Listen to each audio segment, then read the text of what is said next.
This is the moment we've all been waiting for the thousands in attendance and the millions watching around the world. Ladies and gentlemen, let's get ready to rumble!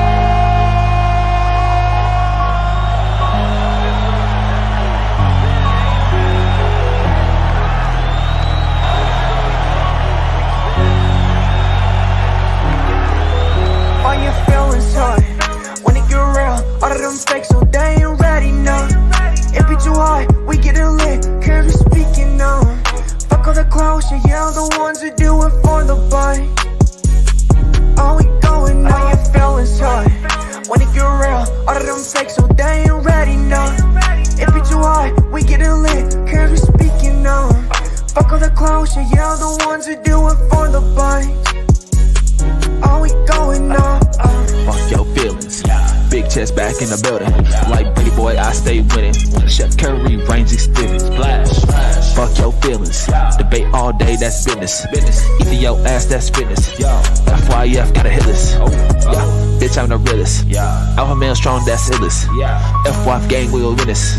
Fuck the permission slip bitches. Ayy, yo. Fuck your feelings. FYF gang, be the realest. All your feelings hurt when it get real. All of them fakes, so they ain't ready, no.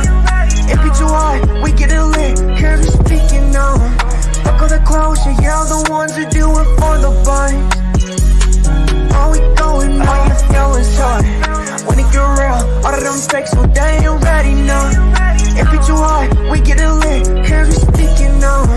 Fuck all the clowns, yeah, the ones who do it for the bites. All we going on. The paper chase, hurdles and relays, like a track meet. Drug fiends, bitches, foreign whips. Now that's my back street, stay humble. Be most hated is the consequence of success. Fast money always slows up. You gotta learn to invest. My flow, mastered. Money, I stacked it. Enemies, caskets to women. I'm attracted to my haters, outlast them. Passport stamped it. Can fund it, work on consignment. Come on, now that's a backflip. Principles you stand on. Wasted talent, sad song. Beach house 1.5, but the car dad said 260. God, obedience, Jesus, repentance. The marathon continues, and I'm strong to the finish. All your feelings hurt when it get real. All of them fakes, so they ain't ready, no. It be too hard, we getting lit, cause we speaking on. Fuck all the clowns, yeah, the ones who do it for the bite. All we going on. All your feelings hurt when it get real. All of them fakes, so they ain't ready, no. It be too hard, we getting lit, cause we speaking on. Fuck all the clowns, yeah, the ones who do it for the bite. All we going on. FYF, okay. No one measure, remember them 3 letters come with pressure. Okay. We be steppers, man, can't stop, won't let up. Real debates, the haters gon' hate. That's what makes this special, it come with level.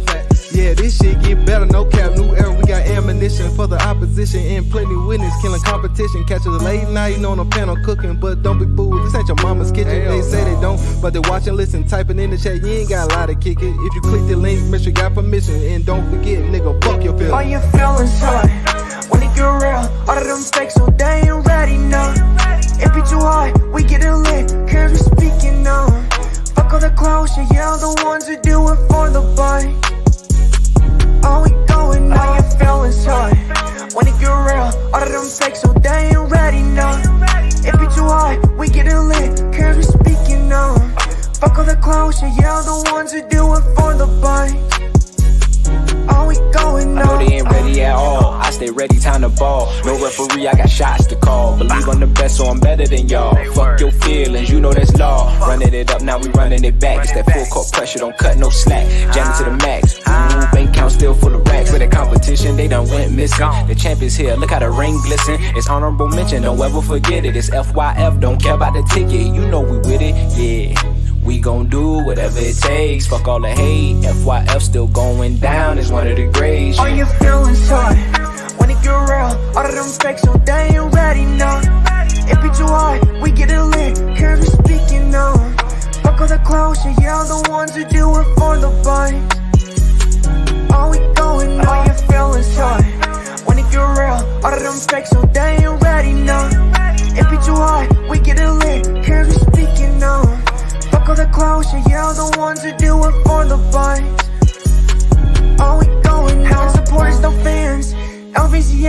stuck on the rear. Yeah, get hard, could be on the rear. Heart rate up, it's getting intense. All them people just speaking on nothing. Content clicks for the money. Hilarious, a bit too funny. Debunking, they say, yeah, we run it.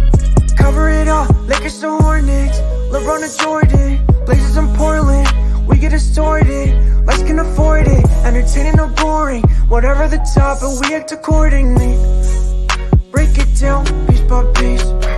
Been at this for too long. No elder but Rufus, saying what he on. Lace better stay gone. We get them all done. We get them all done. Yeah, we get them all done. All your feelings hot when it get real. All of them fakes, so they ain't ready now. It be too hot, we get it lit, cause we speaking now. Fuck all the clowns, so yeah, the ones who do it for the buy. Are we going now? Your feelings hot when it get real. All of them fakes, so they ain't ready now. It be too hot, we get it lit, cause we speaking now. Fuck all the clowns, so yeah, the ones who do it for the buy. Are we going now?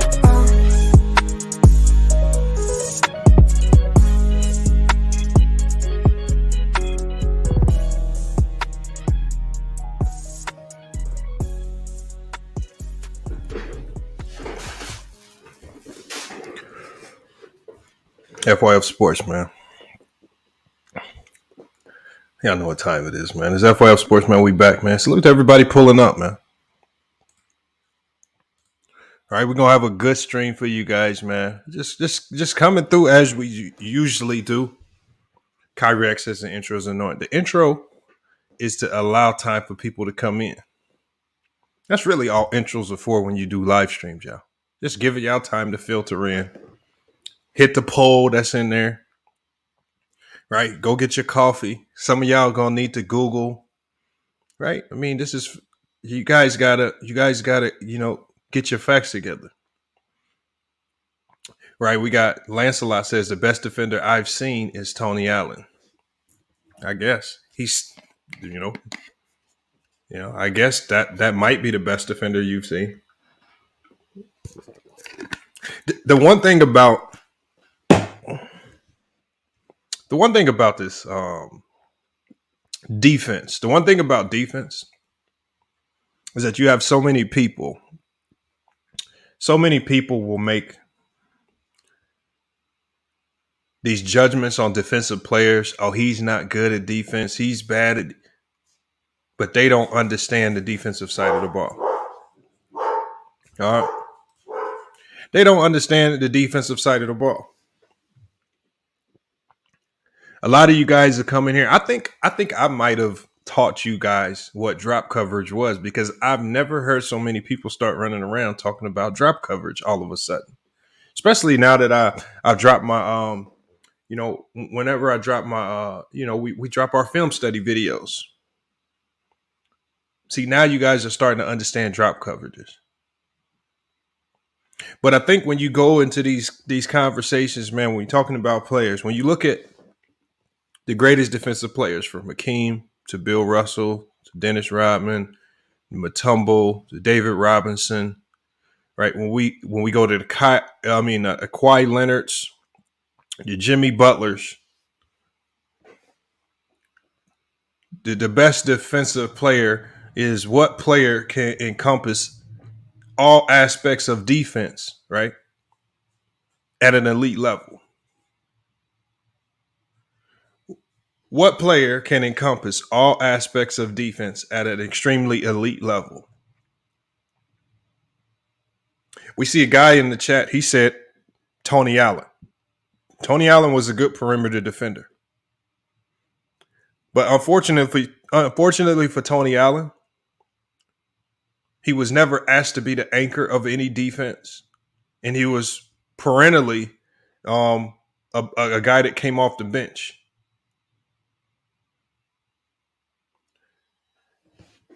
Fat Cat talks about Pippen 8 times all NBA. And Pippen was a great defender in his own right.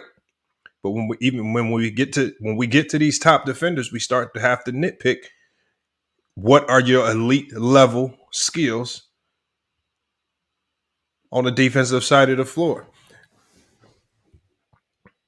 Sturdy says Draymond is an elite rim defender. Yes. Unfortunately for you, Sturdy, he is. See, you might not think he is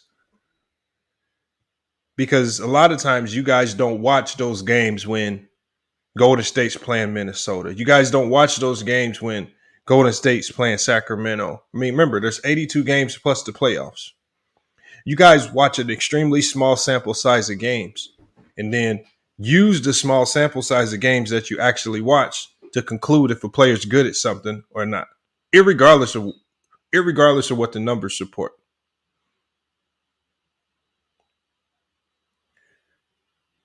When you look at rim protection, Sturdy, unfortunately, Draymond Green, all you got to do is go to his synergy scouting report. I keep telling you guys, you need to get your synergy accounts. Right. When we go to Draymond Green as a rim protector, his block percentage is at a 3.6 at an 89.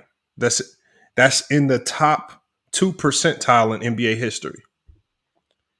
Right. His versatility on defense. This is his crafted DPM. This is metrics that scout use to really analyze defensive players. His versatility defensively, right, is a 98. Right, that's ranked in the top 1% of all NBA defenders. Right, when you look at rim defense, right, his rim defense is at a negative 8.8% in the 94 percentile.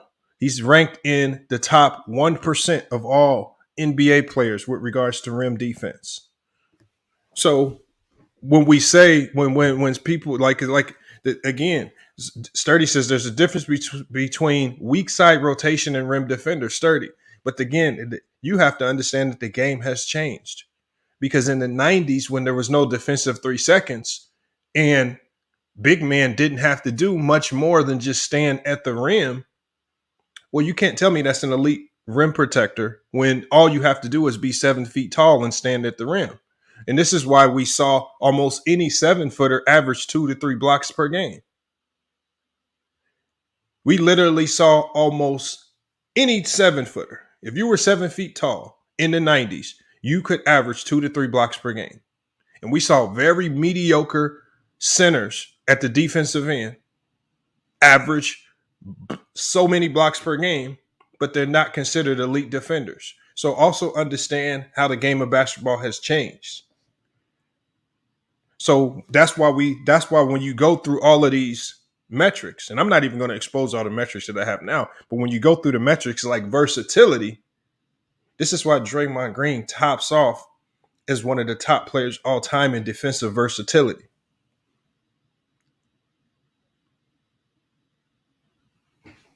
See, so you can't cap on Draymond, and on top of the fact that one of the reasons why he's such a great rim protector is because he's 6'5" with a 7'2" wingspan. See, this is some of the things that a lot of people don't know about him. He has extremely long arms. And these intangibles, these God-given gifts of these extremely long arms, these are things that have been able to help him have a lot of success defensively, not just on the NBA level, but on every level of basketball that he's played at. On every level of basketball that he's played at, everybody said that he was undersized, but he's able to be great, especially defensively, on every level of basketball. From high school, then we go on to college at Michigan State. Major program, one of the best college coaches of all time. They overachieve. And then when we move into the NBA, right? 2nd round draft pick, didn't have all of the offensive bag that a lot of people want to see. But as soon as he got his chance, he booted David Lee out of town because of his defense. Lamar, he says, I love how bigs like Giannis, Joel, Cat, even Robert Williams are showing that a center is needed. It's not that. Look, it's extremely difficult to be a center in today's game. Nobody wants to do it. We already saw AD come out publicly and said, I don't want to play center. And the reason why you don't want to play center, and the reason why what Joel Embiid last year was so impressive, is because it's tiring. It's tiring to play the center spot, especially with the way teams can go small ball and shoot the three on you. Fat Cat says Hakeem has 3,130 blocks more than Draymond. I understand. But again, Fat Cat, what I do is I like to put those blocks into context. When you play in an era with no defensive 3 seconds and you can just stand at the rim and defend, well, of course you're going to look like a great defender. And I'm not saying Hakeem was one of the best defenders of that era, but unfortunately for Hakeem, outside of 10 feet, all of his defensive metrics shoot to the bottom of the league. Not just the bottom of the league, the bottom of NBA history. Outside of 10 feet, he could not guard. The rate at which guards would score on him outside of the paint is extremely high. But see, the unfortunate reality of that is with the extremely small portion of games that you guys actually watch, because again, the 90s was a highlight-driven era, right? ESPN era was birthed throughout the 90s. You guys are only going to see the highlights. You guys don't care about the full game. Through the course of a full game, Hakeem Olajuwon had massive weaknesses on the defensive side of the ball. Massive weaknesses. But that's just watching the game. All you have to do is, if you actually sit back, because there's plenty of resources where you can watch full Rockets games. And if you actually take the time to watch, okay, when teams are able to pull him outside of the paint, how well is he doing? How well was he switching on those Stockton Malone screens? Why was Karl Malone able to have so much success every time he played Hakeem Olajuwon, at least statistically? Why did Hakeem, so great at slowing down Shaq to a certain degree, even though Shaq got all of his points off, struggled with a forward like Karl Malone? Bear24 says, Bear, I watch a lot more games than you guys would know. A lot. And especially through the playoffs. A lot of times after a playoff game ends, especially one that I'm really vested in, I will rewatch the entire game again, just to make sure I'm paying attention to the defensive side of the ball. Memphis 10 says, Lamont, tell us how guards today score on Rudy Gobert, because I did a whole video on it, Memphis 10. I did a whole video on it. I did an entire video on it. Now, if you want me to pull that video up and break it down, but I did a Rudy Gobert breakdown. And so the reason why guards score on Rudy Gobert,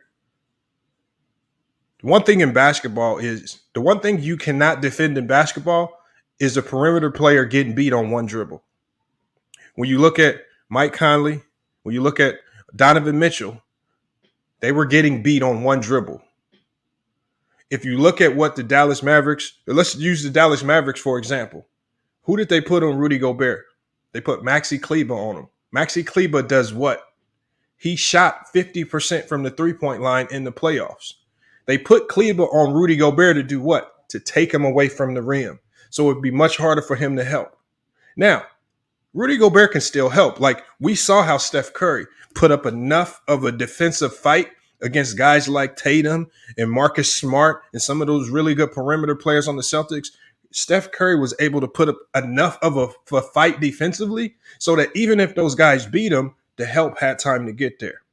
Curry wasn't allowing players to beat him on one single dribble. This helped Draymond Green always get in a help position. This helped Looney get in a help position. If you watch the footage of Utah Jazz in that Dallas series, or any series, you watch any series with these two, those guards are getting beat on one dribble. Donovan Mitchell, Jordan Clarkson, Mike Conley. See, but nobody here will give them any ether for being trash defensively, getting beat on one dribble. Rudy Gobert's having to come over, scramble over to try to help at the rim against some of the most athletic guards in the league, in league history. But yet people will say Rudy Gobert's not a good defender. But see, this is what I mean. So again, when you make those statements and say that he's not Rudy Gobert, one of the best defenders in this league, is not a good defender, that just tells me how unqualified you are to even speak on defense. You are not qualified to speak on defense if you can open your mouth to say that Rudy Gobert getting beat at the rim by all these guards and he's not a good defender. Manny Gobert says, FYF trying to tell us Steph is a better defender than Hakeem. It's not what I said. But if you want to run with that, if that's what you took out of what I just said, I'm fine with that. But like I said, that just tells me right there, Manny Gobert, you're just another person, extremely unqualified to talk about defense. The whole stream can't be capped because when I drop this link, I want you guys to, if you guys have a player or multiple players that you feel are better defensively than Draymond Green, I want you to come tell me why and explain why with defensive terminology. I want you to break it down with the sets. I want you to break down which one it is. The guys that you name, are they the anchors of the team defense? Like a lot of people say Rodman's a better defender. Rodman was never the anchor of that Pistons defense.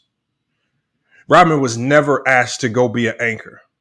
He was never asked to be the communicator. He was never asked to call out and blow up sets. He was never asked to do any of that. Never. Rodman was asked to go out and guard with reckless abandon. That's not what I said. That's exactly what Chuck Daly said. I told Rodman, this is verbatim. He said, Rodman, I want Rodman. When Rodman won Defensive Player of the Year, Chuck Daly said at the beginning of the year, I just told him to go out and defend with reckless abandon. And we got your back. That's not a defensive anchor. That's you just telling him to go all out on the defensive end. When you talk about being a defensive anchor, right? When we watched, there was a sequence, and I'll play this play, where the Golden State Warriors were playing, I think, the San Antonio Spurs. Spurs had an opportunity for a game-winning bucket.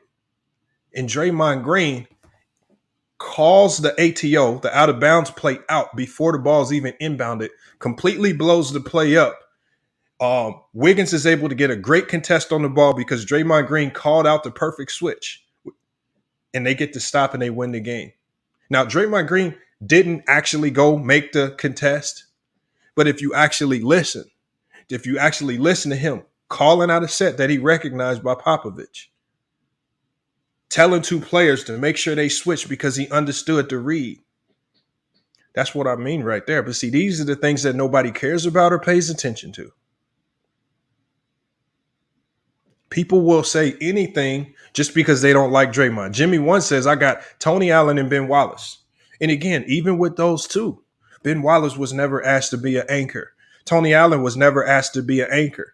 When you say players like that, that just tells me you just like those players because that's who you grew up watching. Tony Allen was never the defensive player that Draymond was. From being able to defend at the rim, from being able to defend at the perimeter, from being able to blow up pick and rolls. Was he a great on-ball defender? Yeah. But outside of being a great on-ball defender, can you tell me what Tony Allen was great at on the defensive side of the ball? When you look at Ben Wallace, obviously great defender, one of the greatest of all times. But outside of 10 feet, similar to Hakeem Olajuwon, Ben Wallace's defensive numbers significantly decline. And he's no longer the defensive player that you guys think he is. That goes to a defensive player's versatility. So when you guys throw these names out, don't get caught up in the, oh, he was good in the paint. Okay, defense is more than just about defending in the paint. Defense is more than that. Prince Legend says Jordan was a high IQ defender. But Prince Legend, I got a lot of stats here. First of all, Jordan was, I'll give you that. He was a high IQ defender. Unfortunately, Jordan was never asked to be the anchor of that team defensively. And he was never able to have a significant impact on the Chicago Bulls defensively when Scottie Pippen wasn't there. As a matter of fact, the Bulls were ranked in the bottom, one of the bottom 5 defensive teams in the NBA before Pippen got there. Pippen was the anchor. Jordan individually was a good defender, but his defense didn't have a team impact. But we've seen a player like Draymond Green. When Draymond Green's not on the floor, the Warriors are significantly worse defensively, and it's not close. There's a visual difference when he's on the floor and off the floor. Without Scottie Pippen, the Bulls were a bottom half of the league defensive team. So we know who the anchor was there. You couldn't anchor your defense. Jordan was a great on-ball defender, tenacious at that, but you couldn't anchor your defense. And you would not want him getting switched off in the post against a big. Goes to versatility. But I guess you guys act like we didn't see all the clips of when he got switched off on Karl Malone, how easy it was for bigs to score on him. I guess you guys are going to come in here and try to lie. I got a video for the people that try to come in here and lie and want to act like Jordan was really defending the post on those post switches. Because I'm waiting for you guys to come and lie and say that. When you go to versatility with Jordan, rim protection, rim defense, being able to defend the post, the numbers just don't add up. So when I look at a great defensive player, I think one of the things goes to your versatility. He says Draymond in Portland series in 2016 was legendary. That's a fact. Fat Cat, yeah, we know Karl Malone wasn't a slouch. Prince Legend says Gary Payton. Yes, Gary Payton was a great perimeter defender, and he was the anchor. But when you go to versatility, he gets outpaced by Draymond Green because Draymond Green outpaces him with rim protection, rim defense, and post defense. The versatility. Gary Payton and Draymond Green, a lot of you guys don't know this, but if you look at their defensive numbers, on the perimeter, both of them have a 3.1 deflections at an 88% rate. So they both are scored the same on perimeter deflections, right? When you go to your crafted DPM, right? They both have the exact same crafted DPM outside of 10 feet at 3.99. They both had the same impact on the perimeter. But when you get to that post, when you look at the scoring percentages off pick and rolls, things start to not look the same. It doesn't add up the same. We're going to go ahead and drop the link. We're going to get a few people in here because I want you guys to tell me why is there so much hate for Draymond Green? One of the winningest players of this era, right? One of the most winningest players of this era. Really, the only thing he struggles with is offensively scoring the ball. But yet you guys are so willing to take away what he does great and act like it's not even important, like it's not even that impactful. Ron Artest was a better defender than Draymond. I am your God. But why? Why are you saying that? See, when I drop this link and you come in here, which a lot of you guys won't come in here, you guys are going to have to do more than just say it. You got to prove it. See, look at SFM's list. Hakeem, Mutombo, Rodman, Ben Wallace, Bill Russell, KG. First of all, he never watched a Bill Russell game. I guarantee it. Right? When you look at Hakeem, we've already exposed the fact that outside of 10 feet, he could not defend at a high level. Guards scored on him at a 67% rate outside of 10 feet. Mutombo, well, we know he couldn't guard outside of the paint, right? And he ranks in the bottom 10% of NBA history with regards to defense outside of 15 feet. Rodman, great defender, was able to defend with reckless abandon, but was never asked to anchor, was never asked to play with an extremely high level of defensive IQ. I can't put Bill Russell in this conversation, even though I do respect Bill Russell as one of the best defenders of all time. But the game when the NBA game when Bill Russell was coming into the league was still being developed. There were times when Bill Russell would block shots and people didn't know what to do because they'd never seen it.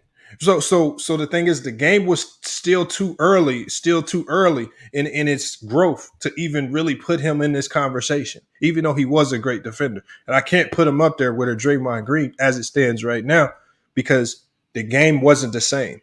They were still adding new rules, taking things away. Players were still adjusting, like to see a 7 foot, like, so it was too new. The game was too new. But we got to put the players in that era in a separate category. I'm talking about modern era basketball. That way we don't disrespect any players of old, like the Bill Russells. We have to put them in a separate category because the game was still being developed. Too many new rules, too many things were being implemented. I didn't punish them sturdy. That's what I just explained why I'm not punishing them. I said I don't want to disrespect players that are old because they were participating in a game where Refs were seeing new things. They were developing new rules all the time. I remember, you guys, Wilt Chamberlain would jump and dunk free throws.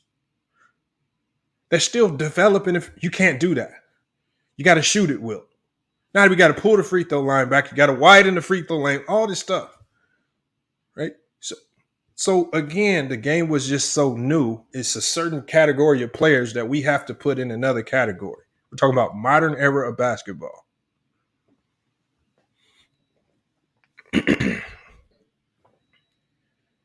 He said Siakam dropped 35 on Dre. First of all, Gary Wade, Siakam dropped 35 on the Warriors. The way Draymond defends, Draymond Green is never asked to single-handedly defend one player with as many switches that go on in the NBA game, with the type of offense that the Toronto Raptors ran. So there's no such thing as a player dropping 35 on any given individual player. Because in the NBA game, and especially with that Toronto Raptors team, that ran a 5-out offense. There's so many screens being set. There's so many switches happening. There's so many things that are being because the one thing that we know is not happening, Gary Wade, is the coach is not saying we're going to come down the court. We're running 1-4 flat, and we want you to just ISO Draymond. There's nobody in the league just saying we're going to ISO Draymond out of the 1-4 flat. They'll try to do that with Steph. They're not doing it with Draymond. So what you're saying right there makes no sense. Just because one individual player scores 30 points in a game and you want to put it all on one player. When Maxi Kleber hit those 7 threes, right, against the Dallas Mavericks, are you going to say he scored all those points on Rudy Gobert? Or are we going to look and hold the perimeter defense accountable for Rudy Gobert having to over compromise because they can't stay in front of anybody, and they're able to easily kick it out to his man because he's helping. And even when he helps, nobody's helping him. So did Maxi Kleber score those 28, 29, 30 points on Rudy Gobert? No. You scored on a team.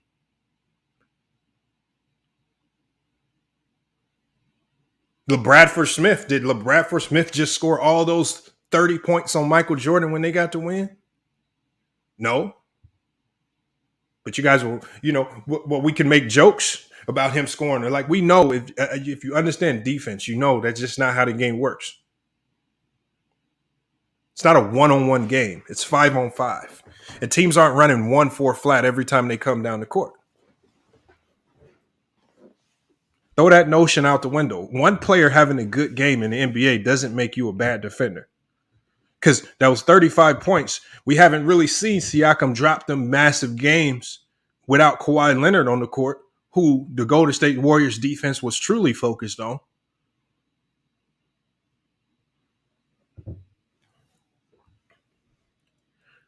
You guys talk about individual. It's not one-on-one defense in the league. It's team defense. You have to be a team defender first. You have to be a team defender. I'm gonna drop the link. We're gonna get some people in here, man. We gotta get some. I wanna get some of y'all. I want to see who y'all are really think is better than Draymond Green defensively. I really want to see who y'all think is better than Draymond Green defensively. Because I promise you, it's all going to be based on biases and nostalgia. None of it's going to be based on logic, defensive scheme, defensive sets, defensive versatility, none of that. Nobody's going to come up with that. Sturdy might try. But even if you try, because the thing is, if you actually do your research, if you actually do research on this, you're going to see that Draymond Green is going to edge out most people in all of these categories. That's the scary part about it. If you actually do research, you're going to find that out. Because I know a lot of people are going to come in here and say defensive rating. They're going to say, oh, his defensive rating was higher. Yeah, but you can't. One thing you can't do is you can't compare those type forms of analytics across eras. I can't compare Draymond Green's defensive rating to a player from the 1980s. You can't compare common analytics across eras. But I know some people are going to come in here and try that. We got Switch Life Media says Kevin Garnett is the all-time defender. My favorite player all time. Kevin Garnett is up there. With regards to versatility, he's just a tinge below Draymond. But unfortunately, Draymond Green also edges Kevin Garnett out. Whether you want to play favorites or not. And the proof is in the pudding. The proof is in the pudding with Draymond. Y'all want to know why? Because the man stays winning. As good of as a defender that Kevin Garnett was, he struggled to single-handedly make his team be one of the best defensive teams in the league. Now you can knock the talent around him in Minnesota, right? You could do all those things. But he struggled with that. That's not an issue with Draymond Green. That's her work. He didn't win till Boston, but he didn't win until he was surrounded with a lot of other defensive catalysts and a defensive-minded coach. No one looks at Steve Kerr as a defensive guru. Steve Kerr has always been the offensive guru. It's true. And look, Sturdy can say stop. But unfortunately, the numbers don't support me saying Kevin Garnett is going to edge out Draymond. What do you want me to do? When you look at results, when you look at the end results, Draymond Green's had more success in the NBA than Kevin Garnett, right? When you look at all of the scouting metrics from relative personal fouls to versatility to block percentage to rim frequency to rim defense to defensive rebounding quality, right? To regularize adjusted defensive turnovers and deflections and crafted DPM. Unfortunately, Draymond Green edges him out in all those metrics. I mean, what you want me to do? You just want me to ignore these metrics? And so, because what I'm doing is I'm taking his metrics. I'm also taking those metrics. I'm applying it to did it have tangible results on the floor? Is there a visible defense when you're on or off the floor? Is there a visual difference between when you're on or off the floor?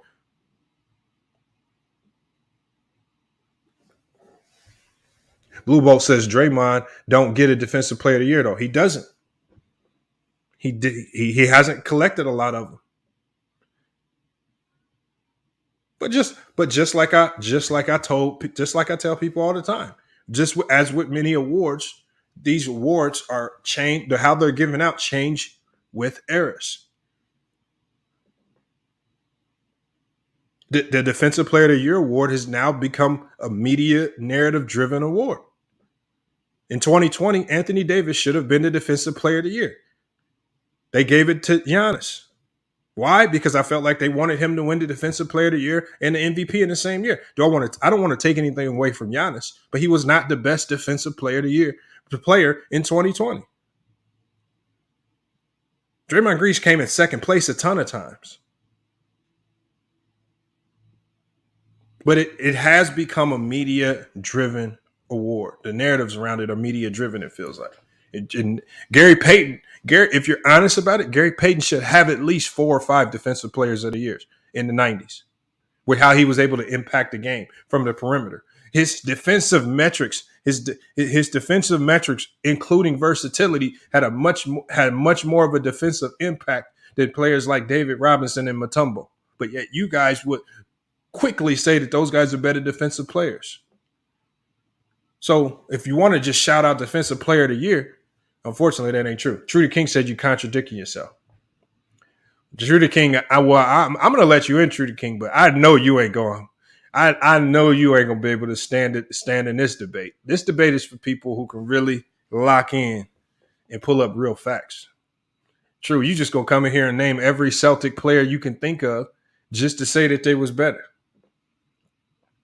He says, well, we already discussed Rodman. Reggie. We already discussed Rodman. He said, that's cap. Kerr came from a defensive Bulls team and coached under Popovich.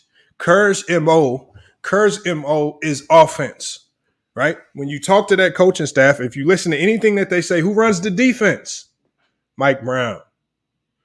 Mike Brown ran the defense. Who did Draymond Green? When Draymond Green talked about the defense, when Andre Iguodala talked about who the defense, they talked about Mike Brown. Steve Kerr ran the offense. This is why you have assistant coaches, to supplement your weaknesses.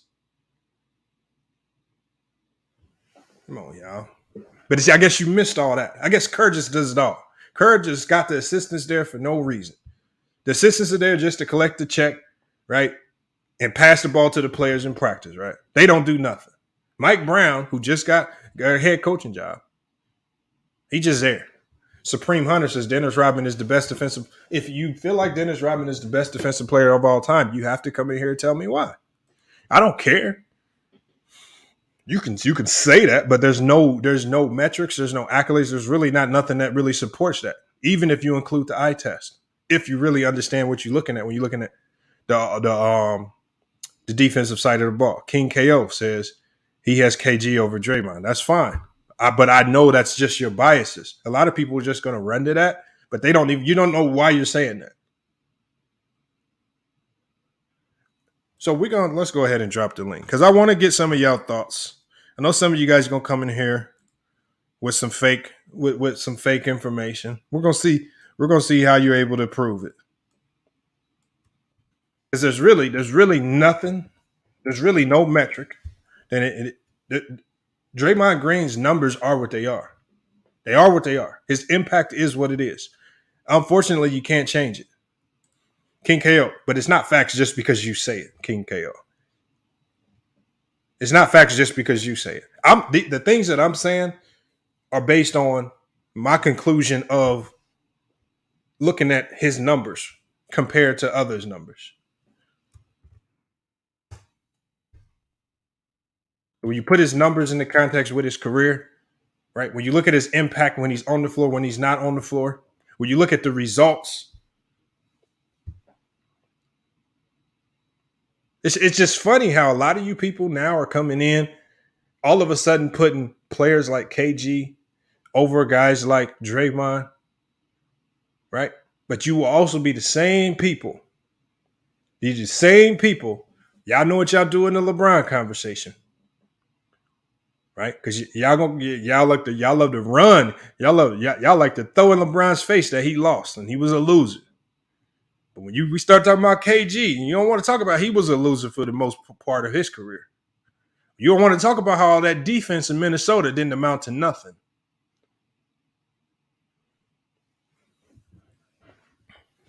All right. Mello says Lamont a Warriors fan. No, I'm a Portland fan. I'm a fan of great defense though. I don't know. I don't have a point. I'm your guy. I want you to just come in here and tell me what you think.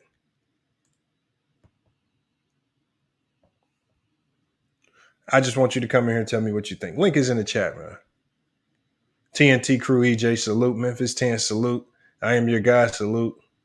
Supreme Hunter, Oaktown A. Appreciate you. Jimmy 1. I see you guys in the chat. Cody King. Cody King is taking shots at King KO. He says, hey, Queen KO. Cody King, man, what you got against King KO? What'd he do? Jason Brown pulled up, man. Salute. We got Renegade in the chat, man. Appreciate you being here, Renegade. Oh, shoot. First one in the backstage is Trudy King. Hold on, Trudy King. I'm about to let you in 1 second. We got to introduce the Trudy King the right way. We know Trudy King is the ultimate Celtics aficionado, right? If it ain't Celtics, it ain't right. That's what he said the other day. So, hey. Hold on now. Hold on. I see so many people in the comments, man. I dropped the link, man. Y'all keep saying I'm wrong, but are y'all still Googling information, man?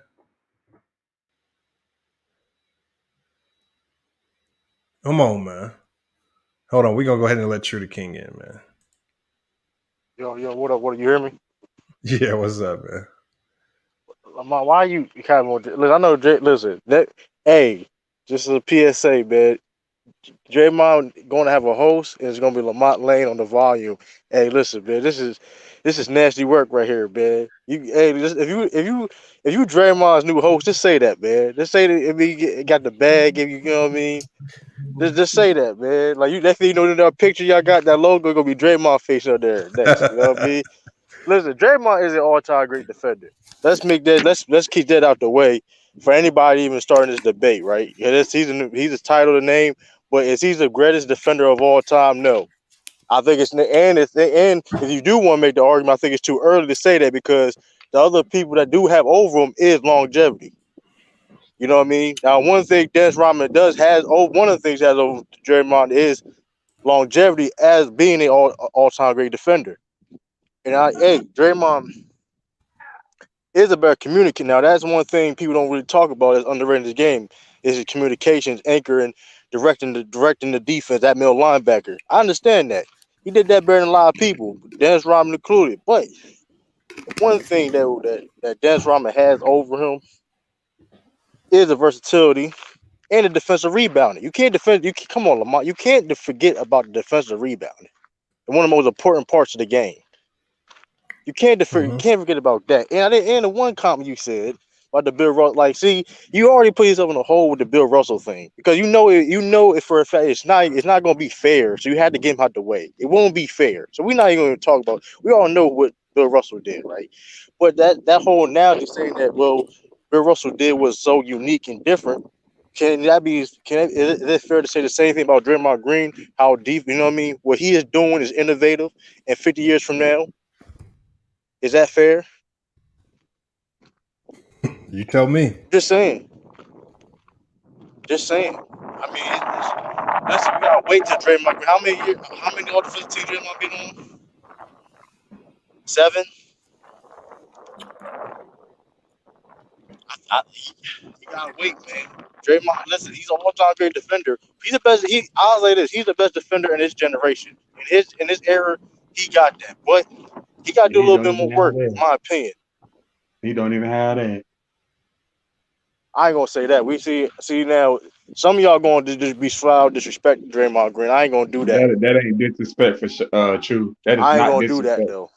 He's not even the best defender in this era. That's cap. Listen.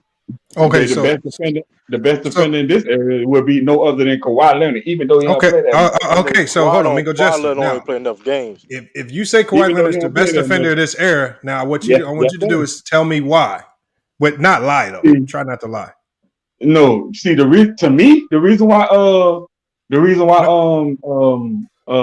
Kawhi is the best defender in this era is simply because in 2014. The way he was guarding LeBron, even though LeBron still averaged 28 points, but that's the lowest point. Do y'all know that's the lowest points LeBron ever averaged in the finals was that's 28? Not true. Spurs. That is the lowest. I'm saying.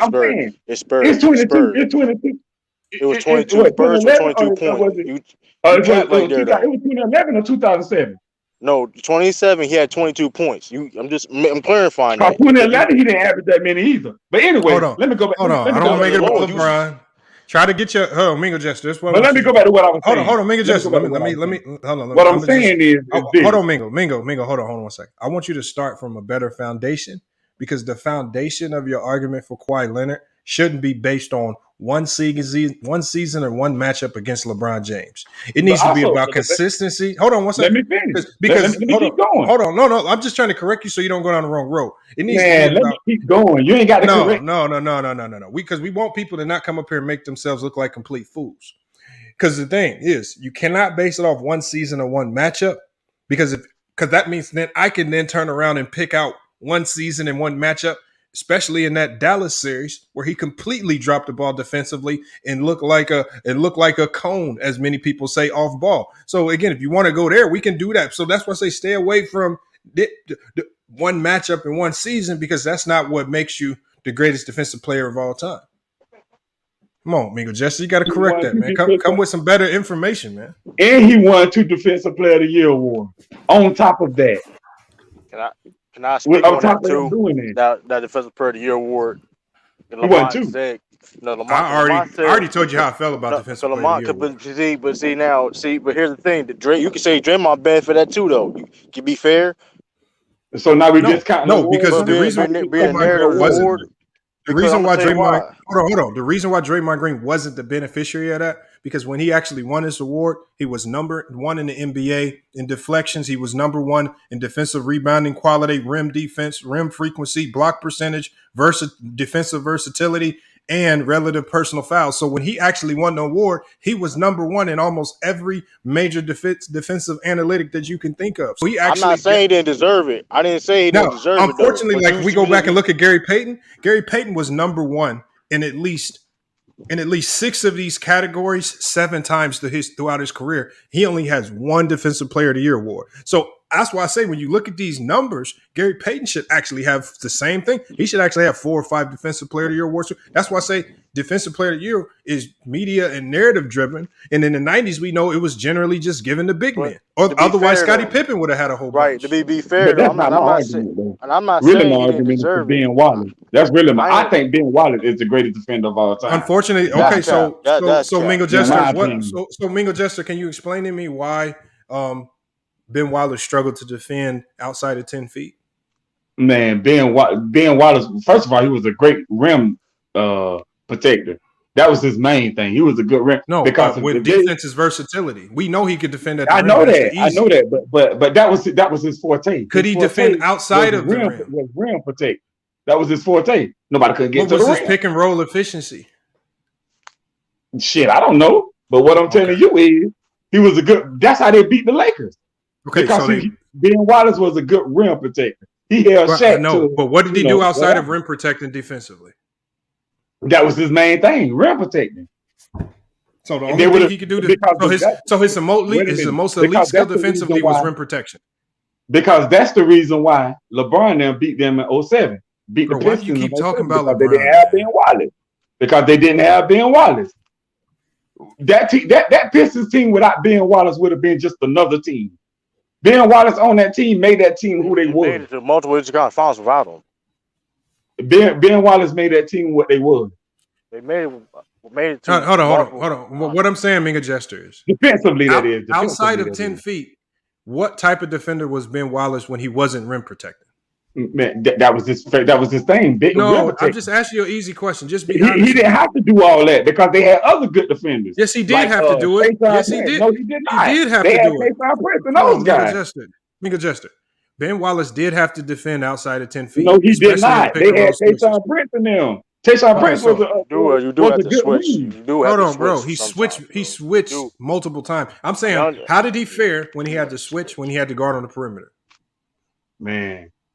All I'm telling you is Tayshaun Prince. No, I want you to answer the question. And they had what's the name over on the other side. Minga Jester, how did Ben Wallace fare when he had to defend outside of 10 feet? It doesn't matter because they had other guys out there that could defend those positions. No, so when you get switched, Ben had to do is when you get switched onto a guard, when you get switched onto a guard, you have to switch. How did he fare? Yeah. But most centers can't really guard guards. Thank you. So it goes to your versatility. Most centers can't really guard guards. No, what about Ben Wallace? Draymond is really not a center. Draymond is more like a 3. If it doesn't matter. It's not Draymond's fault that he can play multiple positions. It's not Draymond's fault that he can be. It's not Draymond's fault that he's versatile. There's no true centers in today's NBA. It doesn't matter. Hold on, Minga Jester, but you bringing up stuff that's irrelevant. See, it's not Draymond's fault. It's not Draymond's fault that he's elite at rim protection and he's also elite on the perimeter. He's not no elite at no rim protection. That's cap. He is. Okay, so Minga Jester, if I'm capped, hold on. If I'm capped, then show me any stat that proves that he's bad in the post. Just show me one. It's like 30 on this guy. Show me one. In the post and the post, like 30 on this guy. How is he elite rim protecting?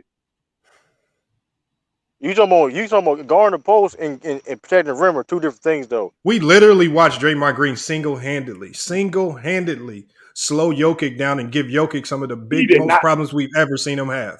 That's a fact. That is a fact. We just watched it, and you're trying to deny it. You literally just watched it against Denver. We literally just watched Draymond Green because everybody was talking about Draymond Green's job on Jokic. It was a good defense. It was good defense on him. I'm not going to say it wasn't no good defense on him. Now you're going to say Jokic scored 30. But the thing is, we know with great players are going to get to their average because the offense is ran through him. No, but the thing is, hold on. Did Draymond Green impact his efficiency? Mightily. I got to look at his efficiency. But Lamont, he did all this without his 2 best players on the team.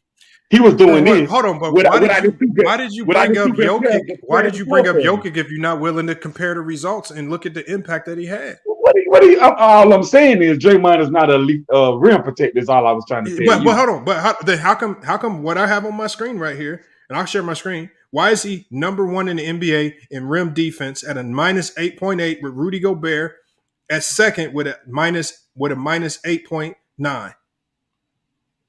Why is he number one? Above Joel Embiid, what above Bam Adebayo? Why is he number one?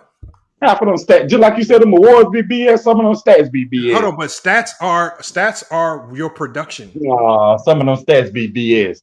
Oh my! So now the stat. So we just supposed to believe some of them. I ain't say all of them. I said some of them.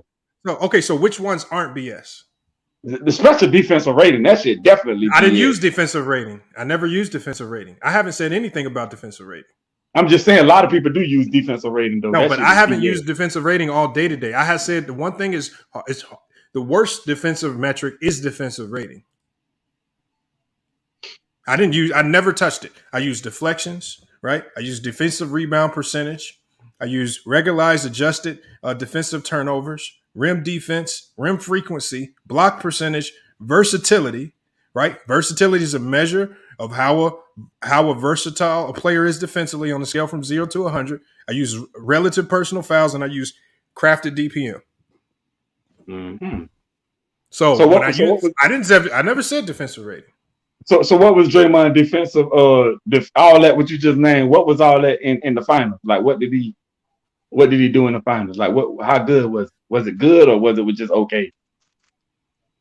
His numbers in the finals. If you want to, I don't have his finals numbers in front of me. I have his career numbers in front of me. Oh, okay.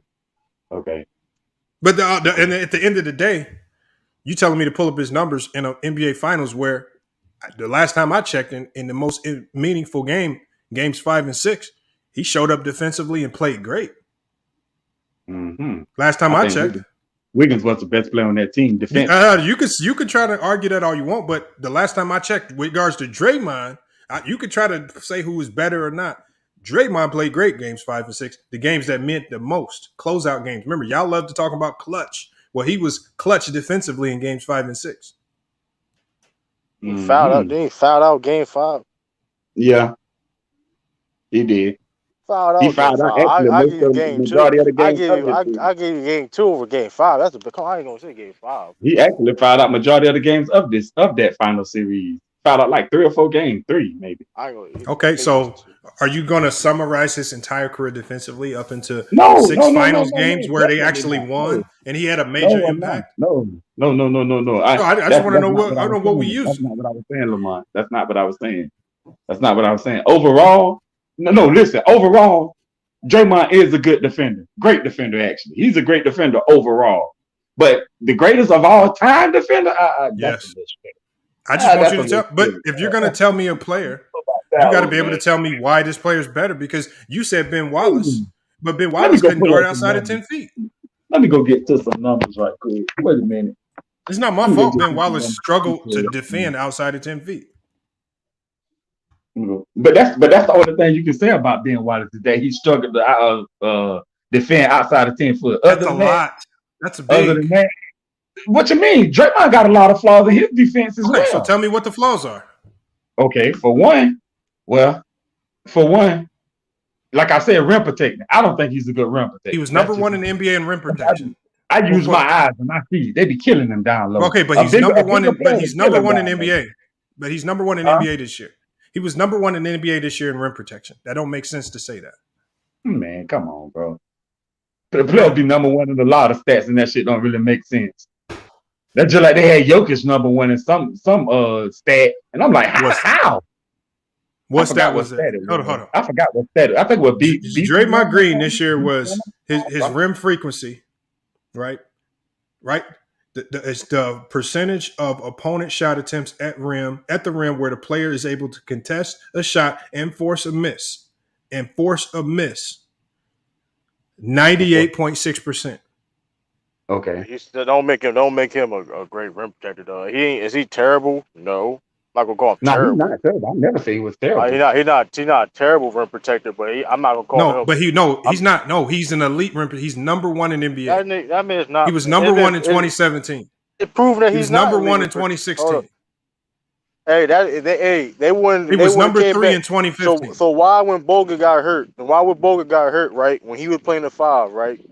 And when he was playing the 5, why was LeBron? The Cleveland got so much easier going to get to the rim when Bogut got out.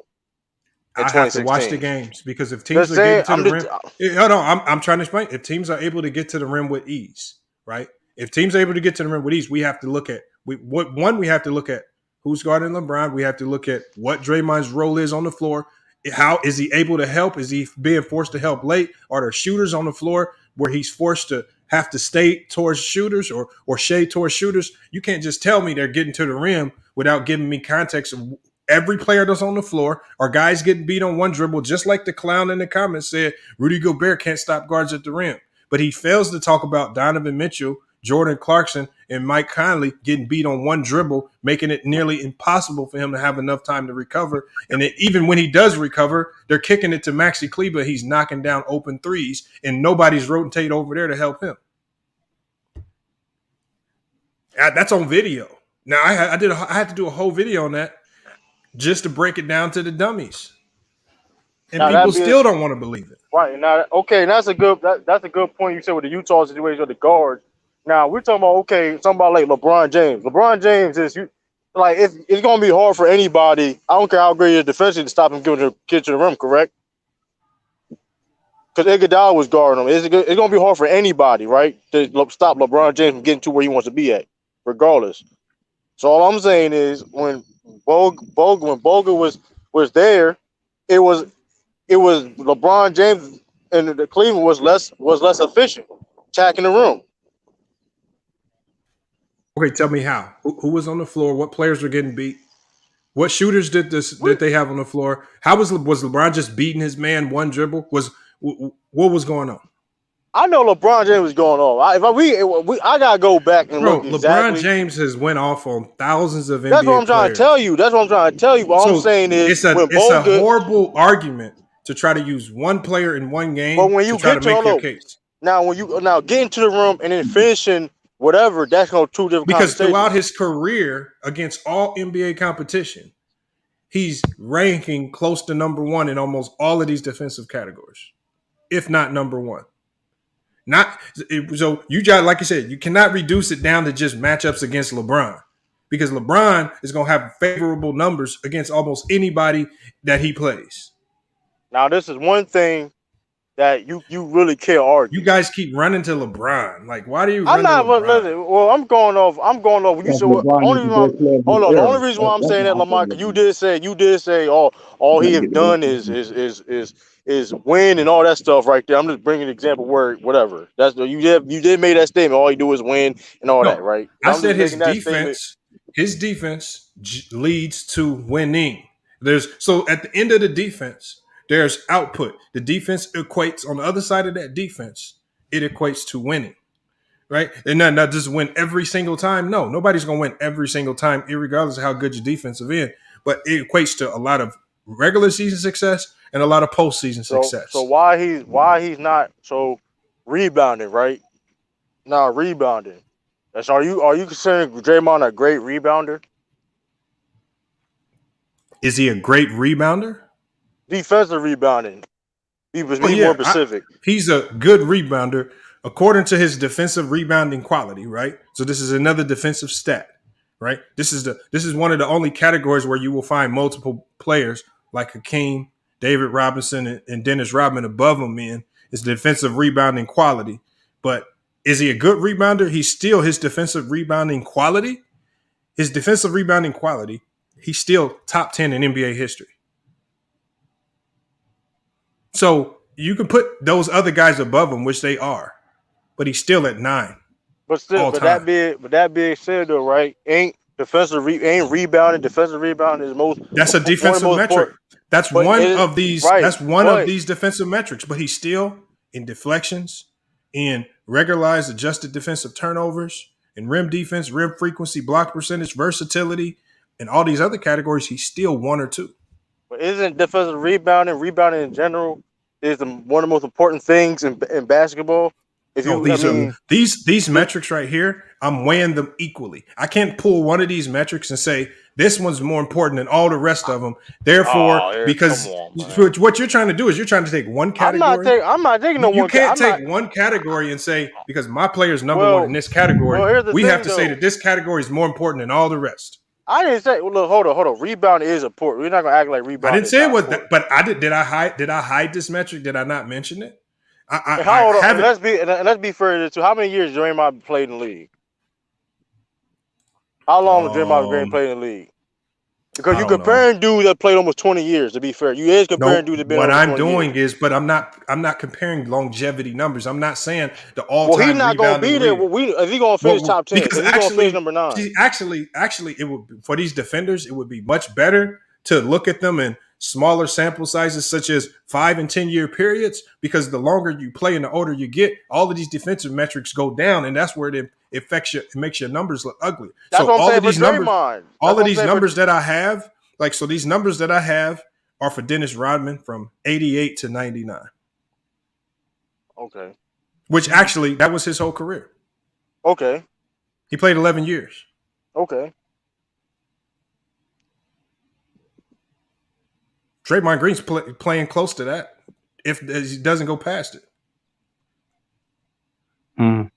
So his numbers. Hold on, how many years has Draymond played so far in his career? Let me pull it up. I think he's 13. 2013. I think he 11, 10 or 11, maybe 12. 12 years. I think right played. So Draymond Green came into the league in 2012, 2013. So Draymond Green's been in the league for 10 years. Rodman played 11. Yeah, 10, 11 years. So you can't use longevity. Even if we're using a player like Rodman, you can't use longevity. And then I'm saying because Draymond Green numbers could, like I said, he is getting older and it is going to decline. If he going, those numbers still going to be there. The numbers that you see, like the points per game, rebounds, but I'm not talking about the totals. I'm not talking about the totals. As far as his defensive metrics, they're not declining. Yeah. Last year, up until he got hurt, he was the best defensive player in the league. We gotta see because listen, man. Like so you think Draymond Green can still play at that type of level in years to come? Well, that's the only thing that's going this year. What I saw this year, I did not see a significant decline. So I could Steph Curry. I can what we saw this year from Steph Curry. I expect to see something similar next year. Same with Draymond. Because like I said, I don't see a significant decline coming. Because the one thing about defense, we all have to agree to this. One thing you do about defense is health in your body. That's the one thing. Like all the great defenders, like in the day, when your body goes, that's really what it is. But one thing though, Draymond, like I said, Draymond can communicate. But like that being said, though, your body, you can have a great mind all you want to, but your body, you can't go against your body. The years that these metrics for Ben Wallace, the metrics for him span from 2000.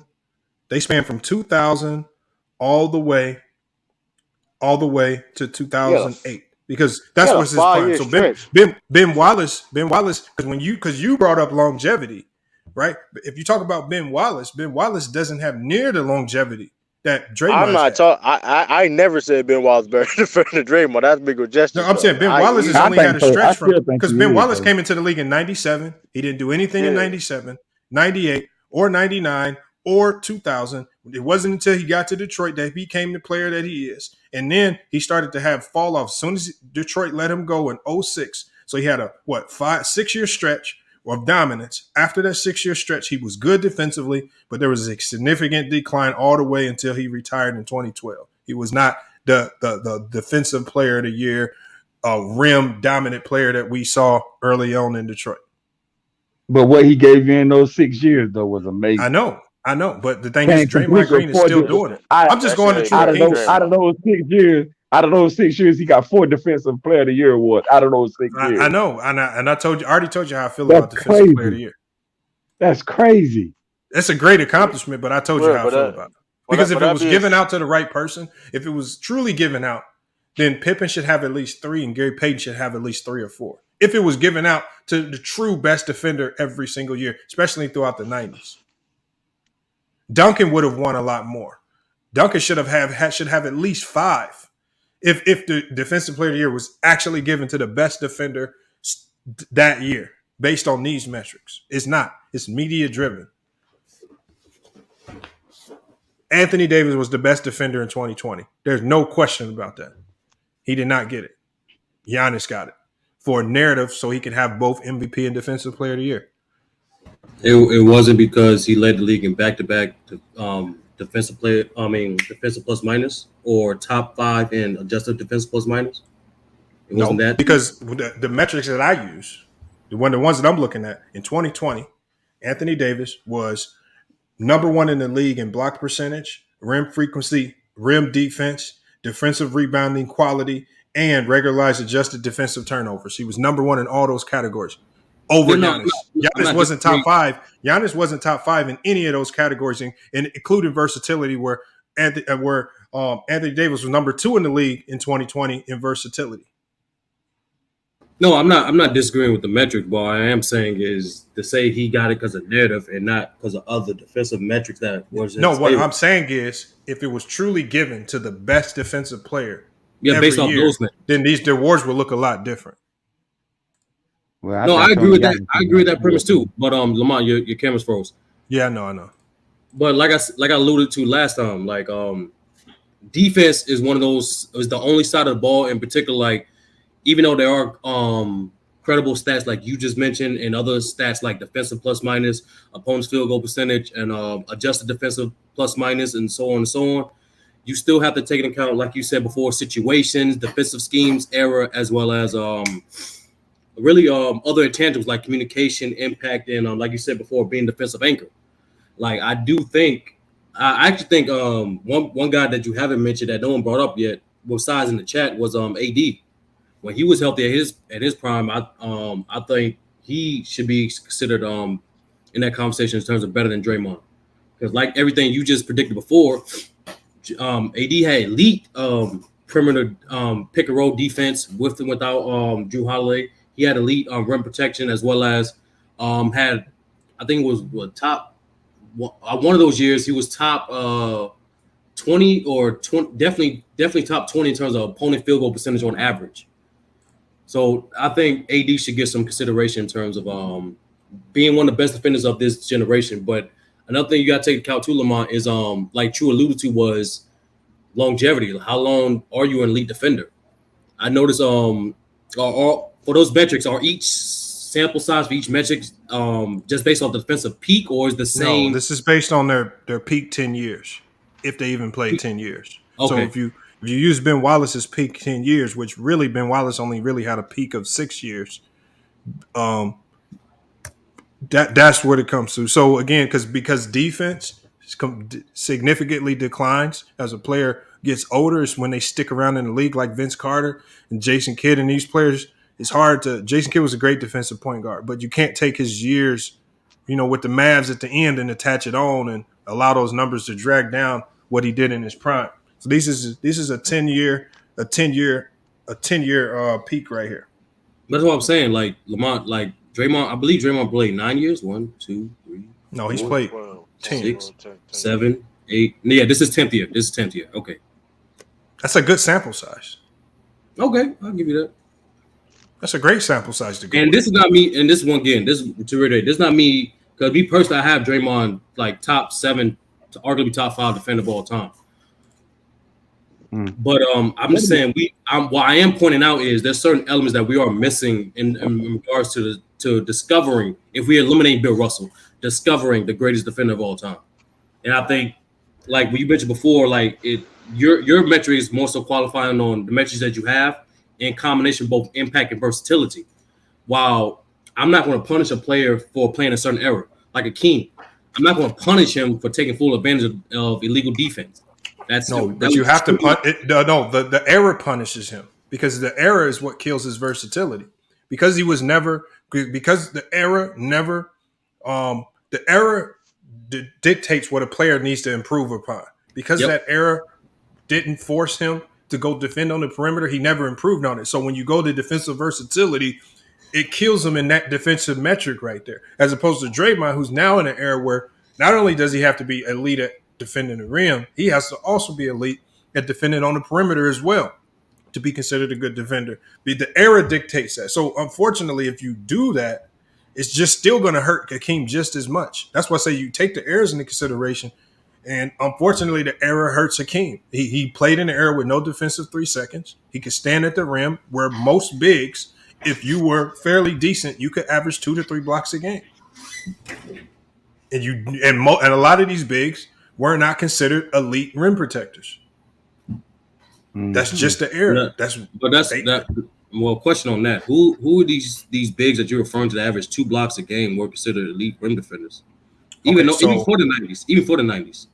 Okay, so was Sean Bradley an elite defender to you? Rim defender, yeah, but no. I'm just saying. Was George Mearson an elite defender to you? Okay, I'm done.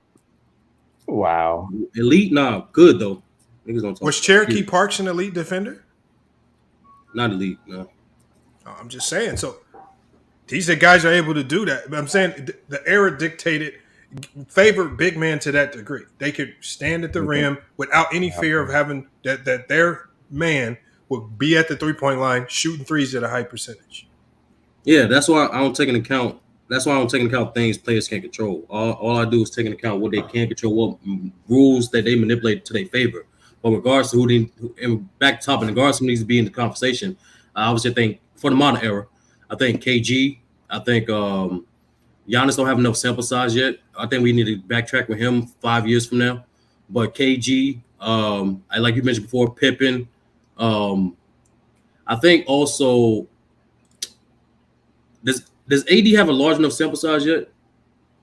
Even when you consider his. I'm gonna give you an example. Oliver Miller. I want y'all to tell me this. I know you know Oliver Miller. Yeah, I know who Oliver Miller is. 3 blocks a game. Damn, I didn't know he had that many. Okay, hold on. We can just move on. Elmore Spencer. I don't know who that is. John Koncak. Don't know who that is either. 2 blocks a game. Right? I mean, we could go to Chris Webber, 2.2 blocks per game, and we know he was allergic to defense. Wow. The true defender. I'm not gonna lie, I did some research on that. Chris Webber, he was inconsistent defensively. He wasn't like I understand consistency and effort is like a major component of defense, but I feel like this. Hold on. He said I'm naming role players. No, I'm naming the players who were top 10 in blocks. Yeah, in seasons in the 90s. Oliver Miller, who was one of the most sloppiest, out of shape players in NBA history, was able to get into the top 10 in the NBA in blocks. But that's why Lamont is saying per game and not on a total per game basis. It's a combination of both. Like, hey, when people try to lean one way towards the other, it's a combination of both. Well, hey, let me ask y'all this: y'all don't think what's the name should be in it? I mean, at least mention who? Dwight Howard. He's up there. Yeah, but again, even with Dwight Howard, is the verse. But like, I'm not punishing the sinners for not being one metric. But these are things that you don't have to punish him. But the problem is when like it's like this. When you look at the greatest scorer of all time, why is Wilt not generally looked at as the best scorer of all time, even though his numbers like per game are like ridiculous? Even Elgin Baylor, because of the versatility. When you look at Mike, when you look at Kobe, when you look at some of the KDs, it's the versatility that puts them at the top. Ability to score from anywhere on the floor. Why is Steph not really in that conversation for the greatest scorer of all time? Because he's generally doing a lot of his damage from the 3-point line. He's not killing guys inside. When you look at some of the greatest scorers, you got that versatility is what propels people on the offensive side of the ball. Why can't it be what propels people on the defensive side? But I can't speak for them idiots, Lamont. Boy, it's a combination of both. It's really more so production and impact, and then you get into the nuances of how that person doing, what layers they do it in first. So like Steph should be in the top 10. To me, Steph is the top 10 scorer of all time. I don't see what niggas talking about. Wilt was always in the greatest, was always in this conversation for greatest scorer of all time. He's not, primarily because even during his prime, his production went down in crucial games in the playoffs. That's the main reason why he's not considered. Not because I'm not one of these fools that say Kobe. I'm not saying like a guy with a fadeaway and a pushback like James Harden is a better scorer than Shaq. I'm being completely disingenuous. Even though Shaq, we all know how he had 3 moves in the post. It's about your prediction. Shaq's name is not brought up when we say the greatest scorers of all time. No, what I am saying is Wilt, Baylor. That's because people like that, they take more predication on how a person scores than opposed to the impact and his production. Yeah, but Shaq is the top 10 scorer of all time. Versatility does matter. The person won't say that. It does matter. In my list, I say, if you ask me, I say KD and Michael Jordan are the 2 best scorers of all time. Right? Then you got Kobe in that mix up there. But I'm saying, but the one thing that puts KD up there in a lot of these guys is the versatility. One reason why Jordan is up there, the versatility. You're just not doing it one way. Even with that, Lamont, I don't think KD's a better scorer than LeBron. Okay, but LeBron is up there. But why is LeBron up there? Versatility. It's not just versatility, Lamont. It's production and impact. He's efficient. It is. And he's averaging 27 a game. I know, but he's efficient. But he can give you 30 any which way you want it. These are players that don't just have to rely on the post to get all their buckets. They can give you 30 any which way you want it. No, I get what you take away the 3, I'm gonna drive. I don't think that way. If you take away the drive, I'm gonna pull up. Right? If you take away the mid range, I'm gonna step back and hit 3s. This is versatility. I don't think that way. Because like a guy like Kareem, right? The sky hook. Majority of the shots. If you foul me, I'm gonna knock my free throws down. Shaq had a major weakness in his offensive game. The man couldn't make a free throw to save his life. Lamont, but that didn't matter in terms of his true shooting percentage because it's still up there. And that takes into account, for a fact that takes into account free throw percentage. It don't take into account his effective field goal percentage either.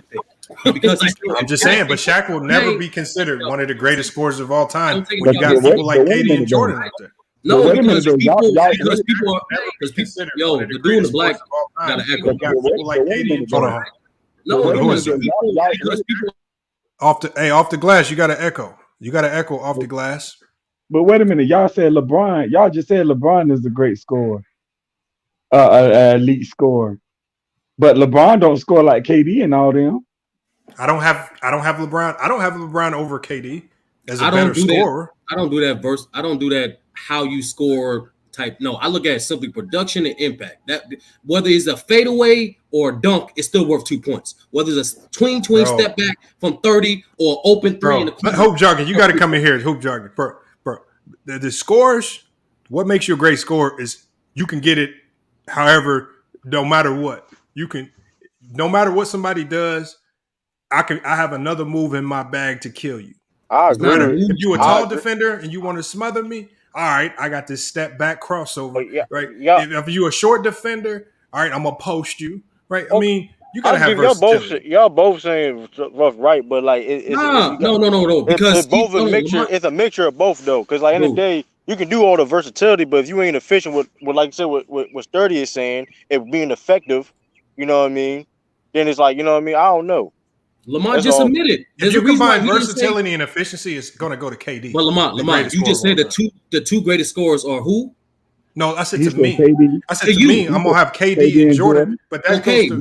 Those guys aren't as skilled efficiency or and output. Those guys aren't as versatile, at least especially in terms of offensive scoring.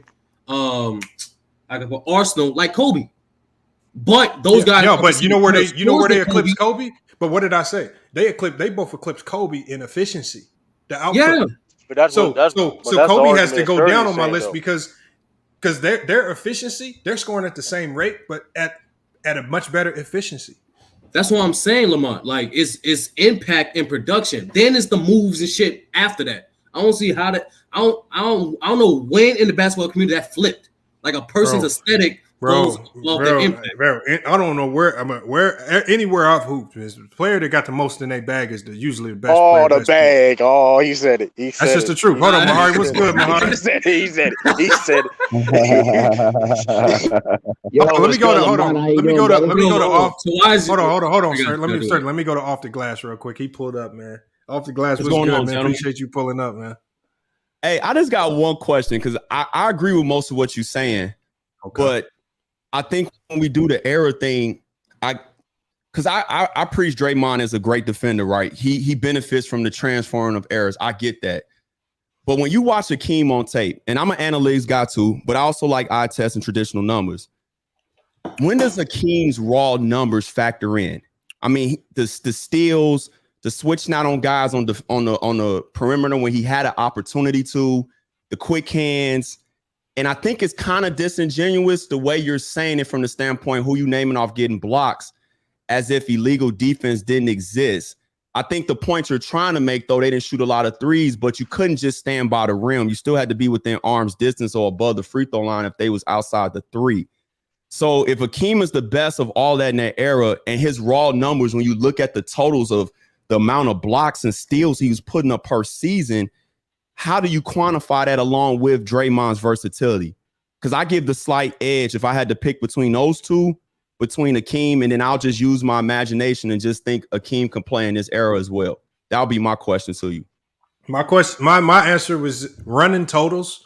All right. So when you look at steals, when I look at steals, which is the end result of great defense, or blocks is the end result of great defense. So we've seen defenders like Allen Iverson and Steph Curry be the recipients of great defense around them, and they were able to lead the league in those categories, yet no one is going to clamor and say those guys were elite defenders. Even though Iverson, I think he led this league in steals multiple times. We've seen Steph Curry do it. These guys struggle to defend. They are the recipients of great team defense around them. So when I look at Hakeem, right, the end totals, the blocks, I think when you look at his blocks, was he a great shot blocker? Yes. But he was a great shot blocker in an era that really handicapped teams with regards to attacking the basket. He didn't have to leave the rim with no defensive 3 seconds. He could just camp out in front of the rim. And in an era where big men couldn't shoot threes, they didn't have the skill set in their bag to shoot threes. He didn't have to worry about his man being on the three-point line. You said what? He didn't camp out because if you look at the rules, yeah, they are a little bit closer. I'll give you that. But because of the rules, he can get called for. He got called for a lot of illegal defenses, great shot blockers of that era. And I think the Steph Curry, to bring up Iverson, that's completely different to make your argument, because Hakeem was always the best defender in the anchor, and a lot of his steals was on the ball, like he was picking guards' pockets. So that's why I used him as an. Yes, he was. The truth in the matter. No, I just because I'll go to the numbers. So when we go to outside of 10 feet. No, I know we can handpick a few plays, but for his career, a few plays. No, for his 10-year stretch during his when he was the best he could be, his 10-year prime. Outside, this is not a few plays. Outside of 10 feet, or in pick and roll settings, because we saw him struggle in the pick and roll. This is why he struggled to get out of the first round a lot of times, even though he was the higher seed, because teams would just go pick and roll, which is what he struggled to defend. That was a weakness in his game. What I'm saying is outside of 10 feet, he struggled to defend. He struggled to defend when guards put that ball on the floor and really attacked him. Now, if you met him at the rim, he's probably going to block your shot. But when you made him move laterally outside of the paint, he struggled to defend. That's just a weakness in his game. It's not my fault. I'm just saying this goes to his versatility. I'm not trying to shade him for it because I still have him as a great defender. But all players have a weakness, and that was his weakness. But like it could be his weakness, but if he has totals as a center of 200 steals, like I just think I know what you're trying to do to make your argument. Again, I'm with you.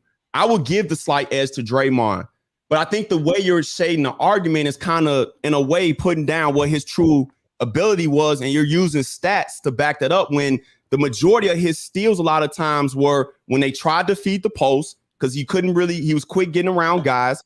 And then he did have the ability to switch out on guards a few times and pick their pockets as a center.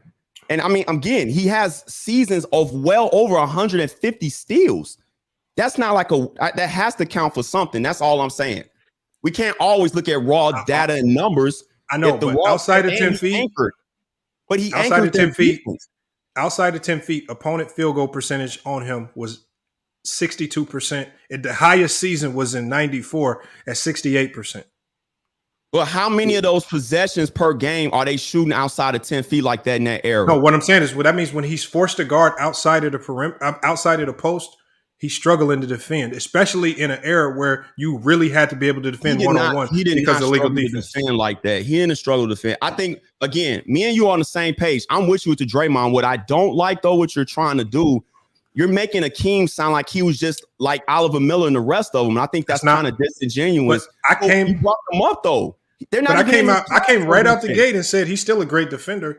But the thing is, you still have to put. Why bring them up?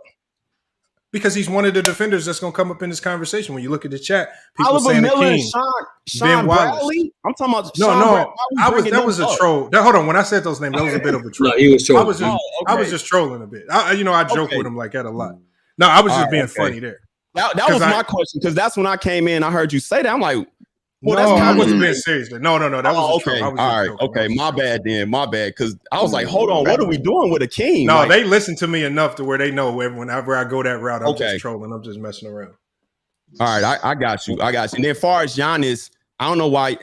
Giannis is interesting because he does well a lot of analytic stats, but the year he won his award, there were also other Bucks that had good stats. DiVincenzo, Brook Lopez.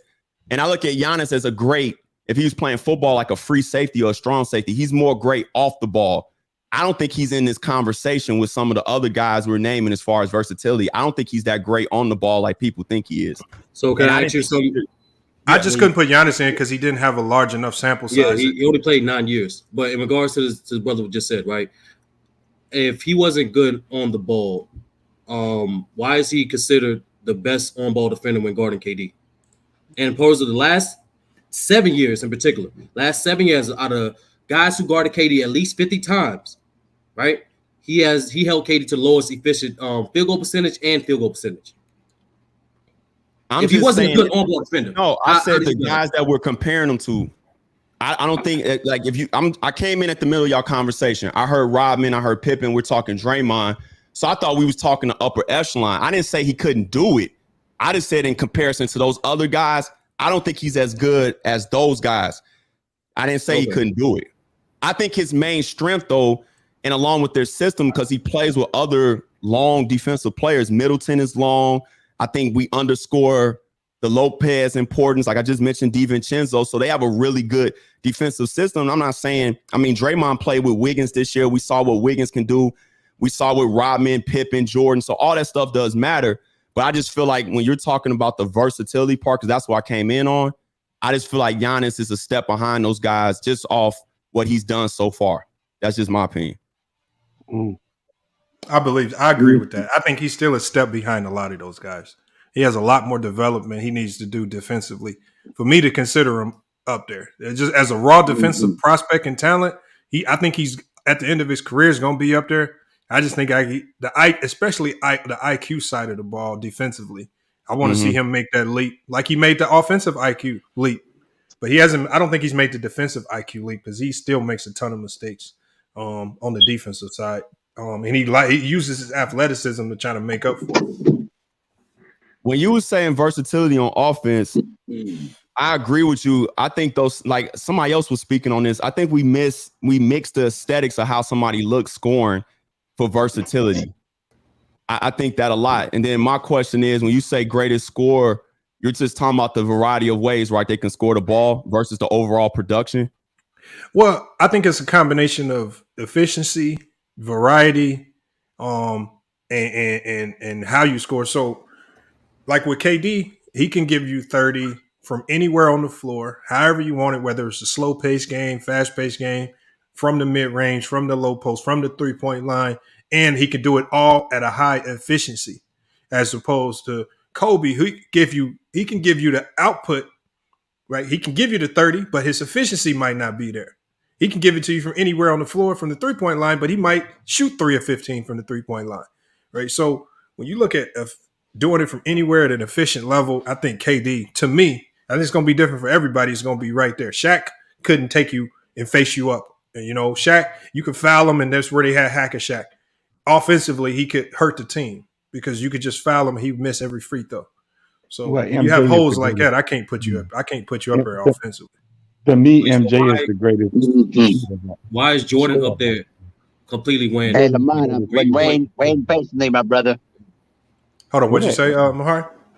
I said I've been waiting patiently to speak my piece. Okay. All right. Mahari is now look, y'all. Salute to Mahari. Hold on, let me make sure. So off the glass, you got a channel. It looks like you got a channel. Oh yeah, I've been podcasting for almost 6 years, man. So you could peep my channel. How I not heard, man? Go ahead, shout it out. Off the Glass podcast. Everything's Off the Glass podcast. You go to my channel. I have interviews with Jamal Crawford, Andre Miller, Kendrick Perkins, Kelly Oubre's there, Rashad Phillips. So always doing content, bro. Like I'm here. If you want to link and do some content or come on my channel, do an episode, I'm here. I just happened, somebody on Twitter sent me your link in my DM. A gentleman by the name of Theo. He said he's having a great conversation. You might be interested. Okay. So I literally came in from outside with my kids and ran down to the studio and jumped on. So I'm about to. I already subscribed. I like what you're doing, bro. So I'm here. If you want me to bounce out so somebody else. No. You can stick around. No, I would just make sure we got that in there because we about to let. I'm sure Mahari's gonna say something that's gonna make everybody want to rebuttal because Mahari comes in and caps a lot. About this oh, shut up, Lamont. I'm the one who does that to you sometimes because sometimes you go on the cap most of the time, though, bro. But in all seriousness, no, bro. I just came back from the Special Olympics basketball tournament, man, and we've won first place yet again, bro. Doing my Doug Dizzle, bro. And I'll tell you this: final stat line of that whole 2-day tournament during the whole weekend: 23 points. 12 rebounds and 9 assists, and also I also only missed the 3-3-pointers in the entire tournament, bro. I was on a rampage, bro. Man, salute. Mahari, man. Mahari out there cooking. Look, a lot of people don't know this, y'all. Mahari, one of the only people y'all would know who has an ESPY. He don't even talk. If I had an ESPY, that trophy would be back here. I'm gonna make y'all sure y'all know about it every day. I know. That'll be my profile pic, mama. Remember how the mom was acting just by a chance of getting a certificate? Imagine what that man had if he had an ESPY, bro. I do have an ESPY in my house here. I'm planning on when I do get to grad school to learn about coaching. I'm definitely gonna be using that to try to let people know, hey, this is what I did too, and from the SO level too. Ain't nobody be doing what I be doing. So, but let me get to the subject at hand here because we're talking about greatest offenders of all time. And I saw your poll earlier before I came in here, and I'm very surprised you didn't put Dennis Rodman in there. Very surprised. I can only put 4, so I know. But to me, as much as I respect Draymond, and I'm not like Ticket TV that puts up 100 reasons why he hates Draymond Green. Like, man, man, come on, brother. You don't need to do that. But let's stay on subject here. My thing with Dennis Rodman is that Dennis Rodman, to me, was probably the best defender I've ever seen him play. Now, when he was in Detroit, he was 6'7", about maybe 215-ish, something like that. And the man can guard all 5 positions. He can guard the point guard, the shooting guard, small forward, power forward, and he was strong enough to using his leverage to defend against the big guys. Now, one of the things that I watched about Dennis Rodman was that when he was in Detroit, phenomenal defender. He had great athleticism, he had great anticipation, and the best part is he had great hands. He can get into your face. He could pretty much use his long arms to try to disrupt you. Jordan had more problems with Dennis Rodman than any other player that I ever seen against because Dennis Rodman knows how to get in your head. And even James Worthy talked about the fact how during the finals, when he was defending against James Worthy, he would squeeze his butt to try to play psychological games with the dude to try to throw him off. And that's what I kind of look at when I see Dennis Rodman on the floor. When he was in Chicago, though, as he got older, he was more of a rebounding specialist, even though he could still defend in the post and still play terrific team defense. He was better defending against big guys who were not as who couldn't beat you off the dribble, like a Sean Kemp or maybe a Karl Malone who could basically beat you off the dribble and get to the basket against them. So there is some weaknesses to Rodman's game as he got older, though. I'm just saying as he got older. If you talk about Rodman in his Detroit years, best defender I've ever seen. It doesn't take away what Draymond does, though, because Draymond is very versatile and he can bring the ball up the court and it's basically the point guard for the Golden State Warriors offense. So to me, Dennis Rodman, number 1 defender of all time, just in my opinion. Now, do you agree that it's kind of a myth about Rodman's post defense? Would y'all agree that his post defense has started to become mythicized? Because the numbers don't support him being a great post defender. Yeah, you know what though? I'm not.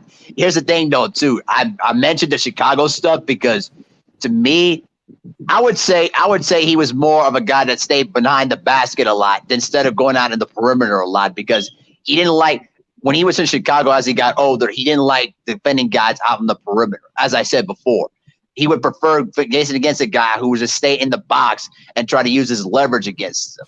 That's pretty much what he would try to do. Now, if there were still guys that could still get their points off of him because obviously he was 6'7", but you know he stood in there to battle with them, even though he would get scored on them most times. Because great defenders still get scored on regardless. But the ability is to try to limit their effectiveness. But go ahead. I would say yes towards the end, definitely towards the Bulls stint. Almost like when Kobe was winning all defensive teams just off his name after a while. Like I think we kind of felt. I think Rodman was a lot of reputation at that point, but I think what great defenders, like great scorers, still hold on to. He had those moments still when you needed him in big games to come up and play some solid defense, get a rebound, frustrate a guy. But if we're looking like overall production, I would say after that second Bulls championship run, I think he was kind of overrated a little bit in my opinion. That's how I would answer that question. I definitely agree 100% because there were a lot of coaches in the NBA at that time that didn't felt like Dennis Rodman should have been on that all defensive team in '96. I think it was just pretty much a like a collaboration award or something like that. Yeah. Like a and if you want to consultation be honest, award. I'm from Chicago and I'm old enough to remember because I'm 40. I would argue Horace Grant's stint with the Bulls at power forward was better than Dennis Rodman's. If you want to keep it a buck, Horace Grant does not get his flowers at all for what he meant for those first 3 championships on defense with his shot blocking and rebounding. And that's why the Bulls look so different. Yeah, without him on the floor. In 94, 95, I think. Yeah, 94, 95. They looked like a completely different team without him, and that's what and that's why you got to give Horace Grant flowers too. Because that's what I mean. When you're a great defensive player, your presence is significantly not felt when you're not there.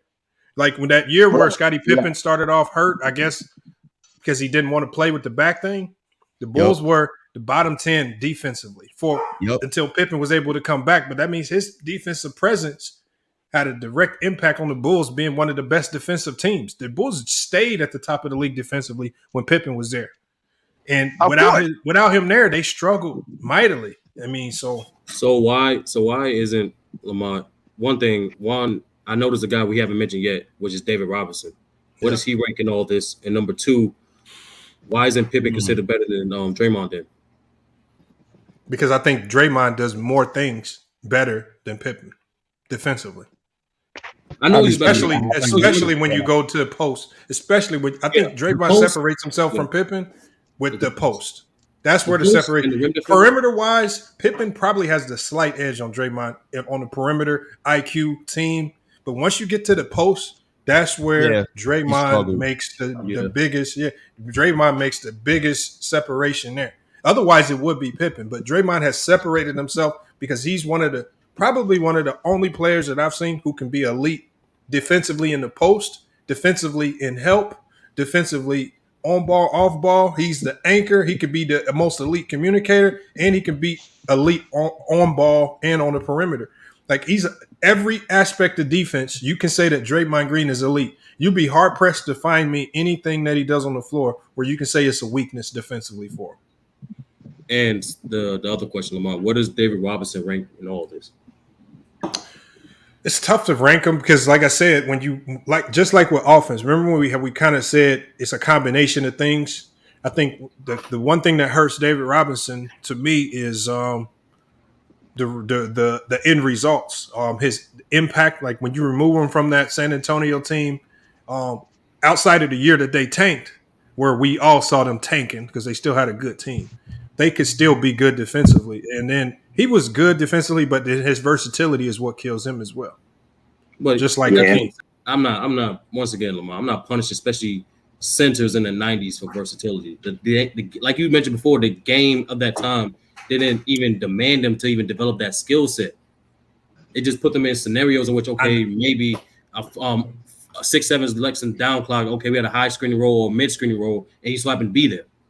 Even then, that's not even by design. So that's why I'm like, I'm not. I know, but impact, like, is really defensive impact. Like, but there were players in the 90s who were versatile. So like, just because like if you look at a Cliff Robinson, extremely versatile on the defensive side of the floor and all-star. He might be one of the most underrated defenders, right? Because he, similar to Draymond, could be elite. He could be great in the post. He could be great on the perimeter. He did it both. His versatility is going to supersede Mutombo and David Robinson, but he's just one of those forgotten names. You know, the reason why he's one of those forgotten names is because the fact that he disappears in the postseason a lot. And I saw enough Clifford Robinson games even in the early 2000s to know that. Like, the man is a regular season, phenomenon. But when you put him in the playoffs, the man disappears. That's why he doesn't get talked about a lot. But I agree with all the skill sets you were talking about. Yeah, I think versatility. Would you say Pippen is probably the best wing defender, probably in his prime? If it's just wing, Pippen's probably easily the best wing defender in NBA history. Okay, I got a question for you guys, and this is going to be about the Hoya centers: Ewing, Mourning, and Mutombo. How would you rank them between those three centers? They all so different, man. Yes, they are. I go Mourning, Mutombo, Ewing. On defense or as players? Defense. I was mentioning. Defense. I was mentioning defense. Okay, yeah, I agree. I would go Mourning, Mutombo, and probably Ewing. Yeah. I would go Mutombo, Mourning, and then Ewing last. Because to me, Mutombo was longer, more ranger, and he can cover more ground than what Mourning did. But I even though I would say that Mourning's a better team defender, and he knows how to get into his spots offensively than those two other guys. So one of those guys would you feel comfortable in their prime sticking them in an NBA game today? It'd have to be Mourning because of his versatility. I would say at this point, I would, as much as I love Mutombo, the problem with Mutombo was that he couldn't guard guys that would break you off the dribble. You put him in today's NBA, he would struggle with guys. He would struggle with a Jokic that could basically break him off the dribble and get to the basket.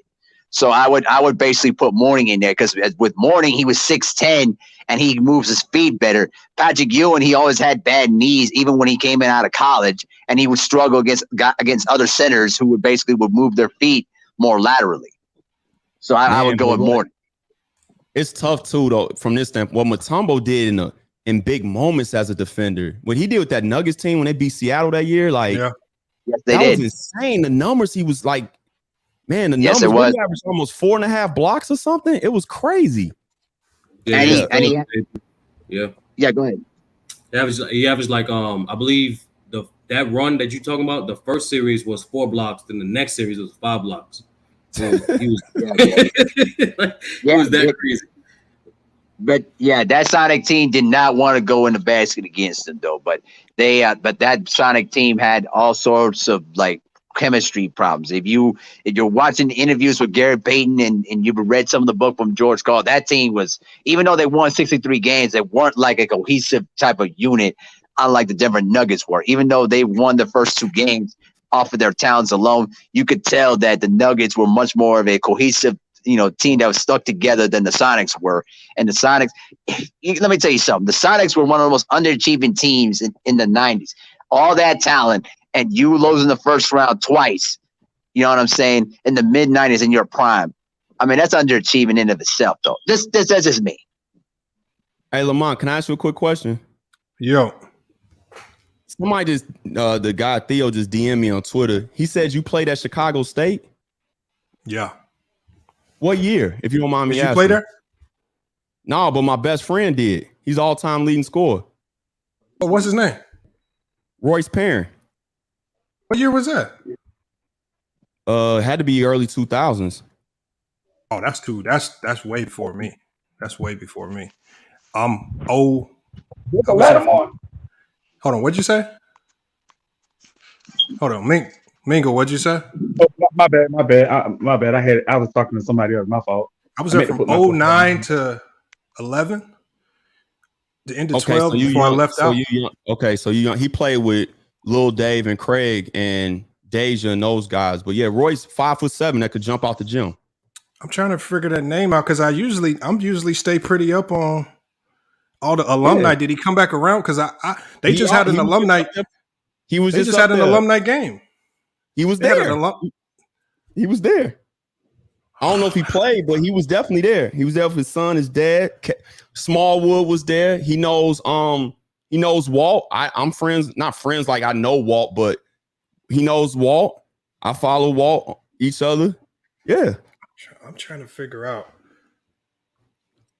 Just ask some who is his head coach? Who is his head coach? Because they switch head coaches like it's fucking candy. Shit. Hold on, I'll find out because he's playing in this tournament in Milwaukee today. I don't know if he done, but yeah, he's the all-time leading scorer there. Because I know there was the reason why I considered him because there was a point in time I remember I would watch him, and I think they went and they made the tournament, and it was like a big deal. So that might have been his squad. But have they even been to the tournament? Hold on. Not since then. No. I think they were close. That's when they played in the same conference because he played against George Hill when he was IUPUI.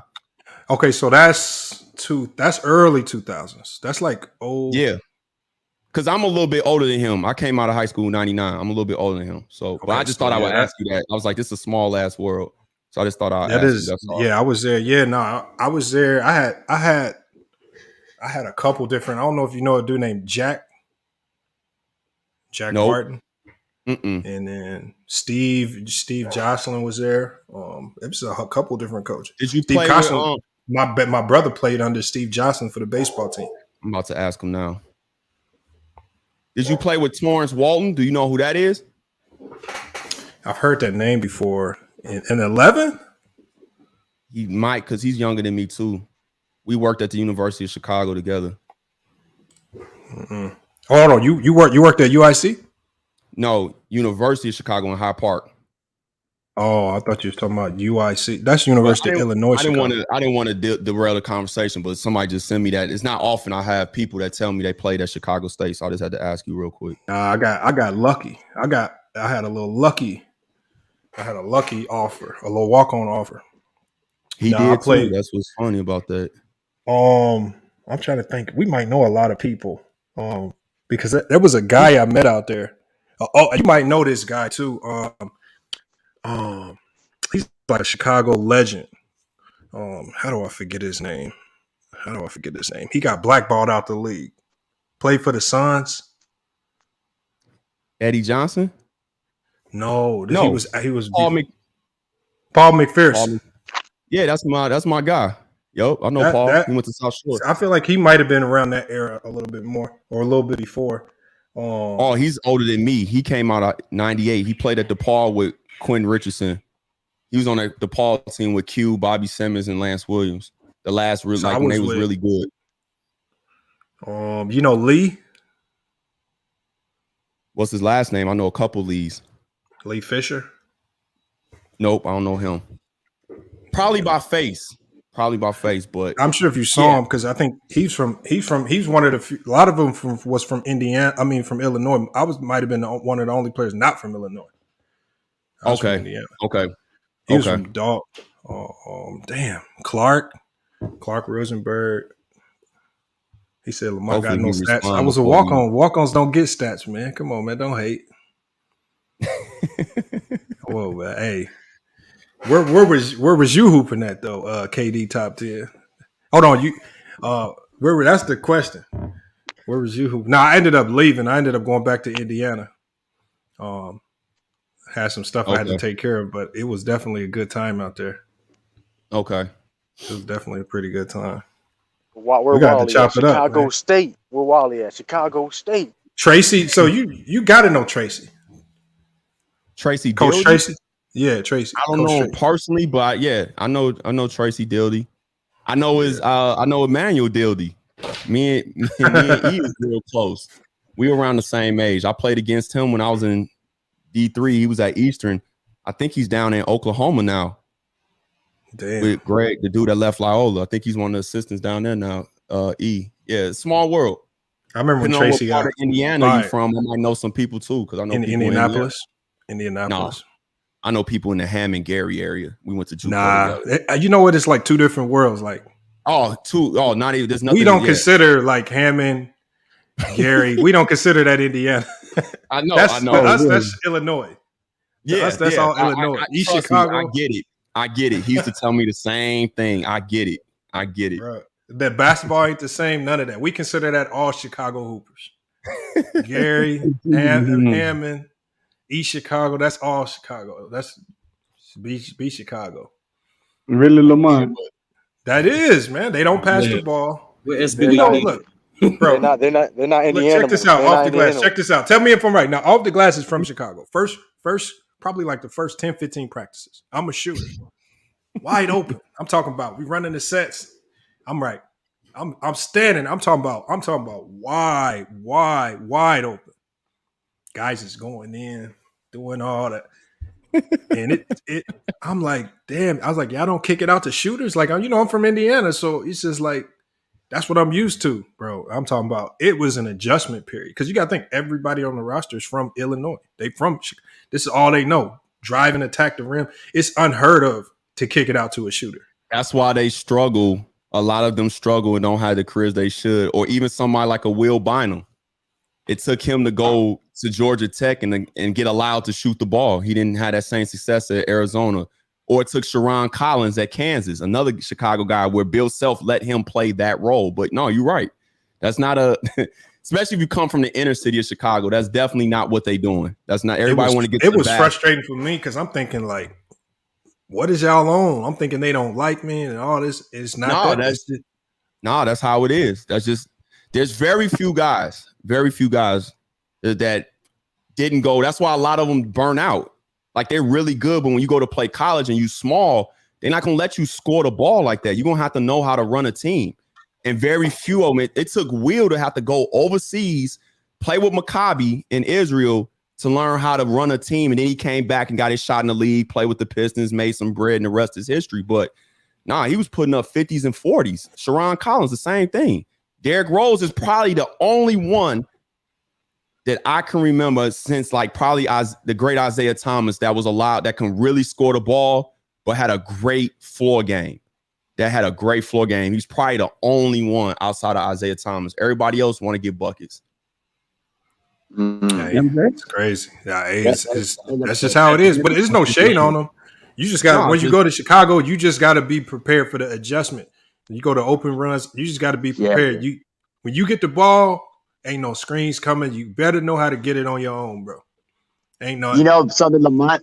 That's what helped me get my quick release because I got used to not getting no screens. So I'm not super athletic, so I had to have a quick release because they all up on you. They gonna foul you, and if you call foul, they gonna look at you crazy, man. Come on, Lamont. Lamont. I was the same. I was the same way too when I was like, getting up there in high school because I was not athletic too. I was like I was a real toothpick now. I was way slimmer back then, but I had to learn how to shoot the quick trigger too.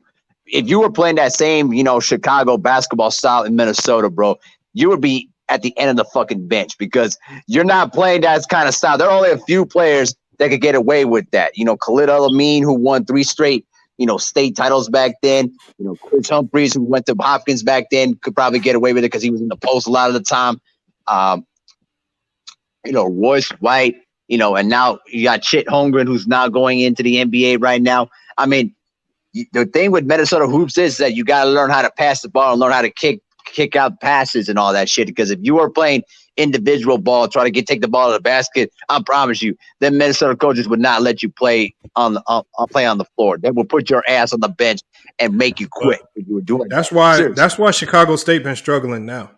Like if I'm being honest, they already have a hard enough time recruiting. I think for them to they did a good job. Like with this new coach, they literally wiped out the whole program. They got rid of everybody and brought a new coach in who can recruit and start from scratch. It's going to take a while, but when you recruiting specifically out of Chicago, it's just a certain type of player that you're going to get where it's just naturally ingrained in them to go create on their own.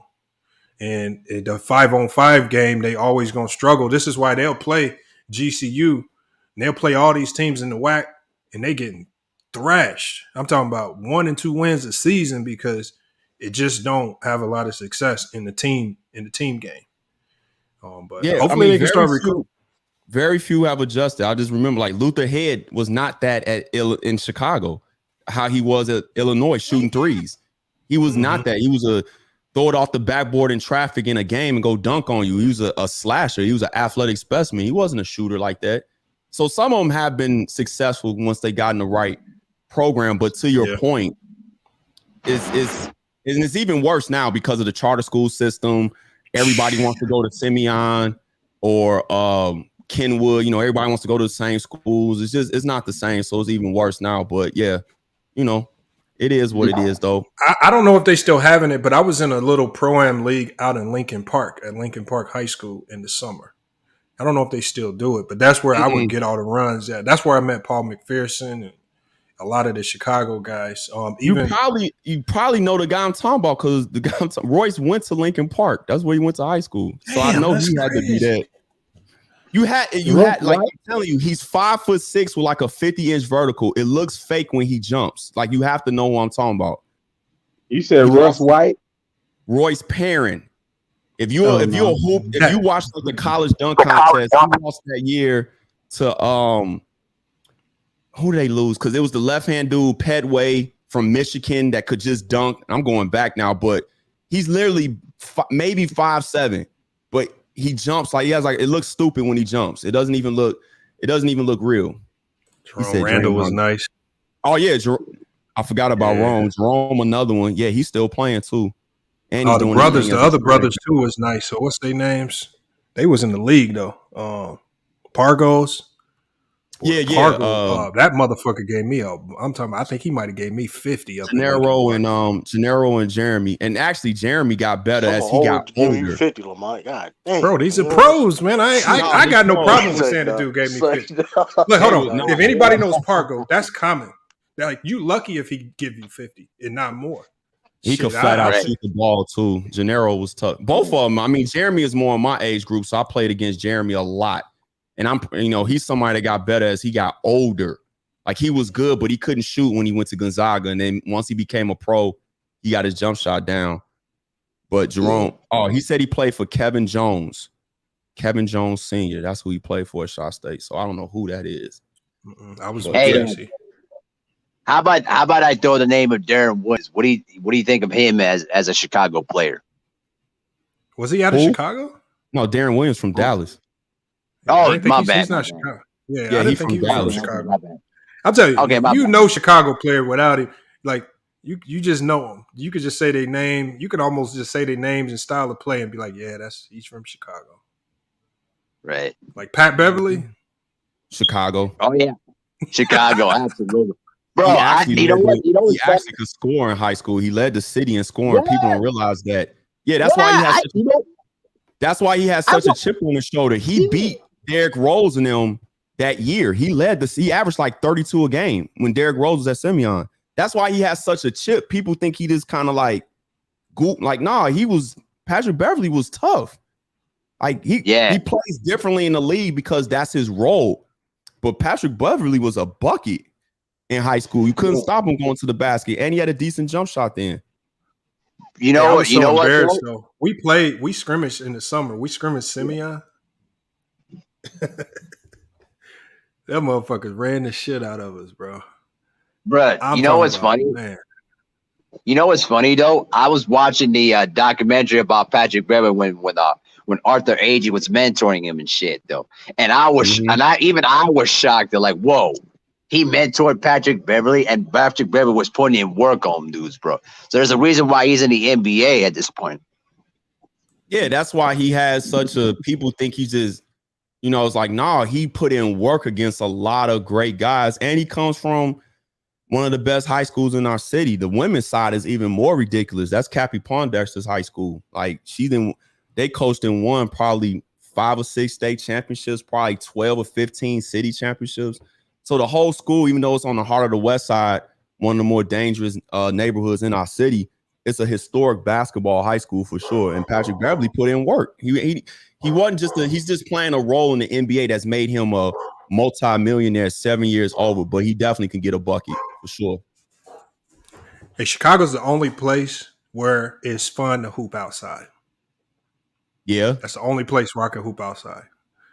Anywhere else not so much anymore, but not so much anymore. But yeah, during that time, During that time, it was a park over off of Lakeshore Drive. I can't remember the exact location, but it was some rims right off Hayes Park. And we would go there, and the rims, them double rims was annoying, but we would get good runs.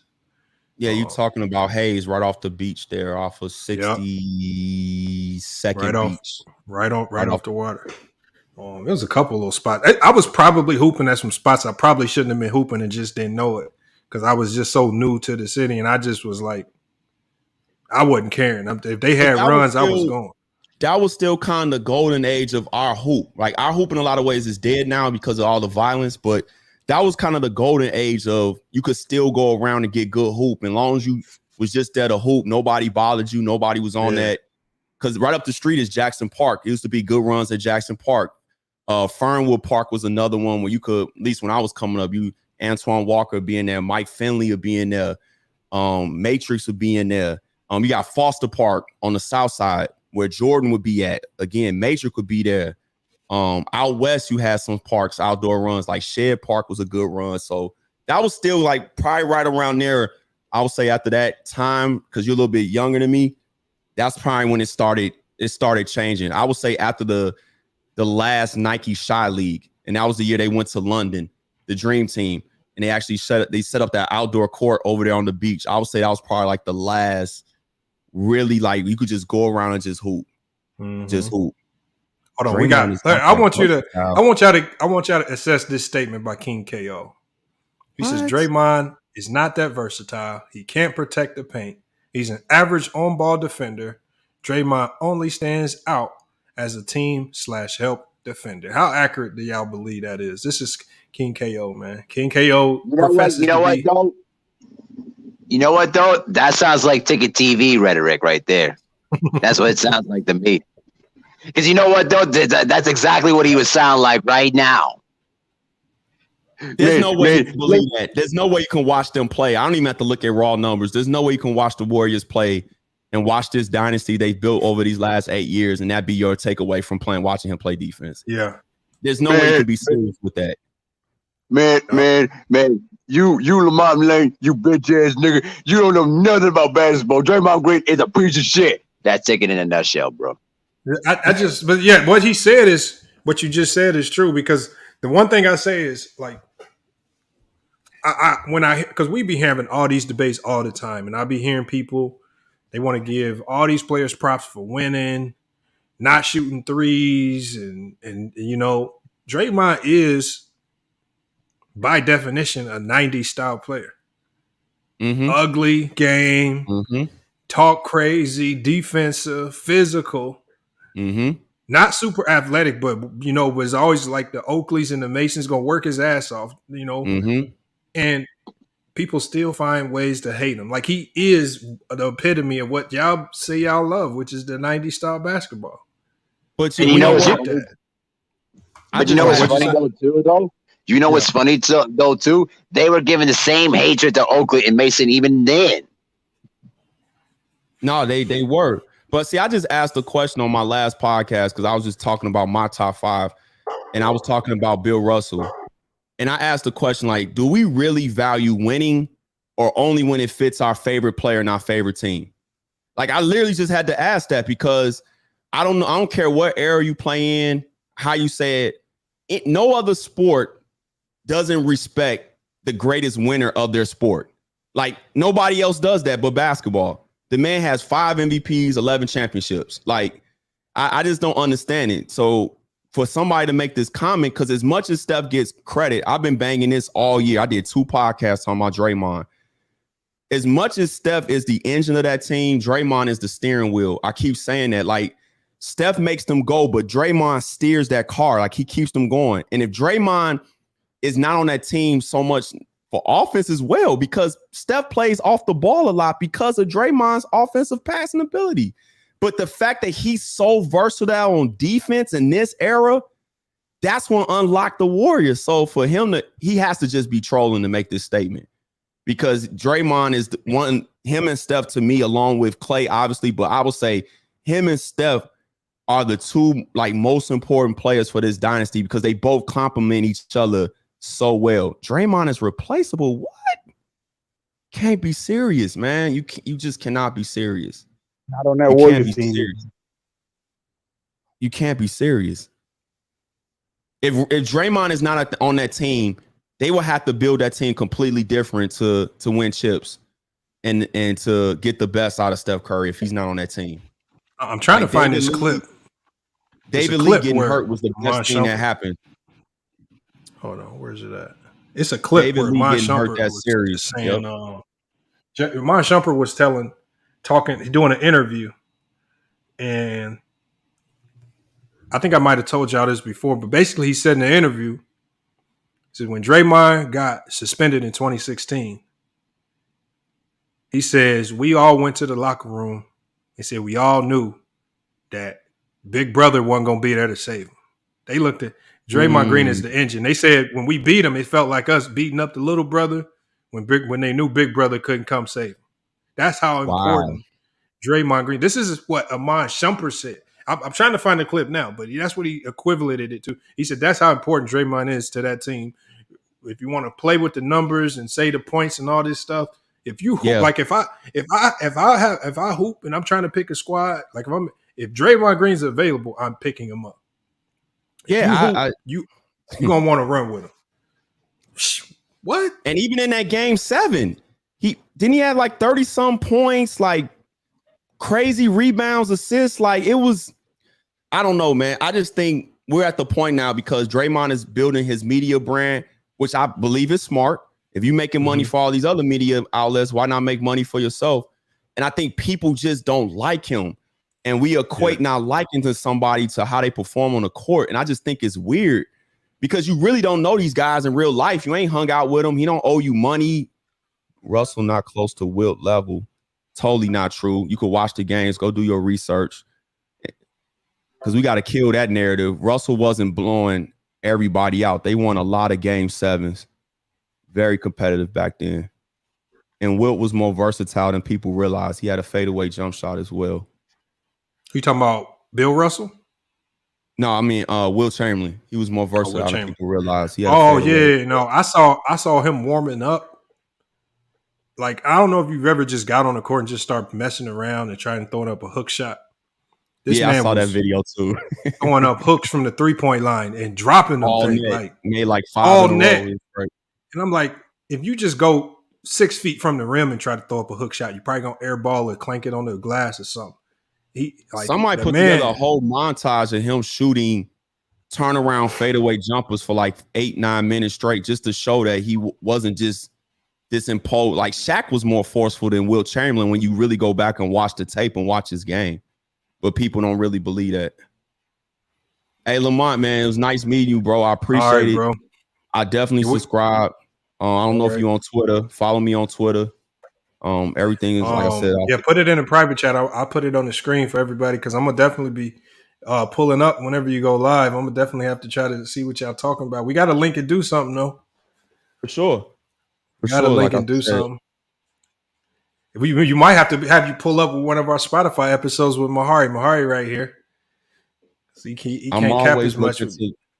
I'm always looking to network with good people that's talking good basketball. Yeah, we chop it up all the time. Right now. Just remember one thing though. When anytime Lamont is capping again, when he's talking crazy again, I have to pull up and pretty much put him into a senses sometimes because sometimes he likes to do a little bit, just a little bit.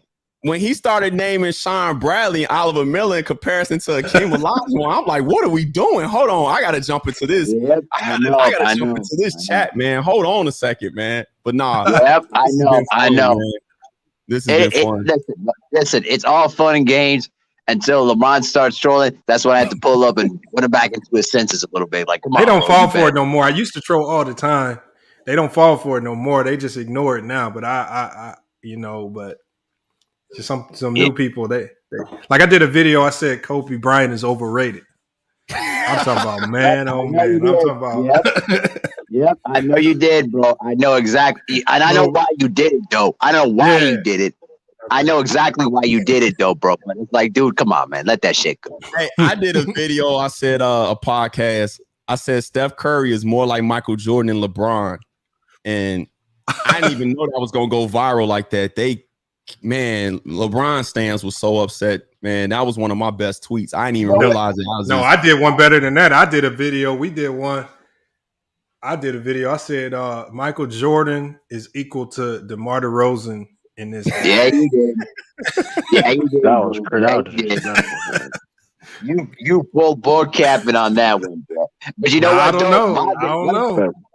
No, hold on. One of my videos I did earlier years ago, I said that Vince Carter was not a Hall of Famer, and I got ripped to shreds for that shit because, like, what do you mean? Vince Carter was a legendary generation. I'm like, you guys, pull the brakes a bit, okay?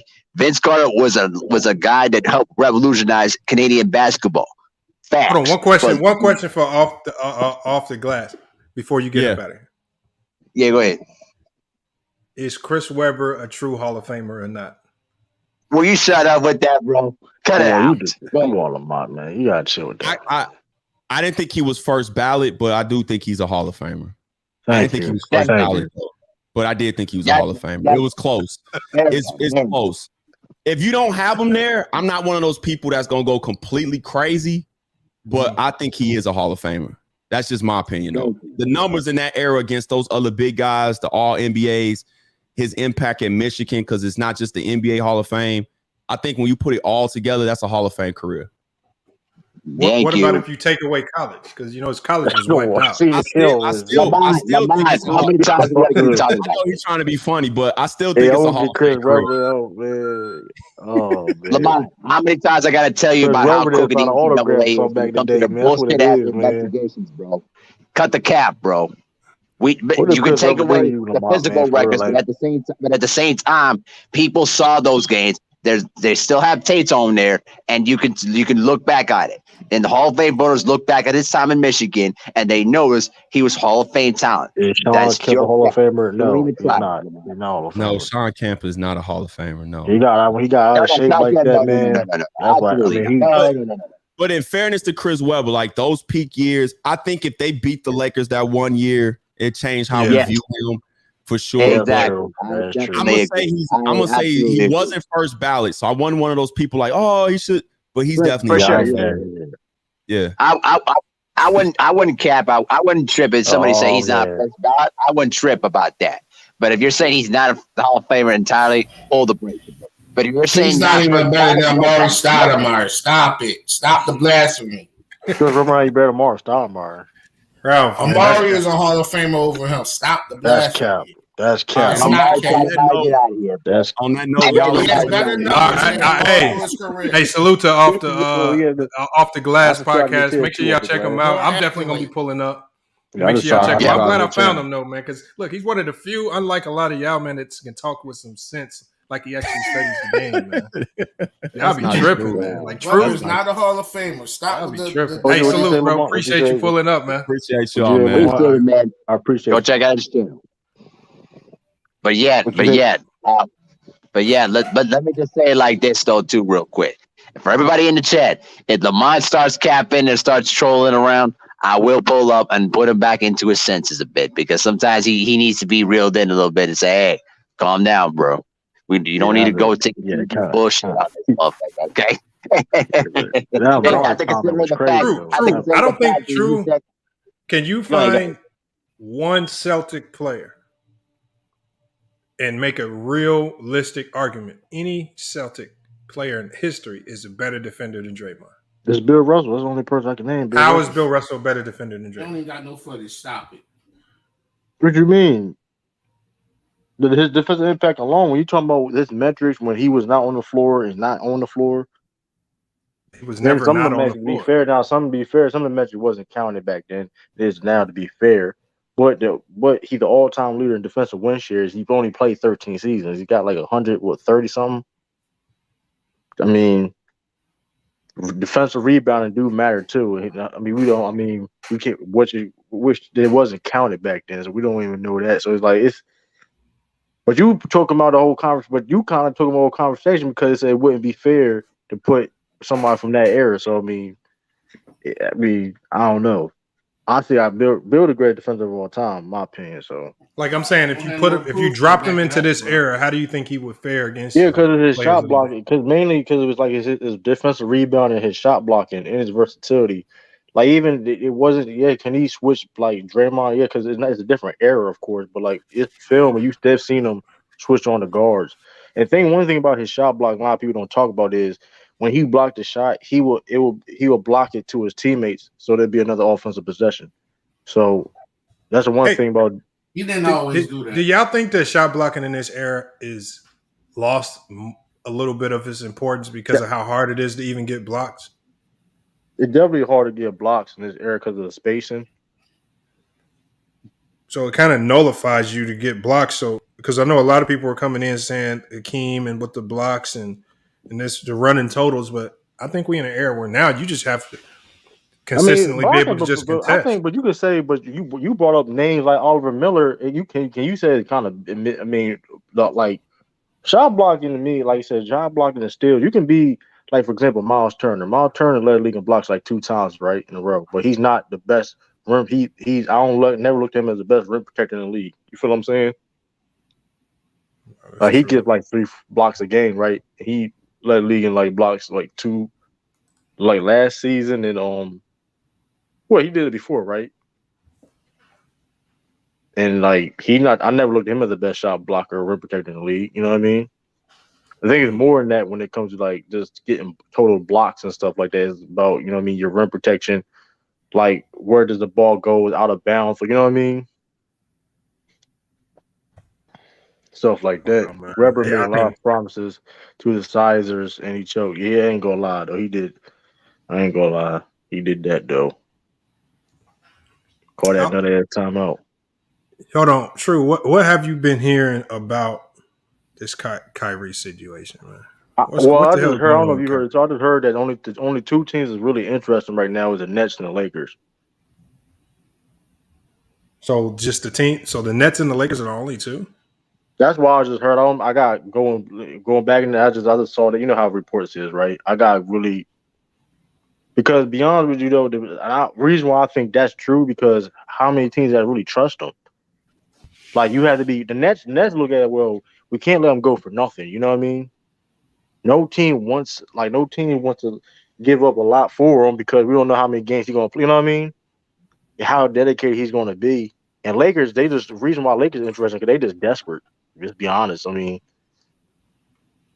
Damn. So a reporter, a Nets insider by the name of Christian Winfield said that the Nets' first offer to Kyrie was basically use your player option, which meant take the $36.5 million and prove you're worth it, and we'll talk again next summer. That's basically the offer they put on the table. So the offer they put on the table for him was show us you can play a full season and we can talk later. That's why he's having so much push. So why is Kyrie mad? Because they just saying, show us you can play a full season and then we can come back and talk. Why would he be mad about that? Because I don't know, because ego, because he feels like he's not in control. He feels like he's not being in control. That's why I think he's mad. But let's be honest though, he missed those games mainly because of himself. He said he was going to take the vaccine. The next thing you know, he didn't. He lied, saying he's not going to take it. You know what I mean? Where did you hear that he said he's going to take it? He did. He's been adamant about it all season, bro. We can't just run around with a narrative we can't prove. He said that, bro. You don't know that, yo. Hold on. Before the beginning of the pandemic, he said that when it gets FDA approved, that he would take the vaccine. He did not. He did say that. He did say that. He did. He didn't. And then so let's not act like that's not. This is the reason why the Nets is giving this. This is the reason why teams don't. You can have your own opinion on not taking stuff, but don't sit here and play games. I mean, let's not do that. I just think it came to a point with him where I think this is where he butted heads. He just didn't want anybody saying you have to take it to do this. Right. He didn't want anybody telling him what to do. And so he was just making a stand. I think his stand was more so based on y'all can't control me. Not because he don't believe in the vaccine. I think he would take the vaccine in a heartbeat. I think he would have took the vaccine already if New York hadn't made a mandate saying y'all have to take it. If you don't take it, I think he was basically saying, look, I ain't gonna take it. I give up millions. I think he was just trying to put on a certain front. And now it comes time to get your payday, and that payday ain't looking right because while you was trying to prove your point, I mean, you let a lot of people down, man. Right. Natalie said the Nets should let him walk. Give LeBron an early birthday gift. Shit, that ain't. But that's not dumb. That's not stupid. That'll crumble their whole franchise. They do that. They can't afford that. No, sir, they can't. They can't afford that. They taking too many L's. Does anybody think this is something that this is a trade that nobody's talking about, and I think it's because it will probably hard cap both teams. But how intrigued are y'all with the potential of a sign and trade for Zach LaVine?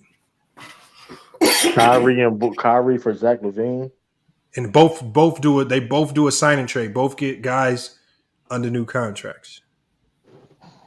I mean, you can make it happen, but like I said before, it's all about the Bulls. Does the Bulls trust Kyrie Irving? Because they're going to have the same. Because they want to sign the same type of. If you doing that, they still want the same type of like situation. Hey, listen. Because here's the thing: if they're going to sign anybody was looking to sign him to a long-term contract, if they trade for him, it's not going to be a fully guaranteed contract. Because you notice that's what NBA. I mean, I don't know, like people like Jonathan Isaac, right? He got a $70 million contract. His contract is not fully guaranteed now because he missed all last season. Yeah, and his second to last season is like half guaranteed, and his last season is not guaranteed. So I think if teams do want to trade for him, I think that's what the conflict is at, Lamont. Whereas, like, if he do sign a contract, it's going to be not fully guaranteed base. He said Matt said he thinks that's a perfect scenario for the Nets. I think right now the Nets just need to get the Nets right now. When you have KD and Ben Simmons, and you actually have some workable pieces on your roster, you got Patty Mills, you got Bruce Brown, but you probably got to re-sign Bruce Brown, I believe. But they got Joe Harris. I think they have I think you still got LaMarcus Aldridge and Blake. I think you just need active bodies that can be skilled players. Compete. They're going to compete. I mean, let's be honest. I'm just saying, if you have to let Kyrie go, you don't have to get a Kyrie back in return to make it work. You just have to get it. Yeah, but here's the other thing too, though. In the reports, they say if Kyrie goes, KD is most likely to demand a trade. So that's what's reported, but I don't think KD will demand a trade.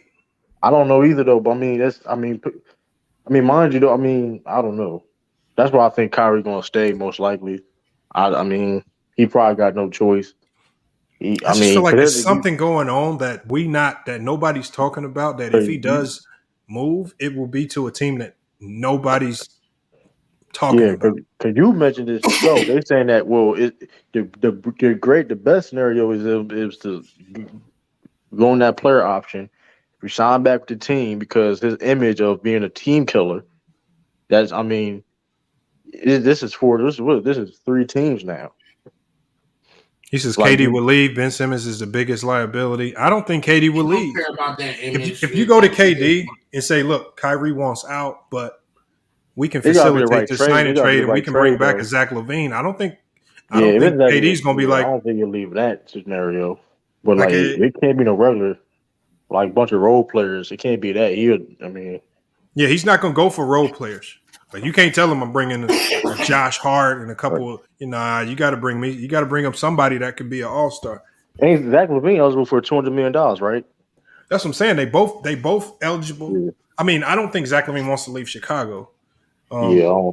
Per se, but I'm saying if you had to trade him, I think the best trade out there is the signing trades for Zach LaVine. I think that's the only move out there that really works. Chicago gonna love Kyrie. Chicago would love Kyrie. Win or lose. They could lose and they would love Kyrie. They don't need a playmaking guard. They got Lonzo. But Kyrie plays the 2. That's what I'm saying. He can just be the 2.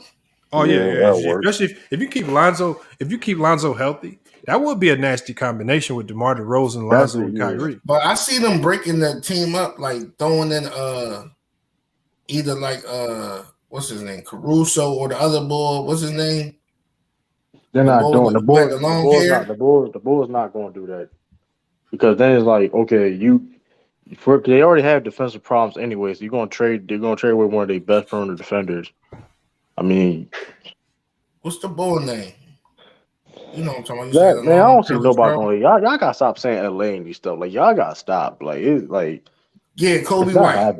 Thank you, Escobar. Yeah. What about Kobe White?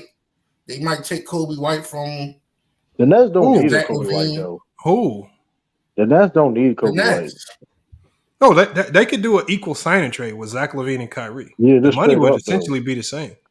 It would just hard cap both teams.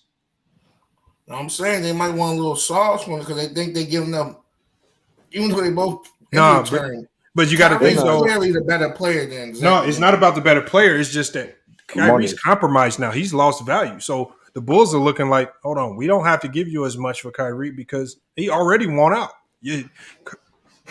Kyrie announcing that he wants out decreases his value. It actually makes him a worse trade piece. But that was the same thing with Harden and Ben Simmons. They do extra sauce on it.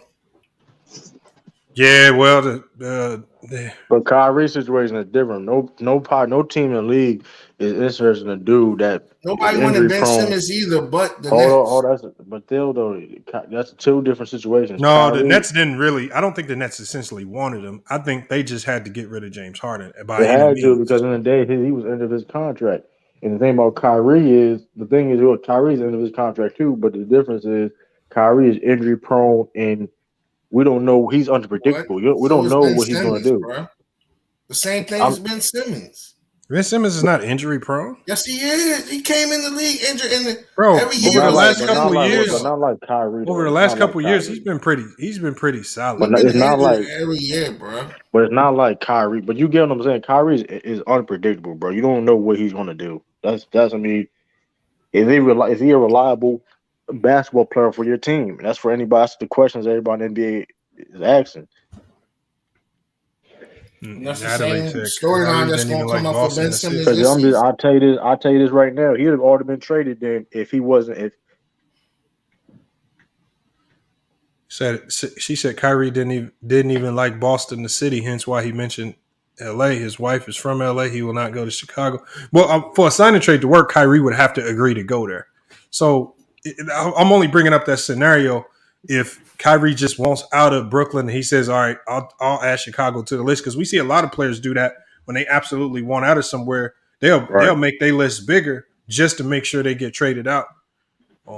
We saw James Harden. We saw a couple teams do that. Just make it bigger. I mean, LA, but he's not going to. I don't see him going to the Clippers. I don't see him going to. I mean, my thing is now they do. Now here's the thing though, teams will sign him, but they're not. It's not going to be a deal that he wants. That's the That's going to be the problem. It's not. I was thinking that too. The new wave. Is Kyrie married? I didn't think he was married, Natalie. If he did get married, he did that shit sneakily.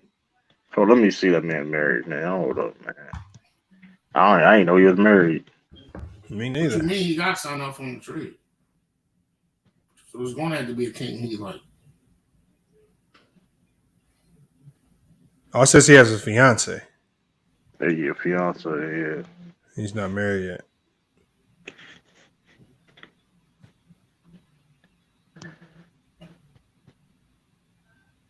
Says he got engaged. That just says he's engaged, but I didn't see that. Prince Legend says off topic. Any thoughts on Kwame channel? Well, yeah, the Prince Legend. I gave him my advice. Not surprised at all, though, man. Look, y'all, look. This is for all content creators. If you don't want to get copyright flagged, stop using other people's copyrighted materials. That's my only thoughts.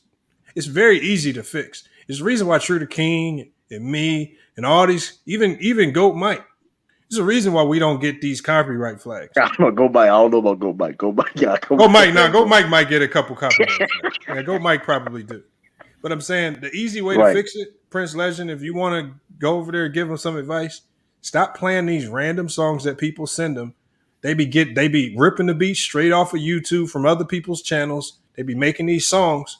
That's copyright. And people be acting all surprised when you get look. He got copyright because he keep playing these songs that random people are sending him, and he don't know where they came from or if they even got the rights to the beats.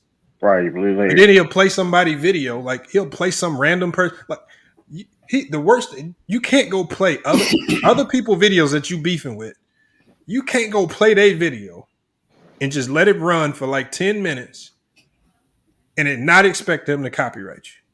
I mean, it's the easiest stuff. He just letting them play without talking, like he just like letting it play, like no editing, no reaction. Like they just be stupid like you're not even being like it's ways to do. So the thing is, the copyrights only make you a better content creator because it makes him step his game up. Stop doing dumb shit. That's it. Like seems like everybody's scared to tell him. Everybody around him keeps wanting to blame the person that flagged him. Man, they don't want that man to succeed. That's what it is. Man. Yeah, they don't really care about. They don't really care about Kwame, man. They just like he's entertaining, man. He just. How you gonna go from one channel where you got copyrighted for a video, then you gonna go to another channel, play the same song, and then and surprised that they flagged you again? Come on, that's crazy. That's just stupid right there. That's just dumb. So, feed your dog, Lamar.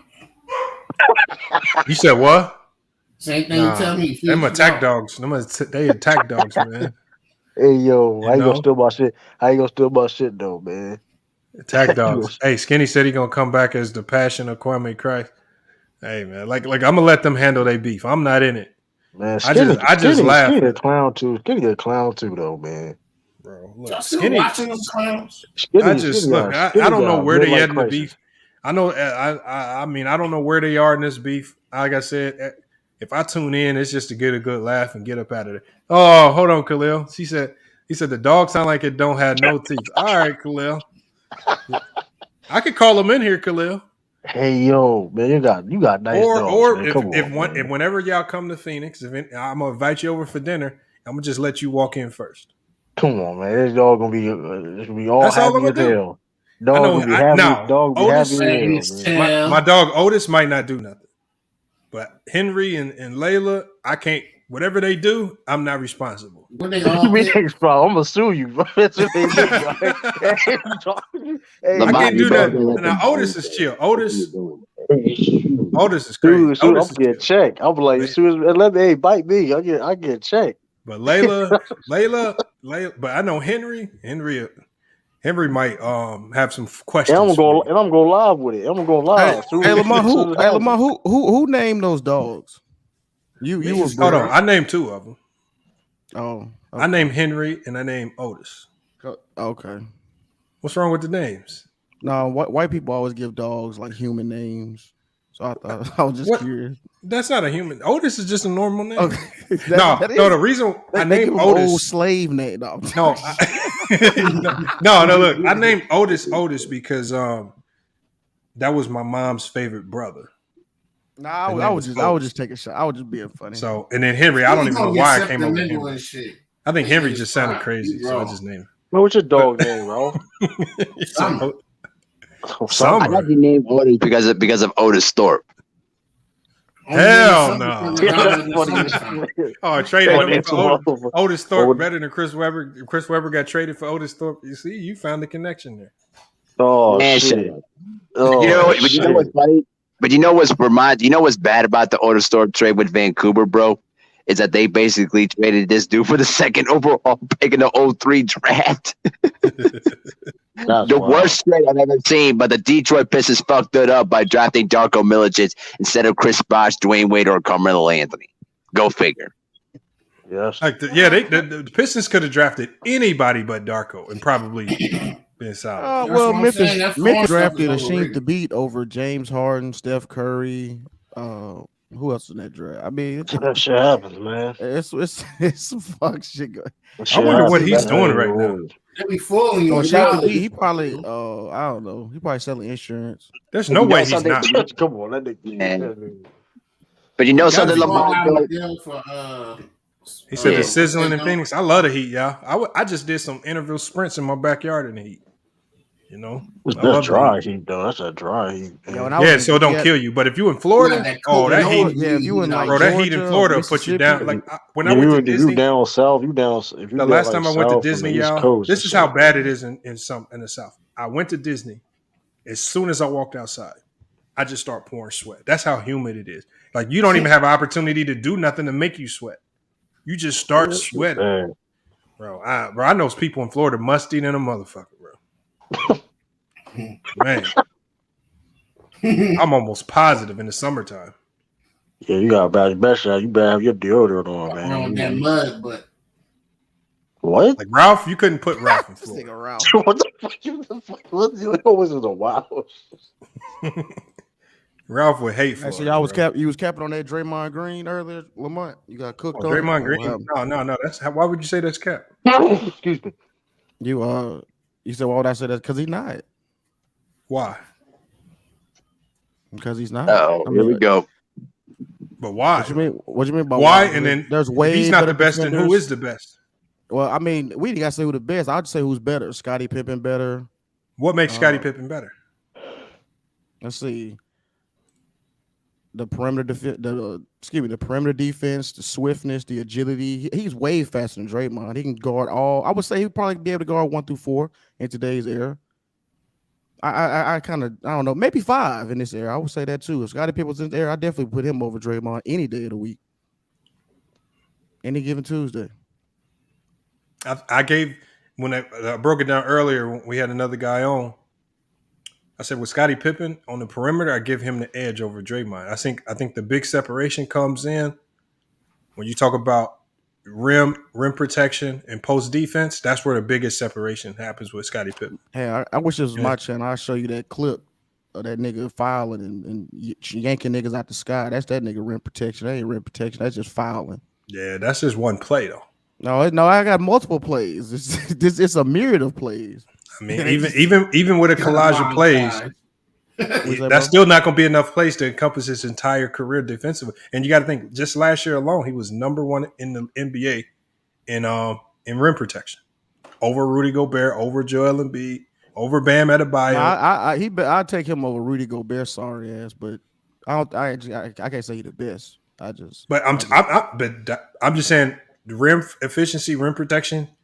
He had the lowest percentage of what shots contested at the rim. He had the highest percentage as far as, or at least the lowest percentage of people scoring on. Now you said that was last year, right?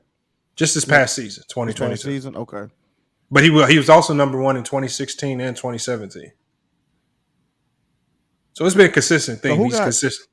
Okay, with the rim protection, is that website you got where like only coaches got access to? Is that what you just looked at on something else? No, you guys can get access to it. What's that site called again?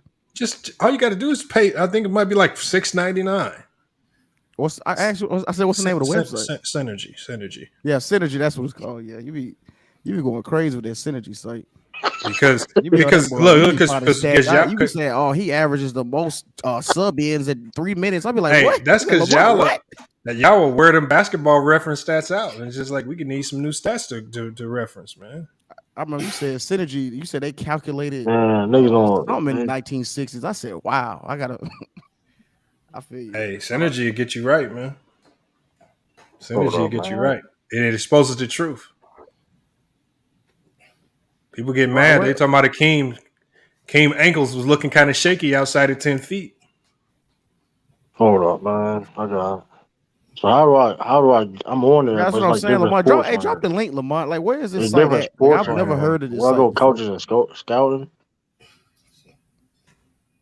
Hold on. Let me give you the link to sign up.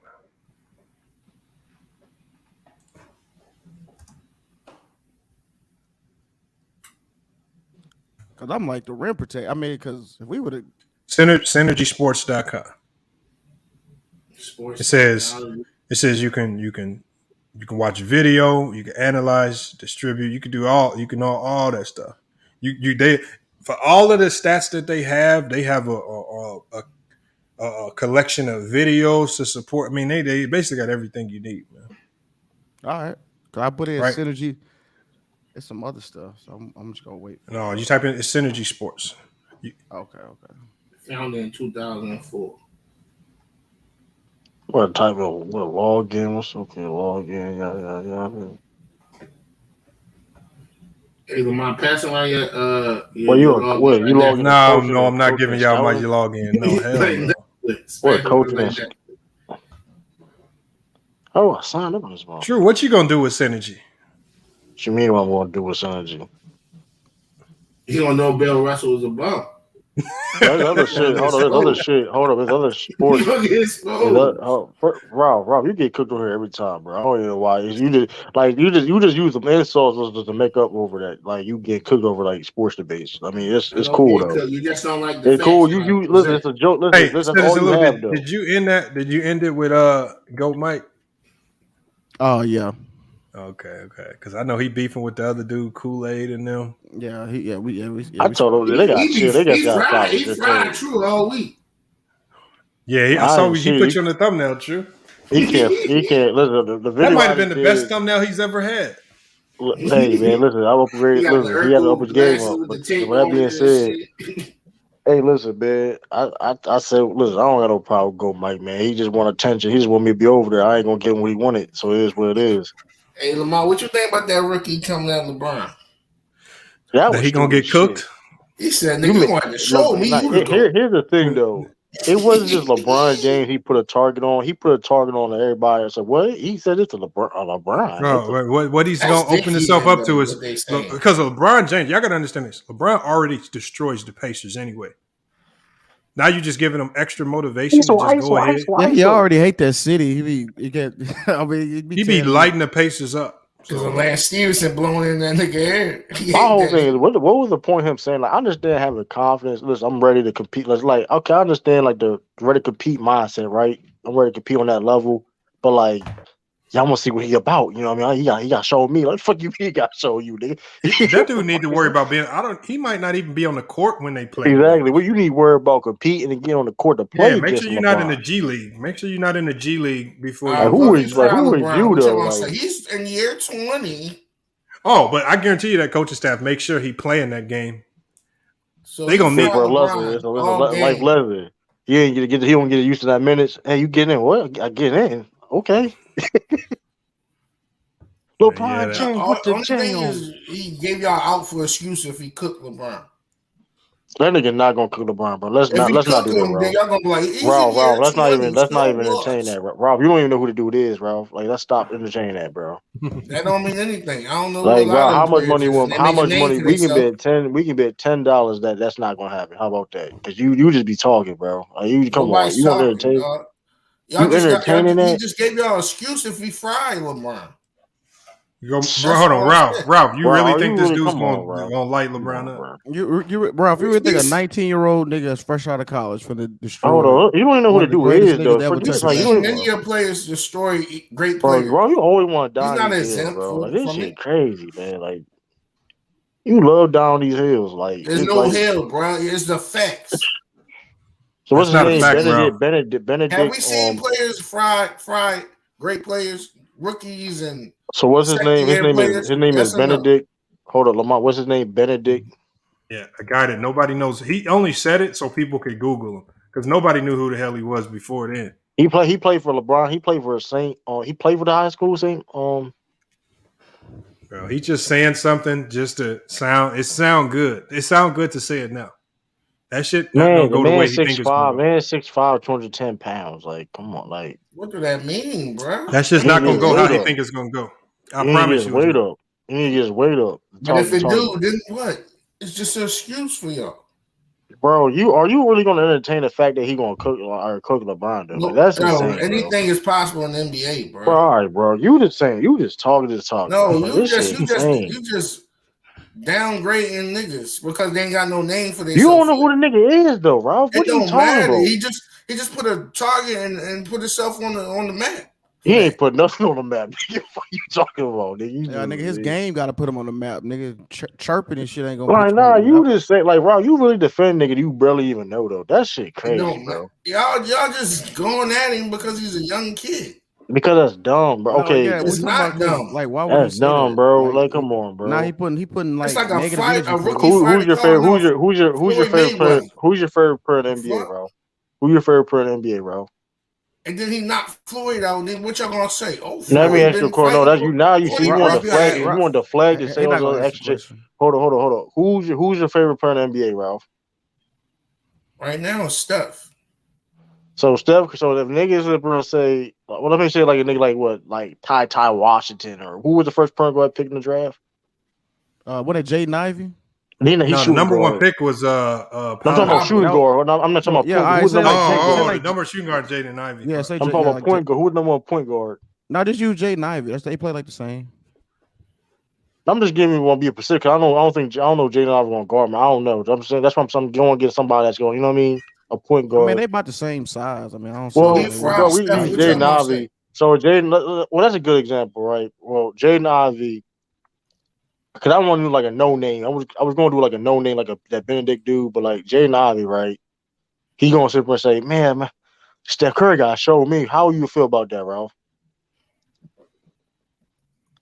The same way, nigga putting Fuck, I on for hate himself. the ball. And if he fried Steph, he backed it up. If he didn't, well, you got No, another game you or talking about two one move though? Come during on, the bro. season. So what do you mean? All right, You man. play him 2 times this season. If he barely get in, shut No, he's your not ass gonna barely up. get in. He's gonna be We a got starter. Jaden. He says Hakeem number 1 in blocks and top 10. Why does everybody keep running totals? We've already debunked that. Yeah. That's why I mentioned players like John Concat. I've always said that blocks is not a 100% parameter for makes you a great defender. Rim protection period in general. Sean Bradley is not an elite defender, but he averaged almost 4 blocks a game in the season. Yeah, when Ibaka averaged like 3.6, I mean, they was still going at that nigga like viciously. Yeah, it don't matter. Yeah, I never looked at him as the best rim protector in the league. I mean, he was Yeah, he was a led good the shot league in blocker, but I mean, but yeah, that nigga Benedict, man, I'm gonna give you that man I'm jersey. gonna say bro. this. I would say Tim Duncan definitely a better defender than Draymond Hold on, Green. Ball is life. Hold on, but this says Ball is life burner because of Lamont. You're stupid as hell, bro. What is this, man? This can't be a real Ball is life because you keep saying you got blocked, but you're not on my block list. That might be Baller's life. I think it is, but you gotta hit the link, man. No, I think like if somebody time you out or hide you on the channel, I don't think that's the same as block, What right? is his ass talking about? Now, hide your channel is blocked, right? No, because if I hide somebody, I don't think they'd be on the. They're not in like that Google block people. It's not. Or he's not Nah, blocked. it's something different now. Hold on. No, hold on. You can't type in the chat. Yes, you hide can. your You just user. can't. You can type You in can the go chat, to, you but can watch you it. You can type in the chat, but nobody gonna shit. see it. No, Yeah, only you can person watch can that see video, was yeah. the chat. No, The you can chat watch room it. can't see. Rob, if you hit Only from the the channel, person nobody gonna see you. If you Yeah, hide if I hide you, like you're not. Bro, nobody you gonna just gonna be talking to listen, I yourself. can tell you how that's not true because What do you mean? Bro, What- I'm no. I'm Bro, about to Rob, tell come you, on, bro. we got YouTube. We got Because- YouTube channels, Ralph. we Rob, got we YouTube hide Bro, people how all the you gonna time. tell me and I'm blocked on Bang channel on my other joint? Oh, you speaking from a head, nigga. You got that perspective. Okay. You speaking Nigga. from the Yeah, nigga that's I'm be hidden. on the joint where I got Chris Brown as my Adley. I'm blocked on Bang John from that John, but I can talk in the chat and they be responding to me. That How means you you're not not blocked just though? can't Maybe see me. maybe unblock. He unblocked you. No, he didn't, bro. He was just how you know? How you gonna tell? Hold him, on, man? why would Bang block you though? That was a long time ago. Remember we used to go at it. Yeah, but he probably In the unblocked you chat, though, bro. Lamont. He back on there now, bro. He probably unblocked you, bro. Bruh, I'm on my laptop right now. I don't have the Chris Brown John on this John. This is 2 different accounts, bro. I understand that, bro. But I'm saying he Hold probably still on, unblocked can you please? Because that's hard for me to recognize you sometimes. Can you please put the Chris Brown photo back on? It's not hard for me to recognize. I don't have it. I don't have It is, pictures man. on my laptop. Bro, the only way the only way I would recognize you is when you had the Chris Brown image up. I don't have no pictures on my laptop. That's when Ralph was wild. It's on Ralph my was wild phone. in the comments with the Chris Brown picture. I don't know. That Chris Brown picture turned to a whole other person. That he was wilding, bro. That's on He my was phone. wilding.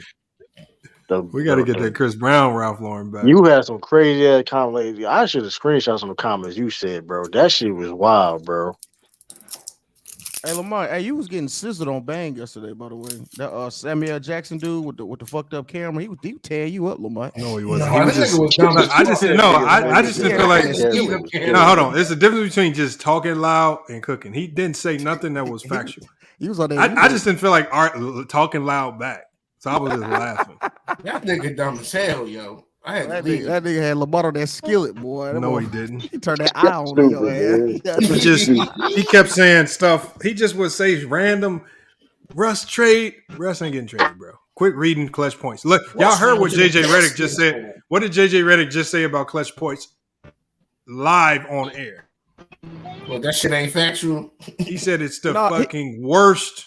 He said it's called aggregate media. He said it's the worst of all media resources that you can use for basketball news media. That's crazy. I never use clutch points, but no, but he went at that. Hey, you on Twitter, Lamont? Yeah, I'm on Twitter. He went at NBA Central too. He went at them niggas too. I mean, he called out Bleacher Report. He called out clutch points. Somebody came out stat muse. Somebody came out stat muse. Yeah, they be going at the dude who own it. They be calling him. He basically said what they do is they take stories and like they spin the like most media outlets already put a spin to it. He said they'll take that story and spin it even more. Like, so come on, it's not very credible. Like it's really written to make you guys read and create, just more topics to talk about. It's like a Reader's Digest, what they got with the soaps and shit. But but the dude's he'll read a Russ story on clutch points. Like, it's a reason why a lot of these trades we read about don't ever happen. Or when they do happen, you surprised. Yeah, real trades YouTube channel. I forgot they got a YouTube channel. They forgot they got a YouTube channel. Who, Clutch Points? Yeah. I ain't know they did either. I used to think that was Clutch. That was LeBron's shit. Nah. Oh, like his publication. I can see why you said that. Hey, but if Clutch Points want to partner up with FYF Sports, man, hey. Why you stupid? Are you still signed to the energy drink in that 360? True, that way you get your thumbnails from, man. True, that way you be what 360? What'd you say? The energy drink. That's where you be getting your thumbnails. You talking about Bang? Yeah. Yeah, sometimes I ain't gonna lie. Thumbnails from Clutch Points. I ain't gonna lie. Oh, they good. They good for a good thumbnail. Thumbnails fire though. I ain't True. Hey, it still say Clutch Points in the thumbnail. I be like, damn, True. Hey, I don't give a damn sometimes. Hey, listen. I don't give. Hey, listen, man. I don't listen. Hey, they don't. We gotta make sure a logo. True. I know they ain't. I know they don't mind and shit. True. If I make you a YouTube logo, are you gonna use it? Yeah. Okay, so I'm gonna have a YouTube logo made for you. Yeah, it's gonna be some wild. Now hold on. True. If I pay to get it made, you have to use it for at least a month. I got you a logo. I already got a logo though. You got a logo? Yeah, the True to King TV shit, bro. Yeah, you don't remember the other logo? Oh, the green thing. That look like somebody. That's like bubble letters. Some shit. No, don't do your Khalifa like that. We ain't doing your Khalifa. Hold on. We ain't gonna do your Khalifa like that. That's somebody from the basketball community, man. Y'all can't be doing that, man. All right, hold on. Yo, that shit hard. I don't care. No, that shit hard, man. That's like bubble letters. Remember? Don't do that because when I first got it, niggas didn't say anything. Don't do that. That shit corny now. Don't do that. Don't do that.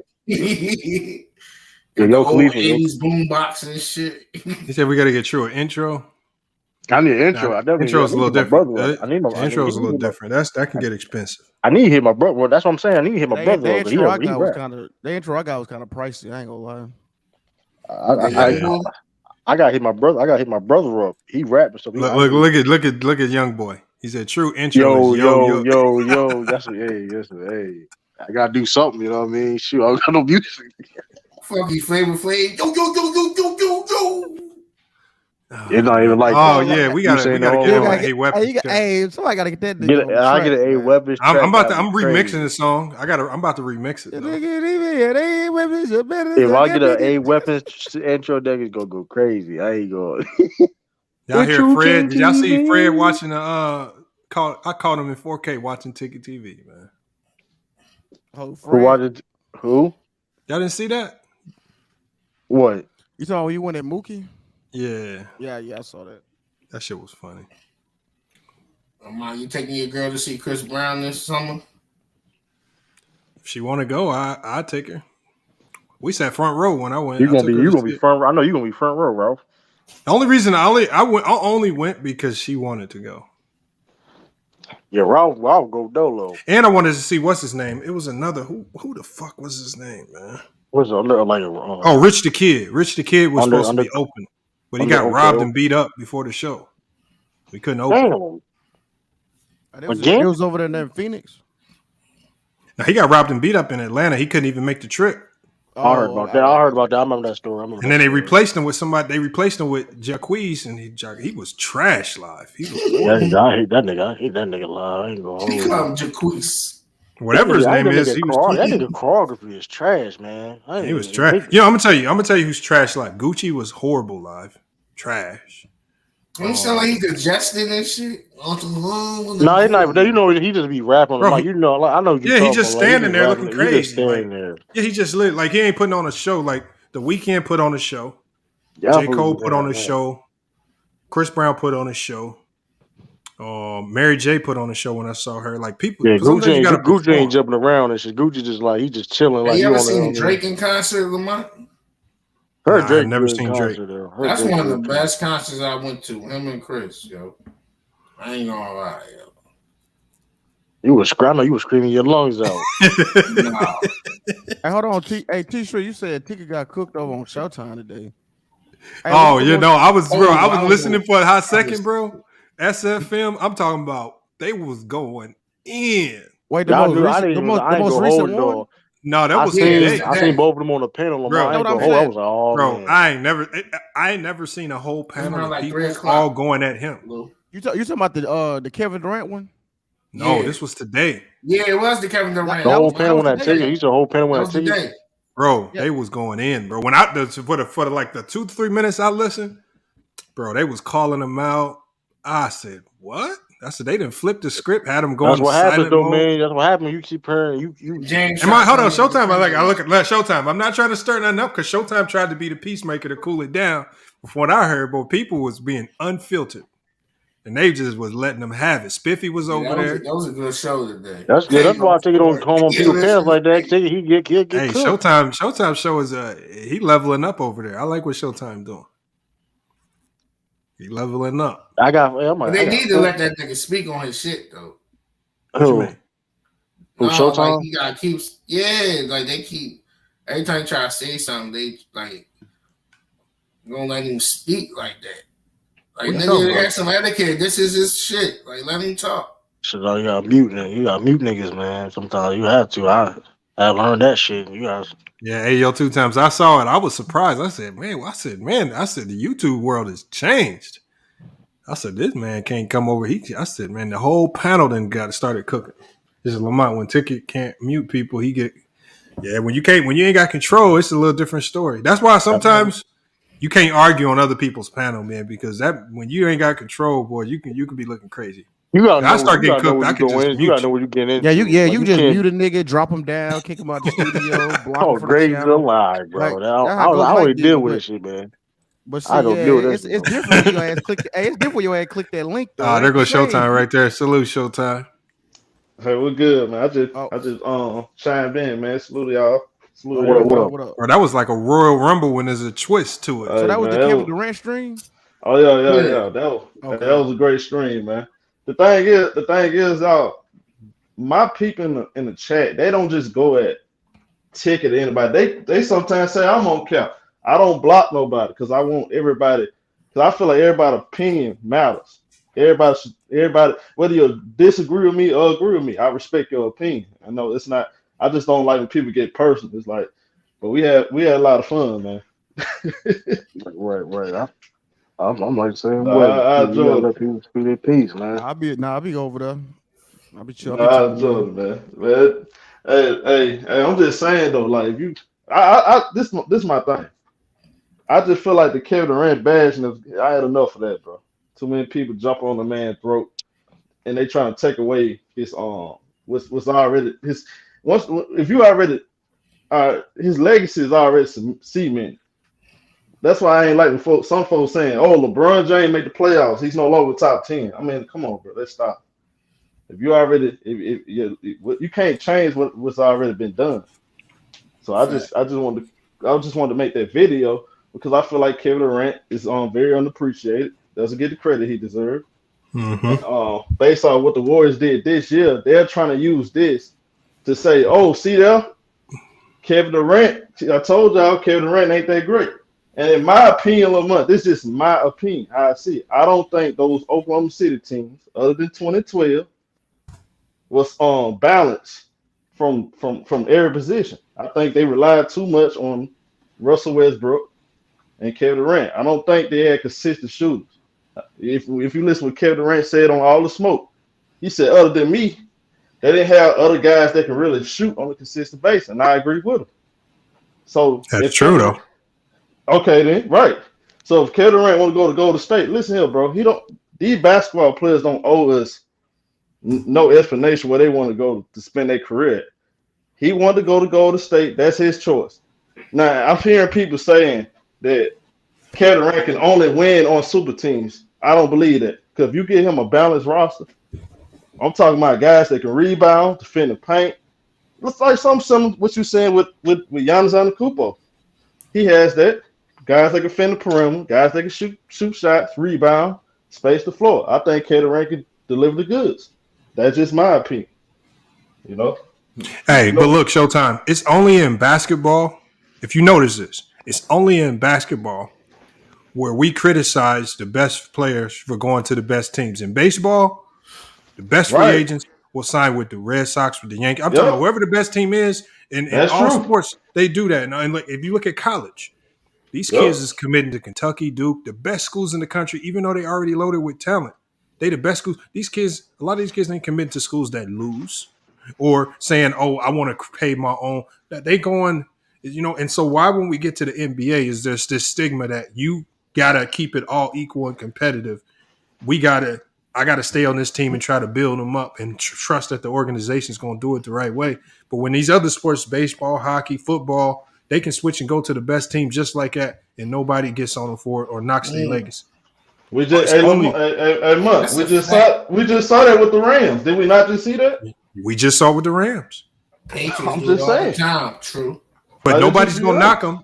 They won a Super Bowl. Nobody's gonna knock them. Nobody's gonna say they put together because that Rams team was equivalent to what you would call a super team. Am I wrong? No, you ain't wrong.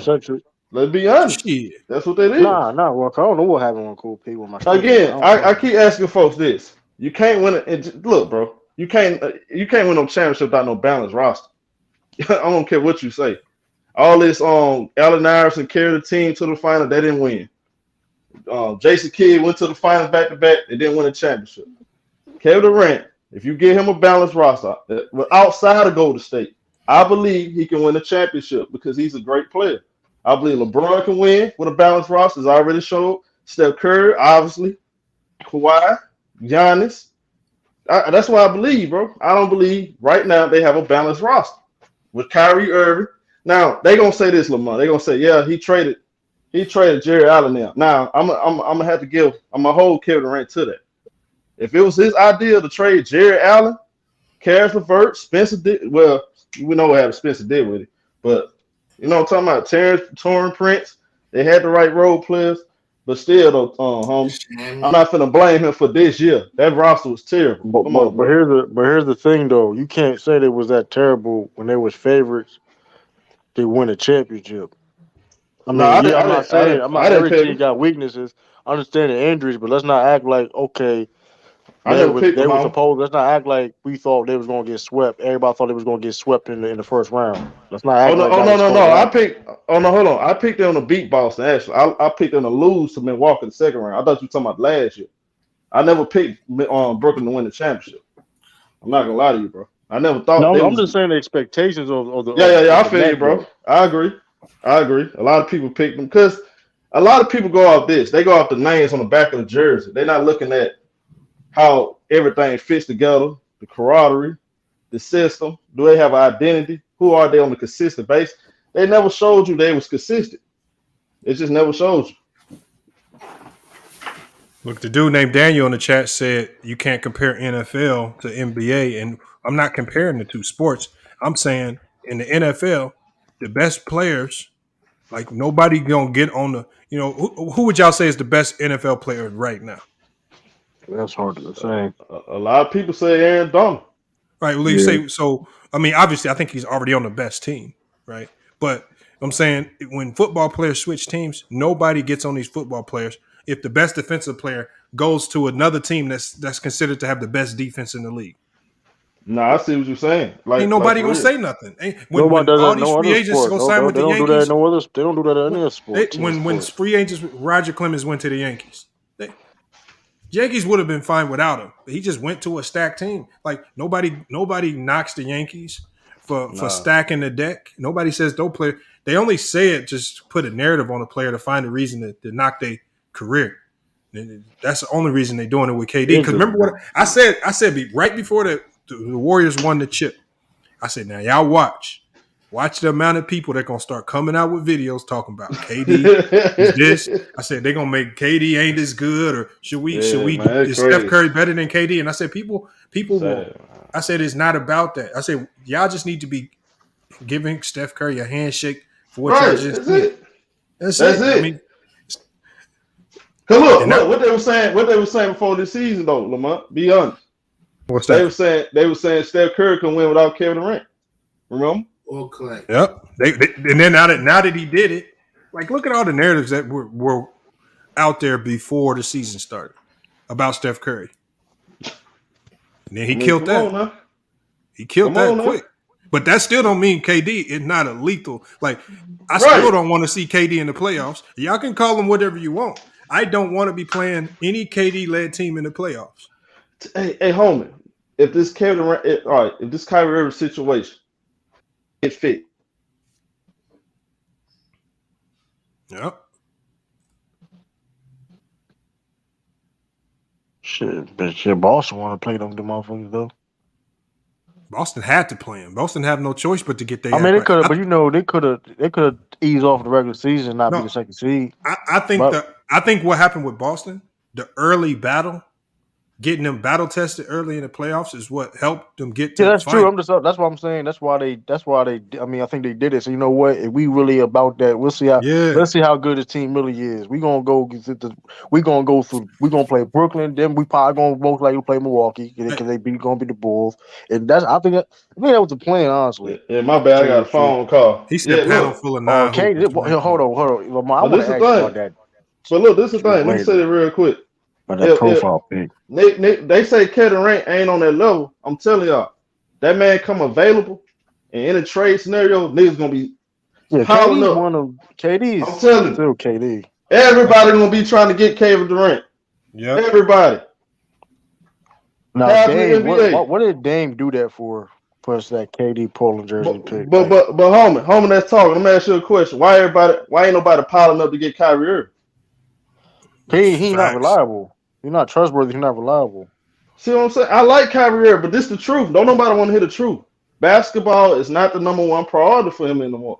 It's not the same as 2016. I don't see that same driven. It's just you just see the moves, bro. At this point, I'm be honest with you, I just don't trust him no more. He's too shaky. There's always something. And then it's like okay, you don't.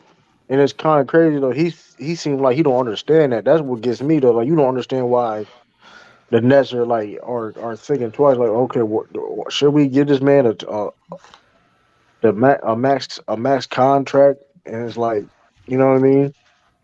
And he may not. Like Kevin Looney played more games than Kyrie did his whole Brooklyn career. That's kind of this season he did. Kevin Looney this season he played more games than Kyrie did his whole Nets career, and that's kind of crazy. Like, bro, we pay attention too much about the guy on the back of the jersey and what he done for me 4-5 years ago. But guys like Keon Looney don't get the no credit he deserves. So you need guys like Keon Looney to win championships. Look at all these guys be bashing Draymond. They may act like Draymond just trash, but I guarantee you, their favorite team would love to have Draymond Green on the team. I would. I want Draymond on my team. He a winner. Yeah, I want. Listen, Draymond. I don't want that nigga on my team. Shit. Man, you Well, crazy. that's why the Memphis Grizzlies trash. I was trash. Hold on, Lamar, you a Portland Trailblazers fan, Lamar. That's why they lost. Hold on, who they lose? Lamar, you said Brandon Roy. Hold on, Lamar, you said Brandon Roy Roy. influenced you, nigga. Stop it, nigga. Kill yourself. Brandon Roy was nasty. Brandon Roy was Brandon Roy But was you crazy. You talking about Brandon Roy? You talking about a nigga? Yeah, you gonna lose credibility just saying that citizen. Well, you out your man, Brandon Roy. Bro, y'all niggas capping. Man, you had Brandon Rudy Roy Gay. was You had nice. Brandon Roy. Hey, what he do against Man, you out your you crazy, bro. You had Rudy Gay. Tearing that nigga ass up. Stop. Nigga, you had Rudy Gay. No, he. Fuck Rudy Gay You too. Fuck that better nigga. stop. You better stop playing, my boy. Brandon Roy might have been the second best shooting guard in the league when he was healthy. Yeah, he was though. He arguably was though. Well, I'm gonna say Him and Wade. I mean, yeah. Roy was cold. I ain't gonna hold you. Brandon Roy was the truth. I don't know what you talking about. No, damn well Portland ain't bad. Man, them garbage ass niggas. Lamar. Look. Hold on. But hold on. So you saying if let's do this. If you put Jaren Jackson on the Warriors and you put Draymond Green on the Memphis Grizzlies, who wins? Man, we don't even get to the play-in, nigga. Yeah, right. Man, we don't even get to the play-in. You wild. Are y'all serious? Are y'all serious, bro? Memphis, Draymond, you understand what What can Draymond do better than Jared Jackson? I'm gonna tell you what it is. It's defensive IQ and his defensive IQ. Listen. I'm gonna tell you. Listen, this is what makes Draymond Green. Hold on. That's what makes him a great defender. Because, like I said, he's not. Listen, he may not get all the crazy blocks or crazy highlight defensive plays and stuff like that, like consistently. But what he does on that court is like knowing where people need to be at. Right. Communicating. That nigga Jared Jackson was tearing his ass up. What about? But let me ask you a question. That nigga was averaging 20. Let me ask 27. But hold on, Can Jared Jackson get that rebound, push the pace, and get his teammates good open looks and transition? Yeah. If he had Steph, yes. Nah, he ain't bad. If John Morant had the shooting prowess as such as Steph, yes. He can't guard 1 through 5 like Draymond either. Bro, are you serious? Did you not see on them pick and rolls when he was switching Man, on? come on. Y'all love to say he that. Getting cooked. Who was getting cooked? No, John Jared Morant Jackson. getting cooked. No, Jared Jackson getting cooked too, bro. By who? Game 6, he was out there trying to guard Clay. He was getting cooked. Boy, that man wasn't getting cooked. Man, y'all lying. Come on, home. Bro, y'all know what happened. Dylan Brooks had that bullshit. You talking about game 6? I'm talking about game 4. Game 6. Man, no, that turnover about to bring it. That was game 4. I'm not even a fan of Draymond though. But I got respect that game though. I ain't gonna like. What you mean? I guarantee you, if Draymond Green ended up on the Grizzlies, you wouldn't have a problem with it. I would have a problem. I'd be mad as hell. No, you wouldn't. But why though? But why? Because the narrative's about him. What is the narrative? I'm talking about what I see in the game. The narrative is not about him, bro. Draymond does the dirty work. He rebounds. He passes. Yeah, I don't understand it, He runs the offense. Thank you, Christian Brooks. He runs the tempo. He controls my thing is, you don't have to like Draymond, but you got to respect the game if you know basketball. Yeah, bro. Like you need guys like that to win championships. I'm gonna keep on 100 guys. You guys have all played basketball on the court before. He's one of them guys. Draymond's one of them players where y'all just gonna dick ride Draymond. No, we're not dick riding Draymond. Bro. We're talking basketball.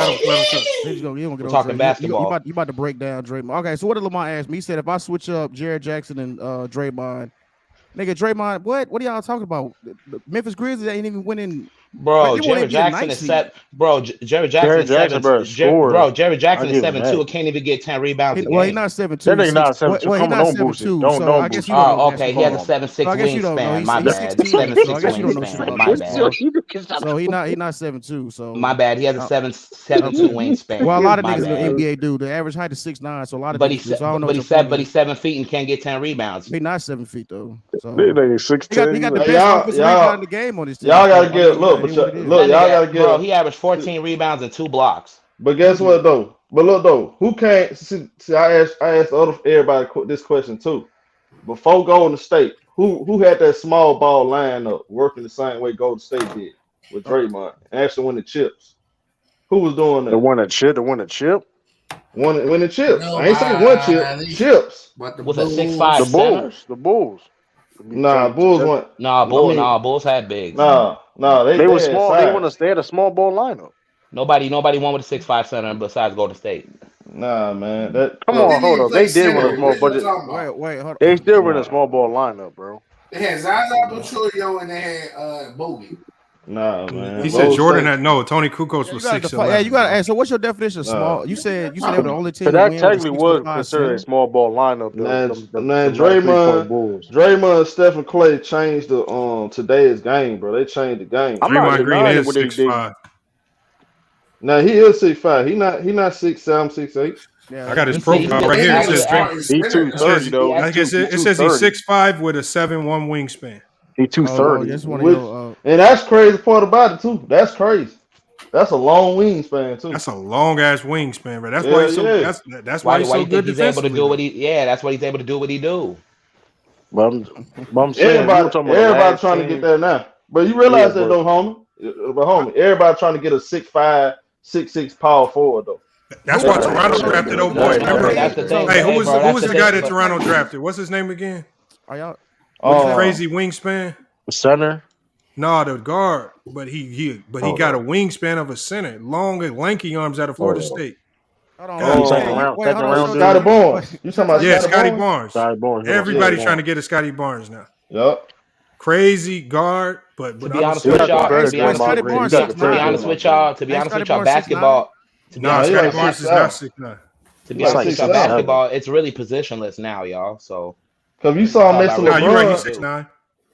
But Scotty Barnes, right? But hold on, if you see him next to LeBron, he's a little smaller, don't? Yeah, that's what I was saying. Showtime, you said everybody looking for a 6'6" power forward. A 6'6", 6'7", you know, guys like that. That ain't necessary. They are going for the lengthy, like some Chuck Hayes type guys. niggas. Is that what y'all talking about? You gotta be I think you gotta be versatile. I agree. You gotta be versatile. They not necessarily looking for like 6'6". No. Niggas is looking for Andrew Wiggins type niggas. Say it right. Anybody looking for no Draymond? Niggas looking for Andrew Wiggins type. That's niggas. the same, but that's you basically making my case though. You making my case. Guys like 6'7", they can play. They can stretch the flow and guard. They can play both defense and offense. Andrew Wiggins ain't nowhere near the same type of nigga. Andrew Wiggins is a way better defender. We saw that shit. He's not a way better defender. Bro, they had the stats of Lamar. They said everybody he was guarding throughout the series, niggas was shooting 38%. Andrew Wiggins ain't starting. But look though, pull up synergy, Lamar. No. To be honest with y'all, pull that synergy up. To be honest with y'all, statistically, Andrew Wiggins was the best defender in the playoffs. But hold on, Citizen. But hold on, y'all. Hold on, let's get it all the way correct though. He ain't started playing like this elite defense till he got on Draymond now. No, because Eagle Dollar been coaching his ass up. Shout out. Yeah. Come on now. That ain't been Draymond Green. I don't want now you gonna say Iguodala was on the team last year. To be fair, Iguodala was on the team last year. Y'all don't do that. Don't do that to Iguodala. Y'all know that. You gotta get credit to Draymond. I ain't gonna get on Iguodala. Fucking credit. Get that nigga. Hey, hold on. My boy, now a lot of people don't like him, but this is one of my favorite players. D'Angelo Russell said, "I learned a whole lot of stuff being around Draymond Green." A lot of guys have. You know what's funny though? I seen a video. I mean, what some off the ball stuff? Probably how to do your money. Yeah, off the ball. He good. Team defense. Don't D'Angelo Russell try to do like Draymond say outside Green of basketball. Yeah, Draymond help you stack your money up, investments. No, basketball. Get out of here, bro. No, I'm talking about basketball. I'm not talking about nothing to do with that. Basketball. Thank you. Man, I ain't go with Draymond Green. How that work out for D'Angelo Russell? Showtime. How that work? I ain't gonna fight you. D'Angelo Russell is one of the best defenders in the league this year. You talking about a nigga that got benched? That's what I'm saying, bro. You're talking about somebody that nothing to do with his defense. Citizen Lou, the question is, about a nigga that's on the trade. No, Citizen Lou, the real question would be, how did your team fare against Draymond this year? What did Draymond do? Hold on. So, are you speaking on my team? So, what did Draymond do? He did enough to win. No, he didn't. Nigga, enough to slow down Jaren Jackson. Kevin Looney, nigga. Oh, he shut Jaren Jackson down. He shut him down. He had 33 and 8 the game. He turned the volume down. No, what about game 6? We ain't gonna lie now. He turned the volume down in game 6. Come on, Lou. No, he didn't. Showtime. He did not shut him down. Oh, come on, Lou. And if you actually pay attention, they was using Draymond more so on the perimeter in that Memphis City, especially to slow up Desmond Bain. No, he didn't. Bain. That nigga was because they shut Desmond Bain down. That nigga was. He was. He was battling a shoulder injury. Desmond Bain was playing hurt. Oh, stop! Yeah, he had man, that. He was though. Hey, look, y'all. A lot of it had some to do with Steph Curry off ball defense too. Now His defense. People don't give him his credit. He's a way improved defender. He's a way improved defender. Steph Curry been locking in this playoffs. I don't care what nobody says. Man to man, definitely.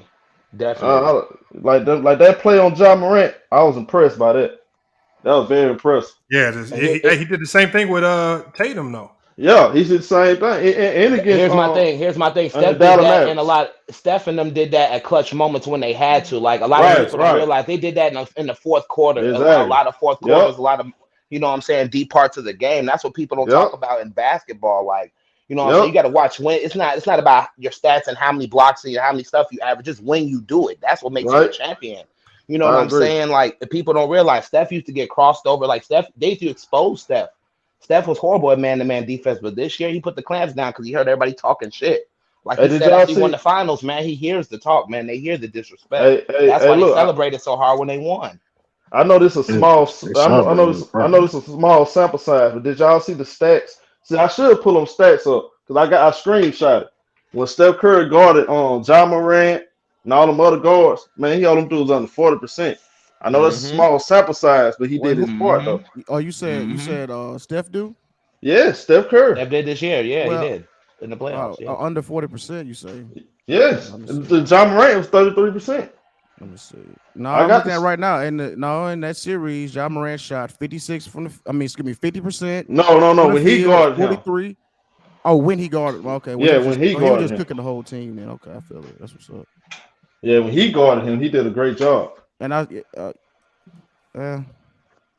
just like statistically this season, that's why Pat Beverly was talking crazy. Yeah, it must have been like a couple. How many shots was it? Showtime? Was it like 4 shots? See, that's what I got to go back and see. Lou, I got to go back and see it because I started screenshot it. Hey, it was probably situational because Steph's not going to guard John Morant 10 to 20 times. But he did his part. He can't guard him. That's what it is. He can't. See, this is the thing, though. Nobody can. Nobody's guarding somebody 20, 30 possessions straight. That's basketball. Like, but it's the thing, though. Bro, you saying it's basketball? Like, oh my god, bro. But listen. No, I'm gonna speak. No. So you name one player that guards somebody 30 times a whole possession. No, I don't even. Bro, you talking about out of 80 possessions? Okay, you might say not. No, I'm trying to make it seem like, let's say if John Morant takes 30 shots a game, there's not one player guarding all 30 shots, or let alone 20 of them. Of course not, but that's why you do a percentage of the time, my nigga. Not every time it's a shot. And sometimes you force. So if that's the case, then bro, you can't. If that's the case, okay, I understand that. I understand that. So if that's the case, you can't. They on my boy Superman. What else, Superman? Oh, Superman, I ain't seen him. So if that's the case, so that means you can't count John Morant shooting 56% then. Oh, Superman. No, what I was saying, hold on, I see what you're saying, but Showtime was saying OG.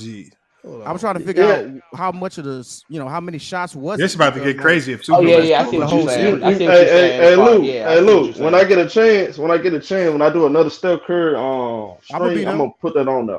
I'll be Supermac. Now, Citizen Lou says Draymond Green is trash. Oh shit, it's gonna be crazy, right? Hey, bro. I'm gonna keep it 100 with you. Everybody that knows basketball, we all know that shit. Whoever says that's smoking crack. So can we just stop it? You know what I'm saying? You don't have to like Dray, but hey, bro, you don't have to like Draymond. He's a 4-time champion. He's a 4-time champion, bro. Nigga ain't top 75. 4-time champion. They got one DPOY. 4-time champion. They got one DPOY. 4-time champion. He has one better than none. That don't mean nothing. Y'all better than none. It does mean something. He's a dynasty, bro. He's a dynasty. They're a dynasty. What are you talking about? When that nigga bowed out when Curry was hurt, that nigga ain't one. Oh, you're talking about moments. He has 4 rings, bro. 4 rings. Kiss his rings. Kiss his fucking rings. Kiss the rings, bro. Kiss the fucking rings. This nigga talking about rings. Kiss the rings. Yo, what up, Showtime? Kiss the rings. Let me ask you a question. Why all of a sudden, why is it that everybody be getting mad if you talk about Golden State too much? I talk about Golden State too much. But when they were losing, they were down 2-1. That's all they wanted to talk about. They was happy Boston was winning. But all of a sudden, Golden State win. When Boston was winning that series, it was what was all the talk? All the talk was they choking, Draymond Green trash all that stuff. Next thing you know, that they flipped that up real quick. They don't want to talk about it no more. And if anybody that's watched basketball, Golden State's won 2 finals being down 2-1. So anybody that watch basketball being down 2-1 don't mean shit. They don't want to talk about that no more. Hey, they lost one. They was up 3-1 though, nigga. I'm glad. Hey, y'all. I'm gonna be honest with y'all. And nigga, they been to 6. And nigga, they been to 6. Okay, and they been to 6. They been to 6. They been to 6. And they been to 6. And they been to 6, bro. Hey, look. I guarantee y'all this. They're 4 for 6. If Steph Curry would have lost this finals, y'all know what they would have been saying, right? That's fine. And if yep, that's an if. And if was a fifth, we all be rich. I'm saying though. No, I'm saying. I'm saying that. Rich, nigga. What the fuck is you talking about? Nigga, I'm saying, you know, everybody run with narrative. So if he would have lost, they would have been saying, "See, I told y'all he can't win without." They would have slandered. Hey, I agree, bro. They would have slandered him. They would have slandered him. That's why I wanted him to win because. You're right, bro. I ain't gonna say what he right there because I'm gonna make that tomorrow. But I'm telling y'all, ain't no more arguments. That's all I'm gonna say. Ain't no more arguments. Don't hold them back now. Don't hold them back. That's all I'm gonna say. Can we be 100, fellas? Let's, everybody can say top 10 and all of that, but let's just say he's a pioneer of the game. He's changed the game, y'all. He's changed the way the game's being played, and that's all I can say. I'm not gonna put. I'm not gonna put no. No, it's not a Dickie stream, bro. We're talking back. Hey, bro. I'm not even a Golden State fan, bro. Hold on. I'm not even a Golden State fan, bro. Hold on. I'm not even a fan, bro. Oh shit. Super Mac, what's what up, Matt? Curry Dick eating. Hey, Matt. What up, Matt? Hold on. He got to fix his mic. Yeah, you gotta get out that Puerto Rican headset, my boy. No, he wasn't talking about Draymond Green, man. He was talking about Steph. What up, Matt? This nigga said Citizen Lou a casual. Bitch, nigga, you got 2 other niggas as your AVI, nigga. What the fuck? Dick eating ass niggas. Can you hear me? Shut your dick eating ass up. Yeah, hold on. Say something, Super Mac. We hear you, Super Mac. Matt. You gotta mute your background though. Mute that background. You got an echo. 1 2 1 2. There you go. There you go. 1 2. You good. We still hear you in the background. Okay, you let me go to my phone. Let me get to my phone. I'm on this computer. All right. We still hear you in the background. Meet your YouTube. Oh, yeah, mute it real quick. He gonna hop back in. Hold on, Citizen Lou. You don't think Steph Curry could potentially be top 10? No, he is top 10. But I just said I don't know how we got on this. It was crazy. Like it just the subject was changed, but other than that, bro, I'm not a Golden State fan. No, because that was unwarranted. You just came out. Hey, let's hey everybody, let's be real, y'all. He changed the game. That wasn't even like called. No, I only said that. You know why I only said that, bro? Because there's so many greats, bro. I don't want to disrespect the top 10, bro. Because there's a lot of greats, bro. There's a lot of greats. I'm not gonna disrespect Kobe. I'm not gonna disrespect Hakeem Olajuwon because there's a lot of guys that could be at that number 10. That's why I said though I didn't name a list, but I just said he's a pioneer for the game. I wasn't dick riding, bro. You know what I'm saying? I was just giving the man flowers. Damn. I was just giving the man flowers. Curry gets a lot of love though. I mean, but he also gets a lot of unnecessary disrespect too, just like LeBron. But he gets a lot, but he's not underappreciated, bro. Like, he's not underappreciated. Niggas love Steph. Like that's crazy to say, bro. Yo, I'm not saying that. I just said he's a pioneer. Hold on. Let's 30 cook. 30 just pulled up. What's good, 30? Yeah, I had to come back. But so if he's in the top 10, who did you take out? I'll take out Magic for Steph. Oh wow, you disrespectful. Oh, now I'm disrespectful. Who you taking out? Oh, who you taking out?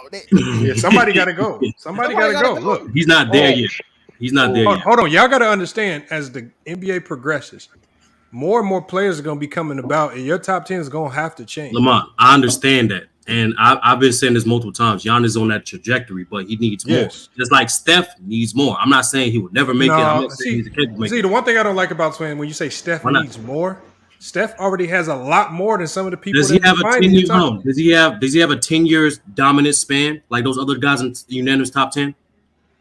Yeah. Well, I mean, he has a span with the crazy thing with Steph is that he has a span of dominance where he's done more in less time. Remember, y'all give Jordan that credit all the time. Where in less time he's done more than LeBron. That's not us, bro. That's not us, bro. Hey, can we keep it 100 though? In 13 seasons, hey, let's keep it. Hey, can we keep? Let's speak numbers, fellas. In 13 years, he's been to 6 finals, so that means half his career. Half his career, he's been to 6 finals. So I don't want to hear this shit.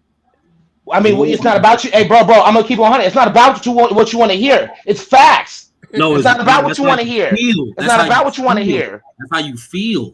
No, it's not how I feel. That's the facts. He's been in the league 13 years, and he's been to 6 finals. Yes, what that supposed to mean though? Like you just say it. Like what? Okay, So, can you? Just because you shout, don't change how you feel. No, I'm not saying how I'm not shouting and saying I'm feeling. I'm not. You're talking about. Now your tone is a little lower. Okay. No, nigga, because you just said you're not trying to hear this shit, but we're stating facts. We're stating facts. Whether you like it or not, nigga, he's been to 6 finals in half his career. That's all we're saying. I rest my case. Whether you like it or not, he's been to 6 finals in 13 years, which is half his career and counting. The old yellow. Did I say it was false? Did I say anything that was false? Oh, I don't mean to yell, fellas. Hold on, what you say? I know that's how you feel. I understand that. 30. Hold on, what'd you say again? We feel it. What I was saying is, like I said, Lamar, I did the study on this shit. There's 9. There's 8 unanimous names out of the top, like most popular 60 lists on 3 different search engines, bro. There's 8 unanimous names, 8 names that's been on all 6 of those lists. There's Russell, Wilt, Jordan, Magic, Bird, Duncan, Shaq, and LeBron. All right, those are the unanimous 8. Then you got the guys who mix votes like Kobe and Shaq. Then there's some Hakeems, there's some Oscars, there's some Julius Irvins. My bad. What I'm saying is, in order for Steph to be considered top 10, you're essentially saying he's better than one of those potential 12 guys I named. Did you say Julius Irvin? Yeah, I did say Julius Irvin got some votes, but out of the guys who got the most votes, the consensus top 10 is those 8 guys plus Shaq and Kobe. Those are the consensus top 10. But Sturdy, I have no problem with looking at Steph's body of work right now and knocking Oscar out my top 10, pushing him down to ask Steph Curry. Well, okay. You look at the body of work. Look at the body of work. How is he better? Okay, why is he better than Kobe? Look. What I'm saying is, it's not about. Hold on, let me finish. Hold on, Christian. Yeah, go ahead, big dog. Go ahead. What I'm saying is this: it's not about Steph being better than anybody. With the talent that Steph has, which is an all-time great talent, he's amassed a career that's a lot of people won't ever come close to sniffing. Boy, when you talk about the championships, the accolades, the records, the MVPs, now the finals MVPs, right? When you look at all of that, if we just talking who's the best player and who has the highest 2K rating is who's the best, of course, he's not going to be a better player skill for skill than Kobe. But my top 10 is not about skill for skill. Our top 10s are about career accomplishments, accolades, achievements, statistics, records, and then what you were able to, how dominant you were able to be on the court. And when you combine all that with Steph, I had no problem putting him over Oscar, knocking Oscar down to 11.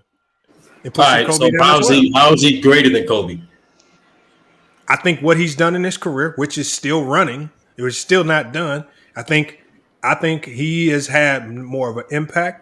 I think in less time he's done more. I mean, I feel like he's making use of his talent, doing a lot more in the NBA. He's a lot more accomplished. The dominance, the winning, the consistent winning. I mean, with other stars, without other stars, he's to me, I have him over Oscar. How's he more accomplished than Kobe? I know you keep skipping it, but like I know he just explained. I just broke it down. I'm saying don't understand it. Just because you don't understand. Hold on. First of all, I'll give you the. First of all, we'll clear this up right here. Skill for skill, as just a player, and you're not looking at career achievements. He's not a better player than Kobe. But my top 10 is not about who's the best player. It's about who's done the most and made the most of their NBA career with that talent. And so when you look at Steph Curry's career, which still going, 4 chips, 2 MVPs, a finals MVP. He's already shattered 3-point records. He's going to shatter more records. When you talk about efficiency and all those things in such a little time with multiple types of teams, when from 2015 was a different team than the team that he had with KD. And this team was much different from the team that he had before. So we've seen him do it with different players, I just think what he's done so far, which is still counting, I think is already supplanted Kobe. So can you say the same exact things in which Kobe experienced? Kobe has records. Kobe also has won in different sets of not in the roles, but also different sets of teams. And I think Curry's done it to a higher degree. And it's still counting, and it's still running total. See, because Kobe played 20 years to get to where he's at. Curry is coming close to what Kobe's done in his career, and he's still in his prime. Lamont, what year Kobe with a team that can come running back next year? I see what he bro already saying. has more. I see what bro's saying. Kobe's only better because he's played 19 seasons. The only reason why a lot of you guys have Steph Kobe better than Kobe. Steph better than Kobe. Saying, right? Hey, mad. Hey, bro, you got a lot of weird energy, bro. Now he got a lot of estrogen in his system. I understand it. It's that time of the month. Really you know what? I'm just glad. You know what? I'm gonna be honest with y'all. I'm just glad somebody broke it down finally. Because when you say what's your preference, bro? Bro, you sound like what's your preference? You a tampon guy or you a maxi pad guy? Crazy. Hey, bro, just because you guys are mad because the man talking basketball has nothing to do with me and all the slander. Look, I can already hold on. We can get back to all the name slanders. Look, I can already. That's what I'm saying. If you wasn't so emotional, you actually hear Lamont's criteria. That's why I'm asking. It's not about who the better player is. Because you're getting mad when you hear facts. How? When I'm questioning Lamont's criteria, which he said Curry's more accomplished, and yet Kobe is more accomplished. He said. He did more in less time, in which Kobe didn't take for Kobe become Kobe. No one said after 19 years that's when Kobe finally became the second greatest shooting guard. No, it was around 10. That's when people were like, yeah, he's definitely arguably top 10 second greatest shooting guard. That's why I asked, what year was Kobe in 2010? That's when Kobe's legacy was solidified. To be honest with you, year 14. Okay. I agree with that. Oh, that's year 14. Oh, wow. Okay. So that's what I'm saying. We got like 2 letter C's in the building. Uh-oh. We got your Can I step it real quick and I'm gonna jump back out, Lamont? Hold on 1 second, your boy. Hold on. Let me give a quick shout out real quick to the few people that hit the Cash App. I want to make sure that I keep forgetting to do it. So let me do it and I'm gonna go straight to you. For sure. Hold on. Salute. We're gonna go to salute to Leslie in the Cash App. Appreciate the donation. Salute to Romanza. It says Romanza LLC. Make sure you guys put y'all YouTube names in here so I can at least give y'all a shout out. Salute to Deani. Deani R in the Cash App. Salute to Drew in the Cash App. Salute to Paul in the Cash App. And then salute to what is his name? All right, I'm just going to say salute to MG in the Cash App, man. Salute, man. Appreciate y'all hitting the Cash App to support the channel, man. Look, if y'all got questions specifically for the panel, man, y'all can just hit the Cash App and I'll make sure I ask them because it's hard to keep up with what y'all typing in the chat, man. But go ahead, show boy. Yeah, I was just going to say, stipulation, Kobe was, and shouldn't have been a Kobe fan from where I'm from, but I was a big Kobe fan, loved him. Of course, Steph Curry. I'm out here in the Bay. Steph Curry is my favorite player. But the thing, only reason why, if I'm not, maybe he's not better when you look at it from with the eye test, whatever. But I just trip off of Steph Curry's numbers in the finals, in the playoffs. They're so much better than Kobe's, and it's you would never even believe it. And then when we always talk about Kobe having that signature game, and we've talked about this before on Lamont's channel. Curry didn't have one. Kobe didn't have one. Now Curry has one. Game 4 against the Celtics. He has one. He has better finals numbers, and he has multiple records. Like the 3-point record is not his only record. Like he just broke a record. Like I look at all his records too. He had a record where he's the only person to average 30 points in the finals with averaging 3 free throws a game. Like he does shit that motherfuckers don't do. So Curry and Kobe are really tighter than people think. And you can put Curry over him if you want. You can still have Kobe better. You know, Kobe's a bigger player. He was bigger, played better defense. But, man, I'm telling you, on that offensive end of the ball, bro, Curry is a little bit better. He just is. More efficient. He just averages more points in the playoffs. And Kobe's playoff average went down. Like, he just does certain things better than Kobe. Kobe's a better defender. I'll give him that. But I'm just saying it's not a fucked up argument to say Curry's better than him. And that's all I gotta say, bro. Hey, so to the dude earlier, the weed, bro. Hey, to the dude earlier, it's been 3 people on this panel. You, the brother who just jumped on, and Ralph. They all said they was Curry fans. So it's just funny how y'all be trying to make it seem like everybody hating on Curry. Niggas rock with Curry heavy. I said I stand on it again. I take I'll take Magic out the top 10 and top 15. He better than Isaiah too. I say that hands down. He not better than Kobe, but Magic and Isaiah, yeah, I definitely put him over him. So if that's the top. If that's anybody top bro, 10. I never said nothing about being a Warriors fan. I only said it whenever somebody says something about Curry, a lot of guys just gotta get mad at the post, and then I was getting attacked. Other than that, I was just talking basketball. No, because you flipped it. I never said nothing about being a Warriors fan. We was cooking on Draymond, and you sidestepped it to Curry. That's because you guys were saying a lot of stuff that was not factual about Draymond. And then that was only Citizen Lose. Don't be like, come on, that wasn't everybody. What I say that was incorrect about Draymond? What did I say? Bro, like just even you calling him trash, bro, like it's just blasphemy. Man, fuck that nigga. Right, exactly. Yeah, exactly. And once again, I got Curry in my top 15, bro. And I'm definitely not a Kobe fan. But like I said, Lamont, like I'm not saying Curry would never be in the top 10, I'm being objective. You look at his 14-year career so far, I can't say he's greater than Kobe. That's just unfair. Okay, so we'll do this. Okay, is he combined? Is he over Wilt? Who, Curry? Yeah. No. Why? Because Wilt is top 5 in almost every impactful stat. He is literally the most athletic player in NBA history. One of the top 3 greatest scorers, top 5, well, arguably, if you consider everybody, top 10 greatest defender, and arguably the best rebounder of all time. That's just one of them. Now, when we take what his skill sets were as a player, because that's basically all skill set, how did he flip that into a career? In a career, what do you mean? Career, because obviously we're talking top 10. We need to see a career of accomplishments. Mm-hmm. Remember, you already talked about how he significantly did not show up in the playoffs, and that's a knock on him. But No. I did not say he didn't show up. I said his scoring regressed. There's a difference. And it really regressed in the finals. Yeah, in the finals. However, when people say his scoring, when people say his scoring regressed, which is factually did, it went from fucking 50 to 35, 46 to 32. So it was like it's still elite. And look at his numbers against arguably the greatest defender of all time, Bill Russell. Pretty efficient and pretty productive.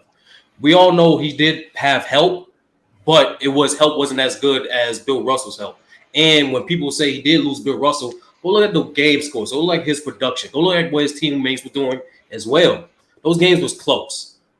Just how people in modern day give Jordan credit, give LeBron credit, whoever great player credit for giving the superior team more competitive bout, is the same thing Wilt did.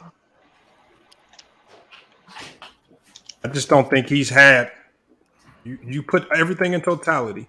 The numbers, the running numbers might go to Wilt, but as far as career accomplishments, winning, it's not. Even with accomplishments, Lamont, he got 4 MVPs when players chose the MVP.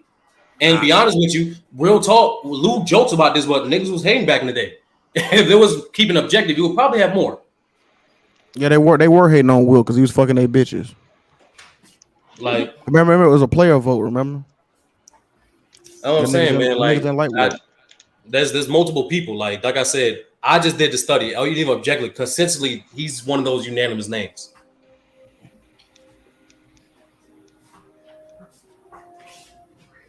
This nigga said I just don't. I can't. Hold on. Hold on. KD top 10. We even finished with Kobe. Hold on. KD top 10. Why do you keep talking about people being athletes? Are you able to pull up on the panel unless you really KD and you can prove you a real athlete, bro? These fat ass 5'1", 260. That's what I'm saying. Like these niggas ain't no damn. This niggas, bro. I know the coldest people I ever known can't even spell NBA. Don't read Basketball Reference. None of this shit. Like that shit don't mean what the fuck. Nigga said, "Where'd you play at?" Nigga, I play LA Fitness. Meet me there, nigga. I'll bust your ass. What's up? I play there, nigga. What's up? Meet me there, nigga. But I like the we even finished with Kobe. Like Kobe is clear. It's clear that Kobe is like the entryway to the top 10. He's passing on me not. So it's like we still didn't finish with him. Man, you 6'6" and you on YouTube. Well, the thing is, even you a failure, nigga. You 6'6" on YouTube talking shit. You a loser, nigga. You a failure. You got your ass. He said he's 6'6". You got your ass busted at summer camp, nigga. That's what happened to your ass, nigga. That G League summer camp got your ass tore up, nigga. That's why your ass on here, nigga. You ass, nigga. Stay your ass in the chat, nigga. Hold on, I'm gonna drop the link for KD top 10. Hold on, let's see if we can get him up here.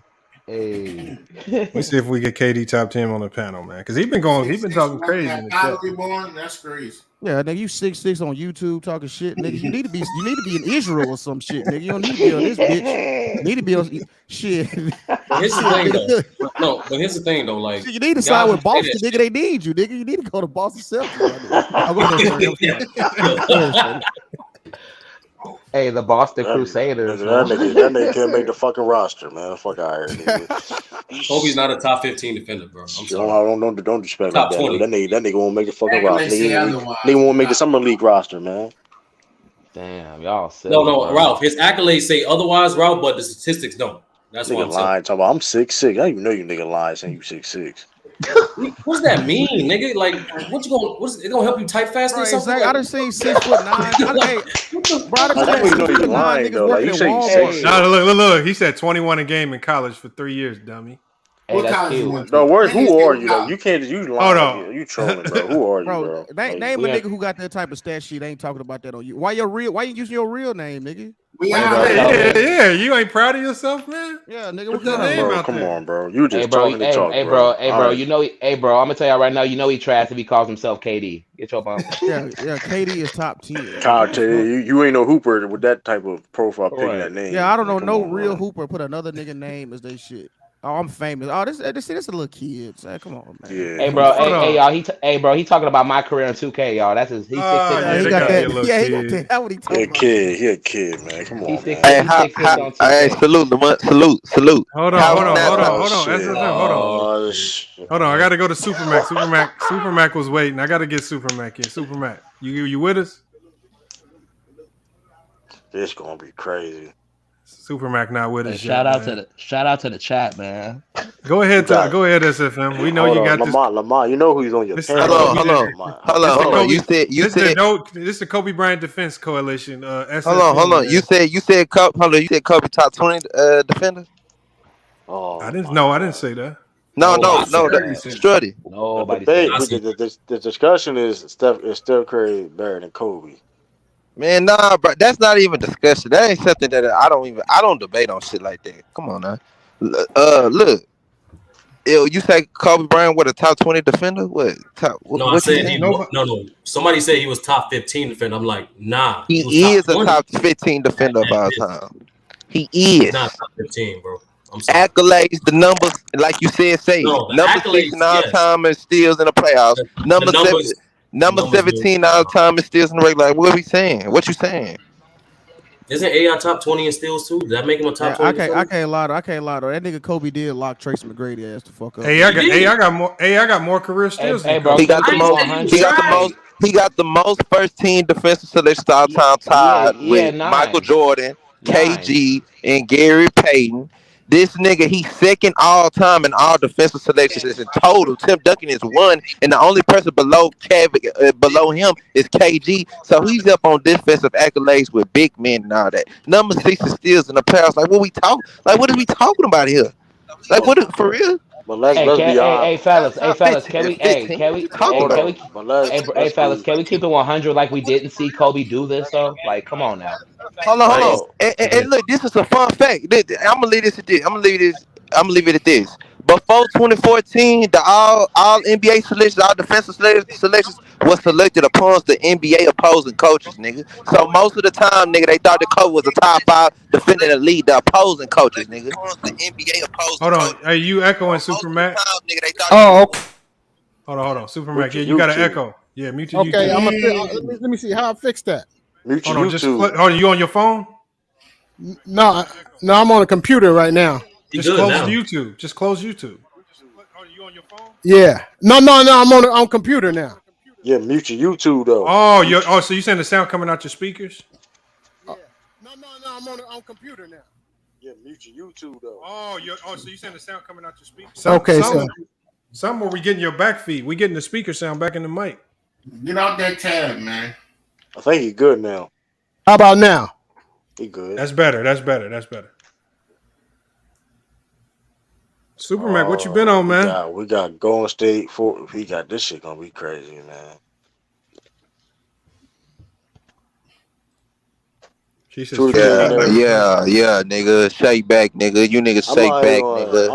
I'm not even gonna entertain that. We have manners, nigga. What the fuck you talking about? Can't keep up, nigga. Can't never keep up with me, nigga. That's how I know KD top 10. KD top 10 might be either Goat Mike or like Lord Gamer or somebody. It's somebody. I tell you this though, it's like, somebody that be on all our channels just trolling. I tell you this, like I'm gonna be real, Joe. I really give a lot of people on these panels props, man, on the court. I ain't going, but that's another story, man. Y'all niggas crazy, man. Y'all keep bleeding that 5 foot. Y'all keep bleeding that 5 foot something, man. The highlight tape coming soon, man. The highlight tape coming soon. He says 20, 21. Fisher Price court. Nigga, I know I'll bust He said he averaged 21.6 points on 51% shooting. That's what know in college for 3 years. Hey, at least Wally. At least Wally had the tape. Wally was cold though. No, Wally is verified. Wally verified. Nigga, you just come on, nigga. You ain't got your real. And Wally came in under his real name, Wally Legcat. That's what I'm saying, bro. A nigga who really about to come on, bro. Come on, man. Wally, you're a real hooper and don't nobody. You don't want nobody to know who you are. Exactly. How you bragging about some shit and ain't saying nothing? Nigga, what's your name? Nigga, we'll look it up. Just hold on. He just needs to come on the panel, man. I'll cook you on the court. What's your true shooting? Oh, nigga say that. You know, you say that it's over with, yeah. Nigga 85. It's top 10. It's all right, bro. We gonna move on. He said he's true. He said cook. Hold on. SFF said he came in and cooked us real quick.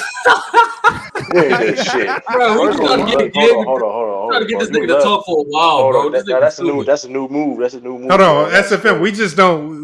It's just we don't go back and forth with you because we don't want you going on one of them long Kobe diatribes. That's right, man. Talking all night, man. We just have to let you just get it out your system. SFM got a whole list. That nigga got a piece of paper ready for every panel. You know what's crazy though? That's a nasty move though. Like he just say some shit like, "Yeah, I cooked y'all niggas." Like, all right, nobody like you just leave. Like, yeah, I didn't know how.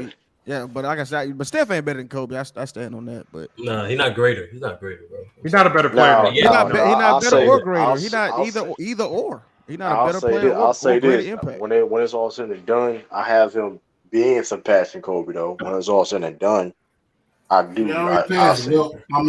We'll see. Yeah. Steph did pass Bill Russell. We could agree right. with that. That's cap. That's cap. We ain't doing that shit. We know Bill was holding down the bay before Steph Curry, by the way. Yo, I'm not gonna lie. Y'all didn't know. University of California and in the Bay. San Francisco. I thought it was the University of California. I thought Bill is the only player in major sports that get disrespected for having the most championships, bro. That shit is we ain't talking about championships. Who said something about championships? That'd be young. I know this we though. Talking about that nigga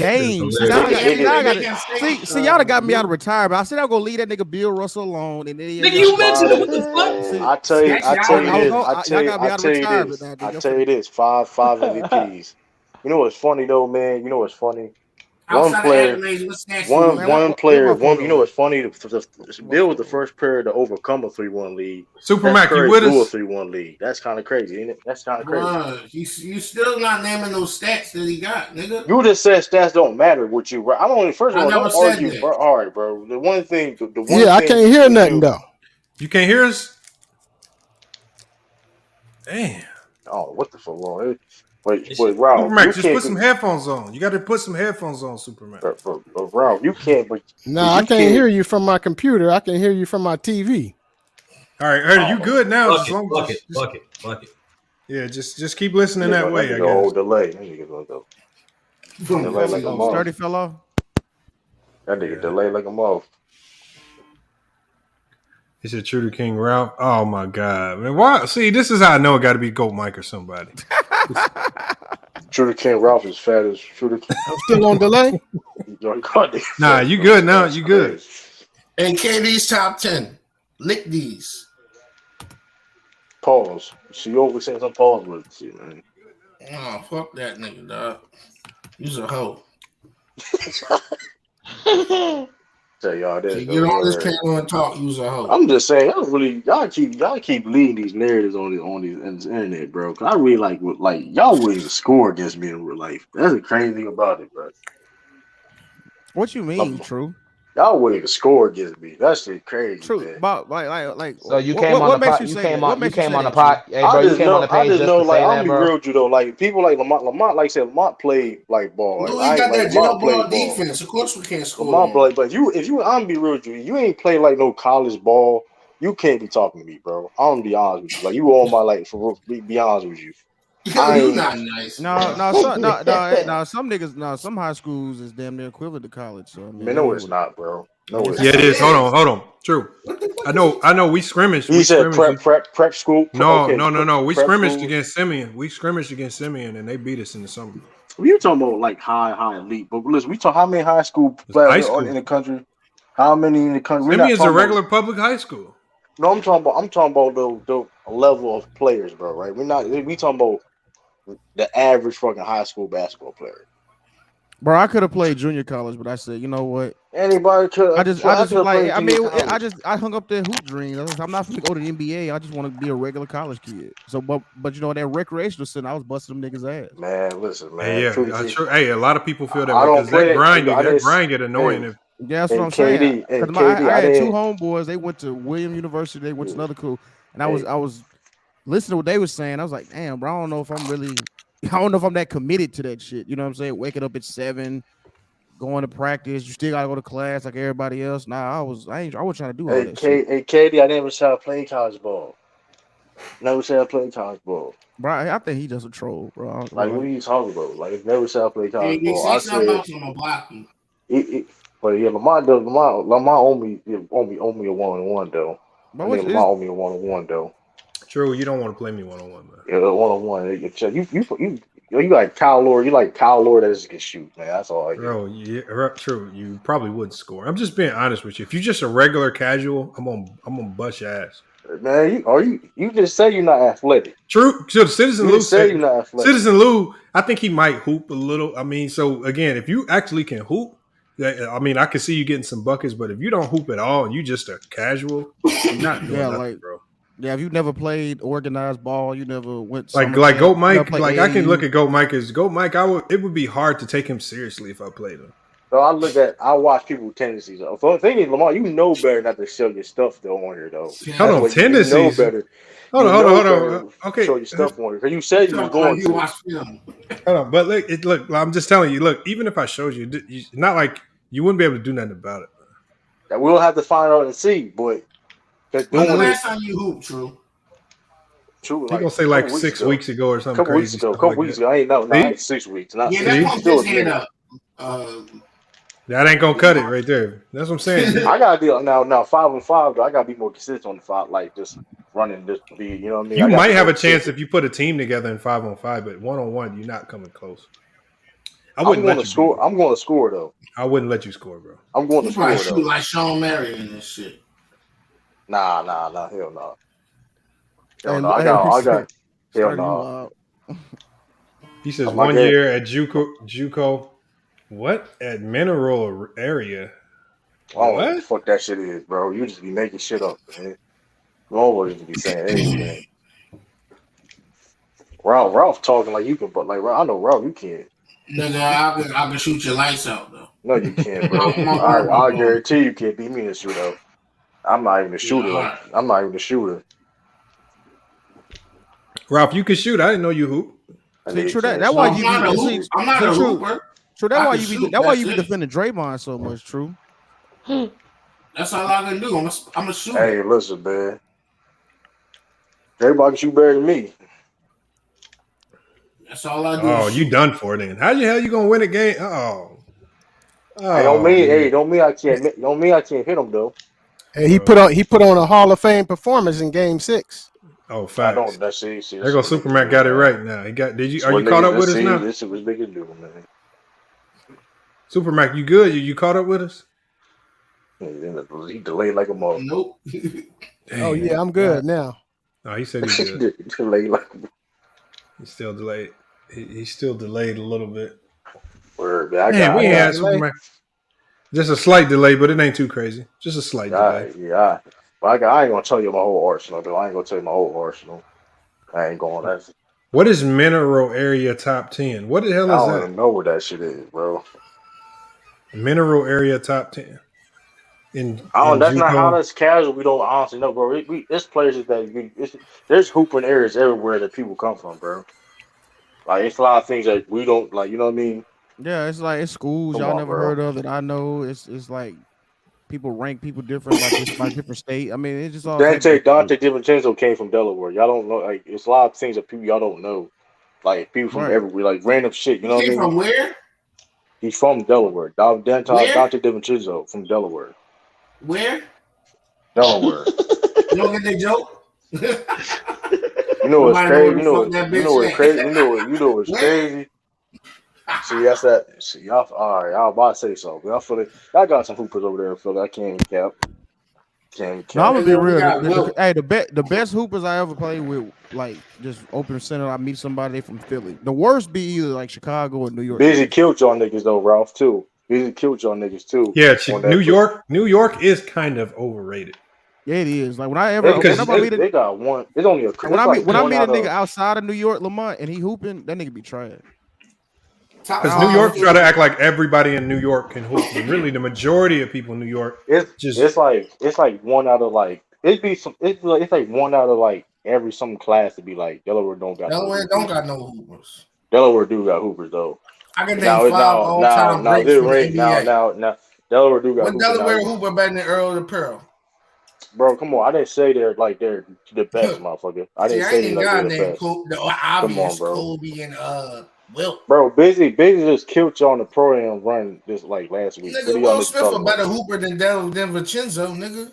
Now you just talking. Damn, now you just talking. That's a fact, nigga. You just talking. That's not no fact. You just talking. Yes, it is. Will Smith was one of the greatest Overbrook players like Wilt Chamberlain, bro, and that's a fact. What? Go look at his numbers. Okay. Okay. You talking about the Bel Air Academy, Ralph? Or you talking about? No, he went to Overbrook High School. He went to Overbrook High School like this nigga just be talking. This nigga just be talking. Nigga, you never stepped foot in Delaware. They this nigga be talking, bro. Man, they laughing. He said if a nigga post my picture and make a spoof video, I'm gonna want to kill him. I'm not sure my face weird niggas. All right, nigga, stop talking about your stats, nigga. Who said that? That nigga Oh, that's definitely Go Mike. That's definitely Go Mike. That's weird. I mean he is. Nah, that's not Go Mike because Go Mike don't use apostrophes. Yeah, he using apostrophes and punctuation. Yeah, that's not who that is. He not. Apostrophes. He just learned how to use that this summer. You talking about you, Ralph? To the kid, you don't know shit. Ralph is saying that, bro. Y'all don't even know like anything about Delaware like basketball. So, like, I never said it was like top elite in the country. I'm gonna keep it 100 with y'all, man. There's no all-time greats from Delaware. No, I never said it was. So why were you arguing shit? I'm gonna get that sushi, boy. Who the hell is this? Yo, KD top 10. Get on the panel, yo. Stop acting like a little hoe. It was. I know. I was a hoe. I used to be a hoe. Used to be a chat hoe. Hey, Ralph, don't say that. That's crazy. You already took yourself. I'm using that in the future. What? I'm using that in the future. What did you say, Ralph? I used to be a chat hoe. I'm gonna use that in the future. I'm using that in the future. You said it. He said it. I'm on the panels. Nah. Shit, that's crazy. You lost points rookie of the year. You losing points rookie of the year, man. You lost the points rookie of the year. I ain't gonna hold you that confident. That's crazy. Man, when the award ceremony? End of the year, like December. It's gonna be December though. December. Ralph, you can't live this down. They're gonna call you a panel hole now for the rest of your time. Yeah, that's crazy. Ralph said I used to be a panel hole. He said now he a panel hole. Hey, that's I ain't gonna hold you though. It was better when you wasn't getting cooked like this when you was in the chat though. To be fair though. You know what? Ralph did graduate though. Ralph used to be in the chat strong though. Yeah, he never did. came on. And then he clicked that link. That nigga. Yeah, that shit Yeah, crazy. The same. Look at Ocho says shout out to the chat holes. Nah, don't do that. Delaware want to be like DC and Philly. That's fucking cap. I don't know who said So that what you? shit. So hold on. What you Jason calling Natalie then, Ralph? Don't do that. Don't do that. Don't you started something. You started something. Lamont. Bro, what'd you say about Natalie, man? Don't do that. She's a nice, wholesome woman. Now they come here. Now they come here and cook, bro. Like we cool and you trying to start something. I'm just asking. I mean, I'm just asking. Yo, why Sean look like Obama and shit? Y'all watching the BET Awards? This nigga was just like Obama, dog. Bro, I don't even watch. That's so crazy. Remember the BET? Yeah, the BET Awards are so played out now. That shit. It depends on who performed. But you remember back in the day, that shit used to be lit. Yeah, you used to. I mean, that was must see. You had to be watching. Even the BET Awards ain't been shit since 2004. Even the the VMAs and the VH1s. I used to faithfully watch that. But I ain't gonna lie, I liked them when the 2010s, like 2011. I was watching at that time too. But that was back when MTV and BET was kind of like. Now, once in the park was fired and all that shit, and you ain't been the same since. I used to be faithfully. I was ready for that shit. This shit ass. Now nobody watch that shit. Now that shit. I mean, it's kind of a joke, really. Facts. Even the only people that watch it now, I would say the only people that watch it now are like probably like 40-plus-year-olds that's like still living in that little, holding on to that BET era. They're starting to die out with the 90s. I don't know. It depends who performer though. I'll see a segment depending on who performer though. That shit don't tell. Even the performances is stupid, man. I ain't gonna lie. It all depends. But it's like I said, it all depends though who doing it. You know what I mean? They got the locks out here performing for Diddy and shit. Diddy got like 5 tribute performers, man. Come on, let the nigga go. Yeah, Jason Jodeci out here. He said it's been asked for 10 years. Yeah. Yeah. Hey, what y'all think about what you think the NFL gonna do with Deshaun Watson, man? They gonna spend that nigga, man, for real. For how long y'all think he gonna get? They talking the whole season. Season. They really pushing for that shit. Like they really push for that shit hard. I ain't never seen them try to suspend somebody so serious. They going like they on that nigga It's crazy neck, bro. though. It's crazy though. Hey, but I'm gonna keep on hunting with y'all on some real shit. Isn't it funny though? After that nigga tried to commit a trade from the Texans, all this shit come out though. Is it just me or is anybody keeping up with that shit? It was a setup. I mean, that's why I feel Deshaun Watson should have played his cards right. Know what I mean? Knew what type of situation he was in. He got set up, and hey, the NFL don't play that type of shit. You know what I mean? And you know how it is. Wait, what happened? What y'all talking about? They trying Deshaun Watson. He got set up. Y'all might do a stream on that actually. He got set up, and he, you know what I mean. He didn't play his cards right. You know what I mean? Because like you said, he should have. I mean, listen. I mean, look at Texas was wilding before that. You know what I mean? They would. I mean, I don't know, man. Hey, you know look, what? I saw it was a video leaked. I don't know if this helps or hurts his case, but that video he had with Mia Khalifa at his house. Oh, shit. In a maid dress. Dude talking about Watson guilty as fuck. Hold on, Isn't that old video? Isn't that an old video? I don't know how old it was, but I know it started to resurface, and it's just like it just wasn't a good look.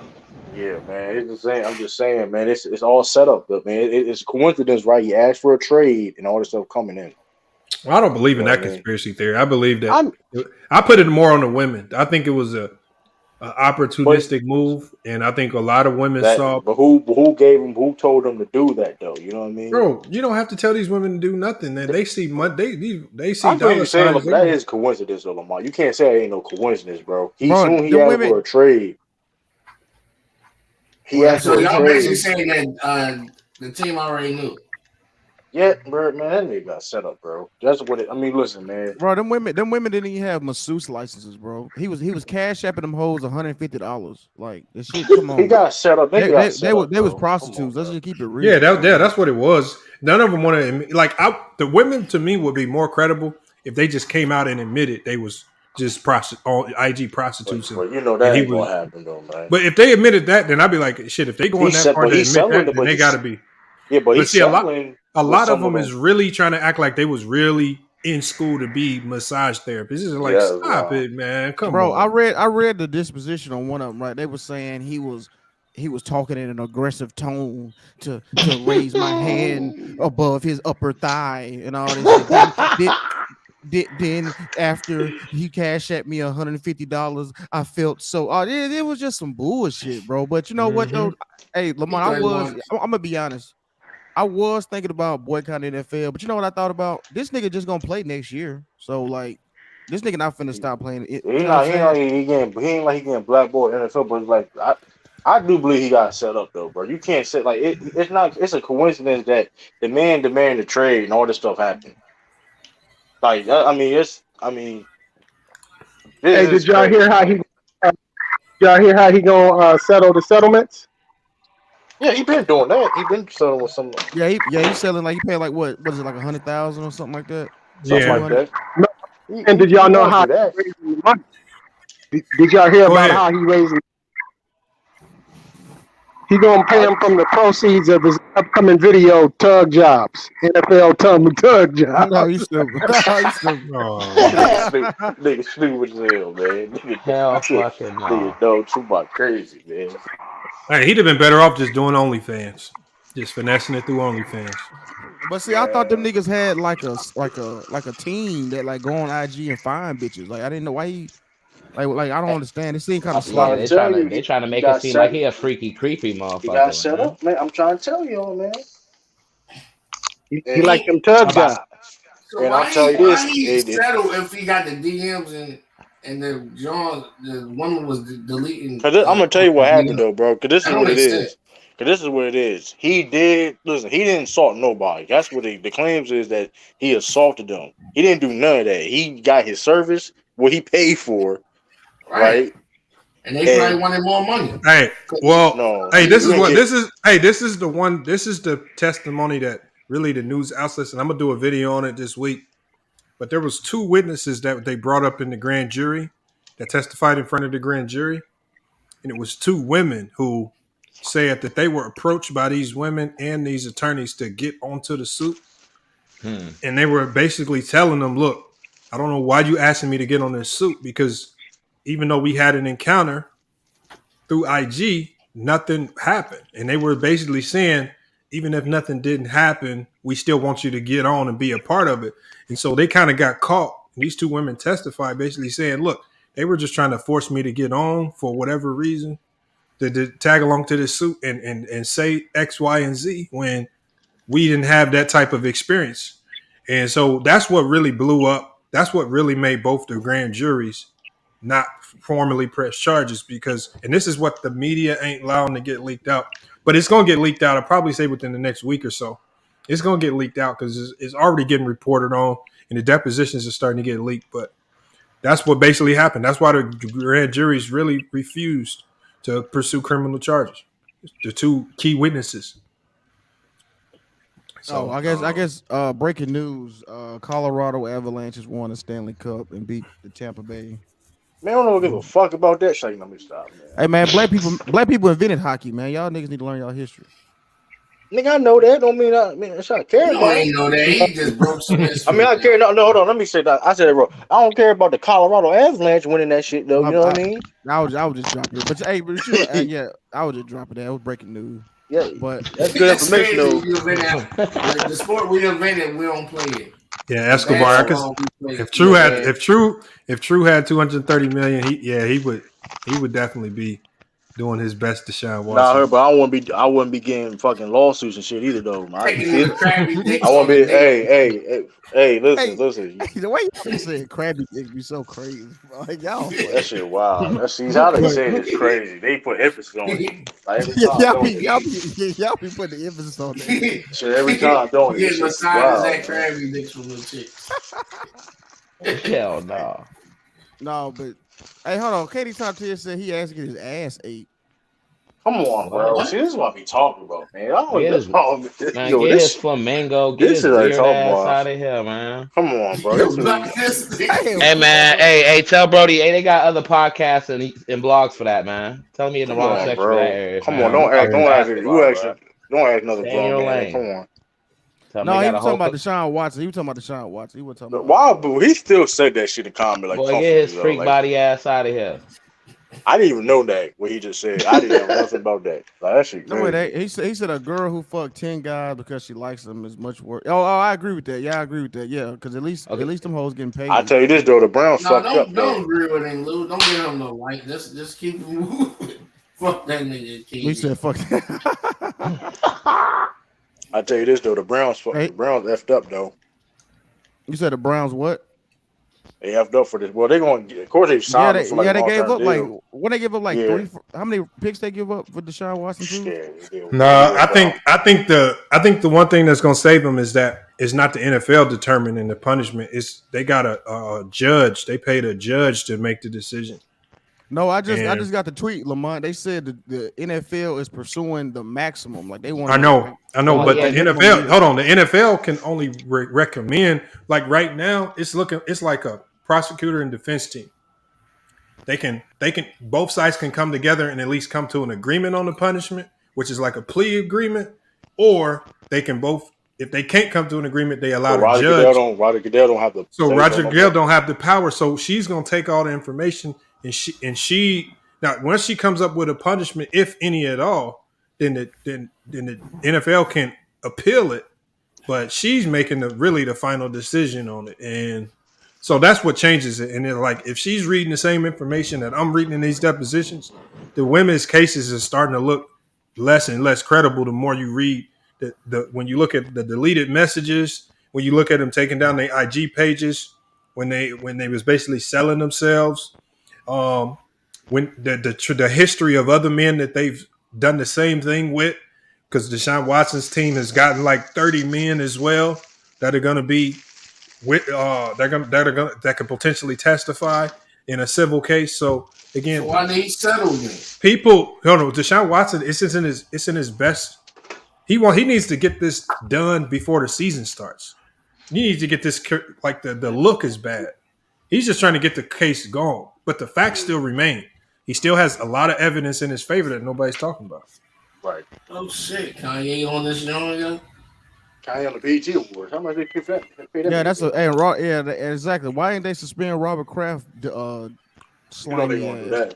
Well, see, that's the thing too, because they told her she was the judge is the one that basically put out a little excerpt and said, well, according to the NFL's rules, owners. GMs need to be held to a higher standard than players. So when they didn't suspend Robert Kraft or do anything to him, they set the precedent for Deshaun Watson's punishment. So her punishment is going to be based on how they treated people above him. And bro, they suspended Calvin Ridley for using FanDuel. Well, but you know what? We'll see. But you know what? But you know what? With Calvin Ridley, it says in their NFL contract they can't do that, bro. He broke the contract though. Yeah, he broke the research behind that. He's stupid as hell. You can't gamble. You can't gamble in sports. You can't gamble in sports. And then on top of that, bro, Matt Jordan was gambling. And listen though, he only gambled like $1,500. Nigga, you got like 80 or 90 million. You're not even gambling real money. You suspend that. Yeah, but that's why Jordan had to walk away for a couple of years too. No, you right. Because his gambling. Jordan wasn't gambling on sports though. Jordan was just gambling. No, he was they said he was gambling on himself to win. No, he wasn't. Jordan never bet on himself. That's how cold that nigga was. That was legend. Nah, he wasn't betting on himself. That's what you do, nigga. He was putting 50 That's grand what you do. Hey, if you don't gamble, you gamble on yourself. Shit. No, hold on. Jordan, look, this is what happens though, because it's still this is where it compromises the game. Like the way they got bet now on FanDuel. If the over under on me to score 30 points, and I need to go over, I bet 100,000 on myself. If I'm having a bad night, or if you could just shoot the ball a ton of times and try to make sure you get over your 30. Right. I feel you ain't lying, Lamar. I was kind of being tongue in cheek, but no, you ain't lying. But Calvin Ridley with that situation, I feel you can't gamble, but it's like, damn, they can put 1,500 and. But I read the report. I read the report. That's little ass money. That's chump change compared to what he got. Why would you even bet that? Like, if you gonna gamble, nigga, like at least gamble. I want to know how he got caught though. How did he get caught? Because I'm sure he did it under a decoy account. Well, probably Nah. Apparently, guys, common sense ain't common, bro. Them dudes are not. Some people ain't that aware, guys. Well, like him. You know what it probably was? Probably taxes. You know when you win. He might have won. That is it. Yeah, true that. That's the only thing. And then maybe he sent it to I don't know, maybe NFL people do they tax. I don't know. You know what I'm saying? I'm just Because really, FanDuel don't really do a true investigation until you win. Like there was a couple, I forgot which they were part of some type TV show, like popular TV show, a man and a woman, but they won like a Sunday showdown on FanDuel, won $1 million. But shit, FanDuel did an investigation and said, hold on, y'all can't have 2 accounts in the same household, in the same address, on the same IP. Cancel their whole like they don't investigate until you win. But once they investigate, they probably reported to the NFL. I don't know. That's the only, you know what I'm saying, when you win, you gotta, what's it like? That's how it happened with Vegas. Vegas to see the name, and I guess the NFL has they have, like, I forgot there was another player. That's how he got caught, because when he turned in an ID to get his winnings at Vegas, like Vegas reported the name to the NFL. Who was that got caught like that? It was somebody who got caught like that. Was it football? It was football. It was a football player who got caught gambling in the casino, turned his name into the NFL. Oh damn! I'm trying to figure out what you're talking about. I mean, we all know the mob and the gambling and all that. They all intertwined with that shit. We all. That's I'm almost positive a lot of players gamble through other people's accounts. I'm almost positive. There ain't no way you don't. Yeah, the smart ones. Yeah, Calvin, he is dumb though. I just think that's kind of a. Yeah, I see how you could say it could fuck up the integrity of the game, because, like you said, I need 10 more yards, or I need you can't three more gamble in these fast sports. Because some players like if you got to go over under like 3-pointers or something, JJ Redick could be like, well, I know the coach is only going to play me 15 minutes this game because of the matchup, so you might want to go with the under. Like the players be like, I don't know, it's kind of like insider trading a little bit. Right. You can get that shit can get corrupted like a motherfucker. Yeah, exactly. That's why they ain't gonna never forgive Pete Rose. Shit, they ain't gonna never forgive his ass for that shit. He was gambling inside the dugout. He was gambling inside the dugout and shit, filling out forms and shit on the horse track and all that other shit. You know what I'm saying? No, but he was betting on his team though. I know. I was just saying. I just bullshitting, but he probably was gambling on horses too. I mean, he had a gambling addiction. I just can't do the horses, man. I never got into it. Man, there's big money. Hey, bro, there's big money on them horses though. Hey, you talking about Josh Shaw, Lamont? It could have been. I know it was an NFL player who got caught because the casino reported. It was Josh Shaw. Damn. He said Shaw was on injury reserve in 2019 when he went to a Las Vegas casino and placed bets of an undisclosed amount on several sporting events. You can fuck around and lose your career. They'll ban you. Yeah, and Calvin really already in the hot seat. He on that. Remember, he took off to my mental health, and he don't want to play no more. Yeah, that's too right. That's damn near 2 years out the league now. He fucking up his bag more than anything. Yeah, so is he like not getting paid for this season? No, he's no pay. It's no pay. He's not getting paid for this season, bro. Yeah, see, the NFL don't play like the NBA. Like they do no pay when it comes to them suspensions. And shit, NFL, bro. That's some real slave. That's a real slave ship NFL. They don't fuck. They been knew that. Oh yeah, no cap, bro. You woke. You know what you're talking about. Fact. No, hold on. That's any job. If you get suspended from any job, you ain't getting goddamn paid. Hey, wait. Unless you a cop and they say suspended with pay. You know how they do the cops. No, serious question. Did Kyrie get paid? I'm like, see, I don't even know. I'm asking. Did he get paid? No, he did. He didn't get paid for the games he didn't play. No, but Kyrie didn't get paid for his. He didn't get paid for his. But he got some of it back. Home games. No, but he got some of that money back. Oh, because I was curious. I didn't know if he lost that home. He arbitrated. He got half. He lost 17, but he got like 8.9 of it back. Oh shit! He probably would have. Taxes would have took that shit. Oh, you talking about? Because shout out to Ben Simmons for not fucking up the bag. Still got paid to not play. By saying the grievance got. He lost money. He lost money. Wait, his grievance got approved. Bro, Ben Simmons still made like $19 million this year. He didn't make as much of it, but he still got the bag. That's why Philly's trying to fight for some of that money back now. But as far as that, Ben Simmons has not lost like no. Ben Simmons is trying to fight to get that money back. Yeah, he filed a grievance. He wanted. He filed a grievance. Because they had him under contract as long as he don't play, as long as he's hurt, because that's his excuse. He's trying to use the mental health shit as a. And that's what I'm saying. But he can't use that shit. He has no case because he said he was going to be playing for the Nets.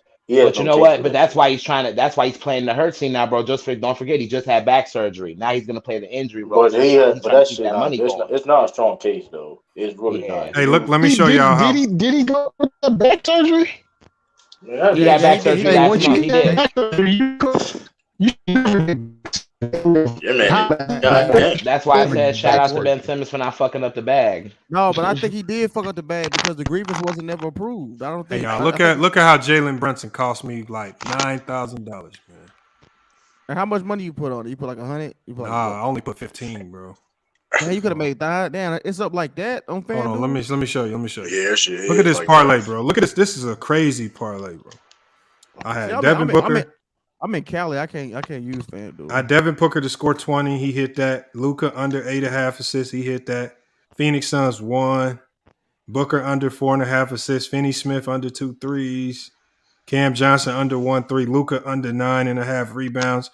This fucking fool Brunson. All he needed to do was get 4 assists. Boy, I ain't never heard Lamont cuss like that. That's I know you was bad, boy. Bro, damn, Brunson couldn't get 4 assists. Didn't get 4 assists. All I need, look, and especially this was a game. I think this might have been a game where Luka was just coming back and Brunson was cooking. Like this was when Brunson was cooking, man. And man didn't get 4 assists. Get 4 assists. Hey, man, that seemed like that was But you got to think though, Bronson's a shooting guard though. He's really not in the. Yeah, I thought that's really out of all these. I thought the 4.5 assists was a lock. That's something that's smart to parlay on though. I'd have parlayed on that because especially if you bet Luka would get under 8.5 assists. So if you got, but you got to think though. If you watch the playoffs this year, like Bronson's their second best scorer after Luka, and he's been playing more of that scorer role. If you watch you know what I'm saying. But that's still something to parlay with, you know. But I'd be that wasn't bad. I thought the 3.5 assists was money though. I thought that was because I thought that shit should have been money. That sounds like a safe bet to me. Yeah, that sounds like you should have made that. See, that's how I think this shit rigged. You know what I'm saying? I think that shit. They saw that ticket, Lamont. It's hell. And this was a game where Phoenix blew him out, and they pulled Brunson. Like once Brunson was playing like trash this game too, man. That shit pissed me off. Hey, how much would that have paid out? I think I would have got a lot, bro. $15 on look, it would have been a plus 9,289. Yep. Look that look at my eyes. 1, 2, 3, 4. What is that about a 7-team or 8-team? Hey, bro, I'm gonna keep it 100. Last year, somebody 1, 2, 3, 4, 5, 6, 7. I remember a nigga oh shit, that's a big hit. 8. That would have been a nice little payday though. Yeah, why somebody? Yeah, because I seen somebody play $60 and they won like 600 racks off Solomon Hill last year. The small forward for Atlanta. They say dude said the only reason he parlayed with Solomon Hill because that's his favorite player. He parlayed on Solomon Hill hitting like 4 threes, 5 threes, or 6 threes. Why dude go for like 8 for 9 threes in one game, bro? Do 500. That's why I know the parlays are going up. Like it's real. That FanDuel shit is real. Nah, parlays. If you understand, like the parlays is really. You got to understand matchups in the game. If you understand that, you can really hit on parlays. Like, because can't nobody control that. Like, as long as the game don't get out of control and it's not a blowout, you always got a shot in the parlays if you hit on it right. What country is FanDuel based out of? It's in America. It's in the United States. It's in the United States? I think the company in New York, I think. Yep. They legalized it for them, huh? Yep, they did. They legalized gambling in New York last year, I think. They just legalized it here in Arizona, but Arizona told FanDuel the only way we legalize it was he said they gotta. Damn, I just swallowed a seed. I'm tripping. Yeah, Lamont. Yeah. Sorry, I was eating a sunflower seed. Basically, they said they had to build a sports book out here. So they had to build a whole sports book at the arena where people can go to and bet. And so they was like, and that's when they said that's the only way you legalize it. Oh, okay. It was crazy. Yeah, they be having a different type of stipulation. Yeah, that 0.5 got me right there because he had 3 assists. He just needed 1 more fucking assist. Yeah, that shit. Be like you said though, some of them sites be when you hit, boy, they be trying not to pay out, boy. They be trying to think of different ways to keep you in. Yeah, that's how they don't be wanting to pay out. I can't lie. I can't lie though. FanDuel, because my girl hit on the Super Bowl. She hit a nice little parlay. I think she might have hit like a $5 flipped into like 600. She had a couple parlays, but the one that won it for was Odell scoring a touchdown. And shit, they paid out immediately. You get that, you send it immediately. You have it the next day. You know what? You're right about that because somebody parlayed on Odell being the first person to score a touchdown for the Rams. Yeah, that's what it was. And they cashed the fuck out. Like $50 turned to like 9,000. Like one person turned like 1,000 into 67,000.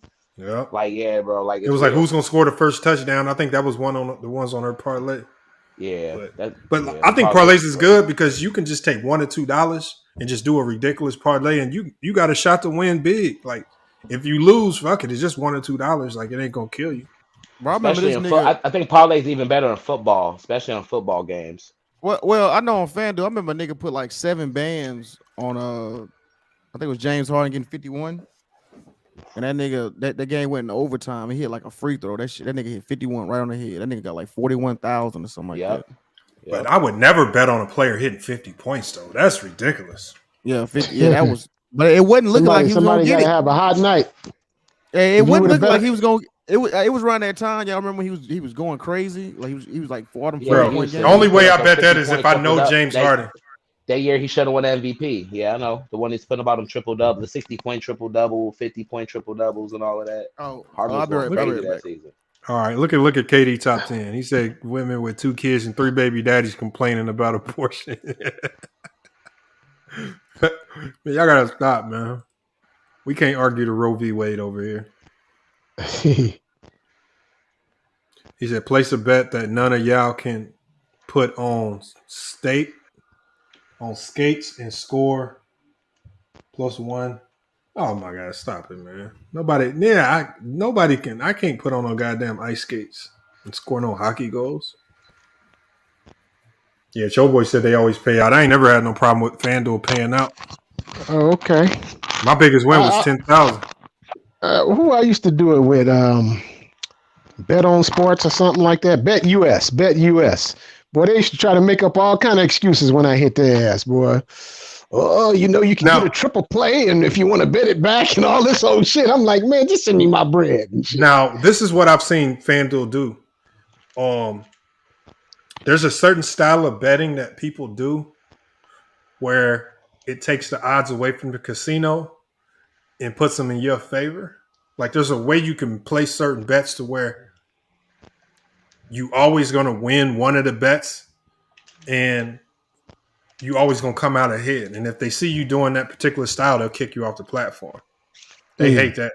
But I forgot what it's called. I just had the name of it. But I just want money off of it because you talking about hedging your bets or some shit like that? No, it's not called hedging your bets. It's like basically reading, like you got to take all the odds from all the different sports books because they generally supposed to look similar. But if you see one casino has them odds off, like there was one game where it was Dodgers. They were playing like some trash team, and the odds were like heavily like skewed towards the Dodgers potentially winning, and the other team losing. But the other sports books didn't reflect that. So dude was like, you need to put at least 1,000 on the Padres or something. And he said, they going to beat the Dodgers tonight. And I'm like, man, who was that good pitcher for the Dodgers? The best pitcher in the game probably. What's his name? I don't know. Man. Clayton Kershaw. Kershaw. Yeah, Kershaw pitching. I'm like, man, I said, man, that don't look right. He said, bet on him. And I hit. I forgot what it's called, but he has a whole channel. His channel is Odds Jam. They be cracking them. Bro. Yo, this nigga Ditto just donated $1 million to Jackson State and Deion Sanders. Well, at least he did something. That's for his taxes. Yeah, tax write-off. Y'all said that's what a man taxes at. Hey, tax write-off. Tax write-off, man. That's smart. Hey, listen, man. No. Hey, that's smart. You got to create ways to get that money away and don't give it up to the feds. Just donated $1 million to Howard too. I'm about to shit. Where was this at when I was in high school? Hey, y'all. It's not called hedging. The dude called it positive EV betting. It's like a mathematical tool. It's literally a mathematical tool that tells you what bets to place, and more times than not, it just gives you better odds than the bookkeeper. So if you bet according to the positive EV system, it's a mathematical formula. You might be betting on stuff that you never bet on, MMA, golf, but if you bet according to the positive EV tool, more likely than not, you'll come out ahead. And what's it called? It's a website. Yeah, you can buy the tool. Buying it is real cheap, but it's called positive EV. Ralph's about to go crazy. Well, I mean, the casinos is doing something to get them numbers close to what they be having them because they be right on the money on a lot of them games. Look, here's right here. It says positive EV. It's called positive expected value betting. Means that you'll be placing bets that have a larger chance of winning than is implied by sportsbook odds. And so again, it's just giving you a mathematical advantage. Sometimes it'll be wrong, but more likely than not, just like with slot machines at the casino always gonna come out ahead at the end of the day. Right. He said Shaq is not better than Hakeem. Nah, I think Shaq is better than Hakeem. Hey, Max, shut up with that dumb tape. I don't think Shaq not better than Hakeem. I do. What? I don't got Shaq. Ain't no way if they rookies and how I can Shaq select not? You don't like Hakeem though. That's probably a little biased. Hold on, what'd you say, Superman? Something I heard say before I came. Check this out. Something I heard you say before we came on, Lamont. Yeah. You said Wilt, when he was on the free throw line, this fool was running up and dunking and shit. No. What he would do is he wouldn't run up and dunk. He would just jump and dunk the ball.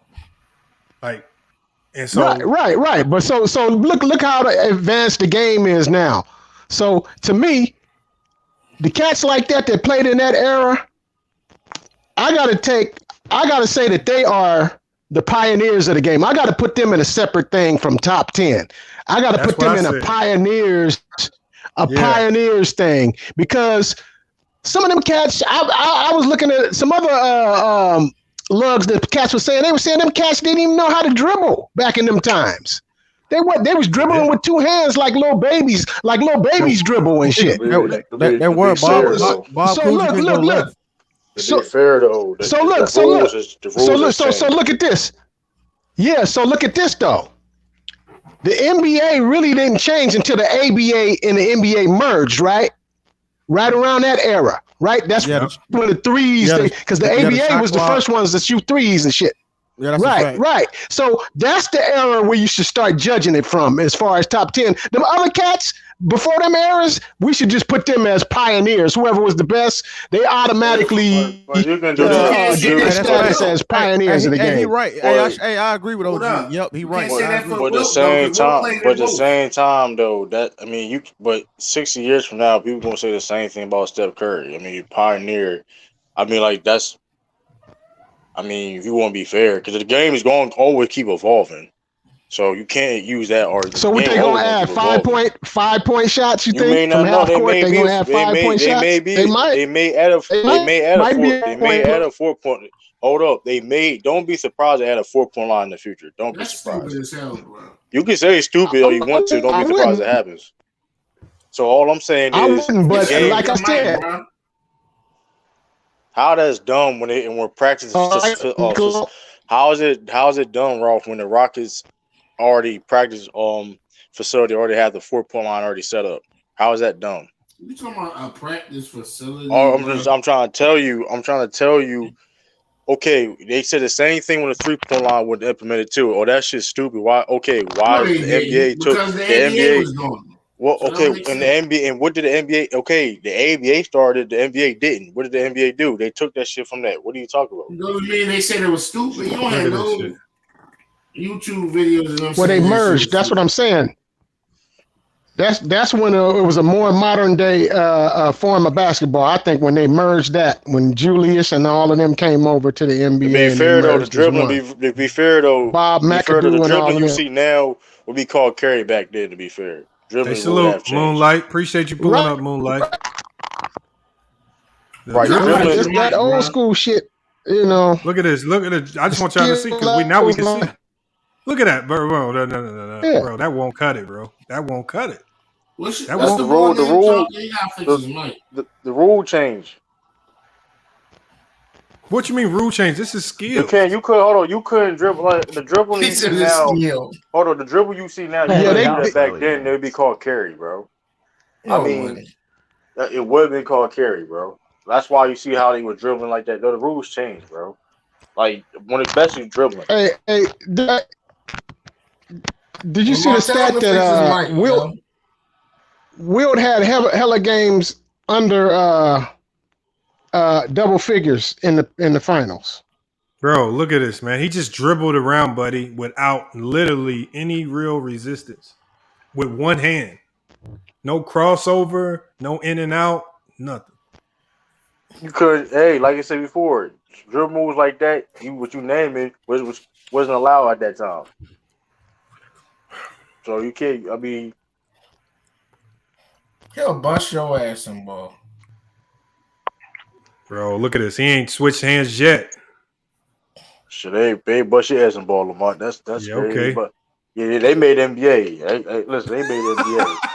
Hey, they made NBA. Listen, all I'm saying is if you made the NBA, that pass was nice though. That pass was nice. All I'm saying is if you make the NBA and you did, you can't really say nothing, bro. I'm just saying that's my rule. Like you did something, like, hey, you know what I mean?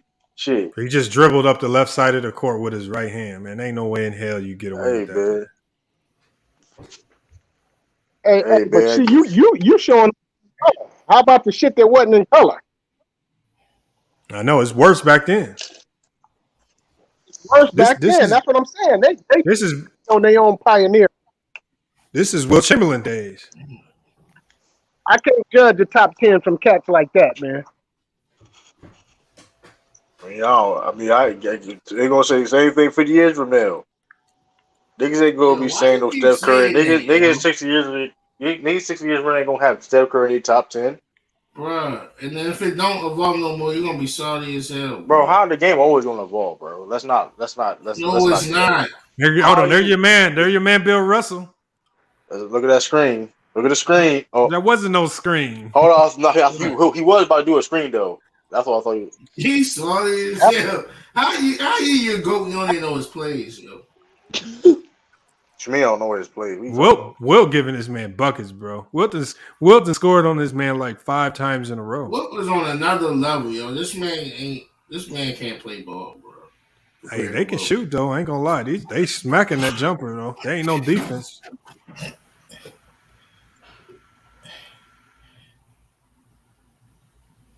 You watch the whole game. That's all. Just watch the whole game.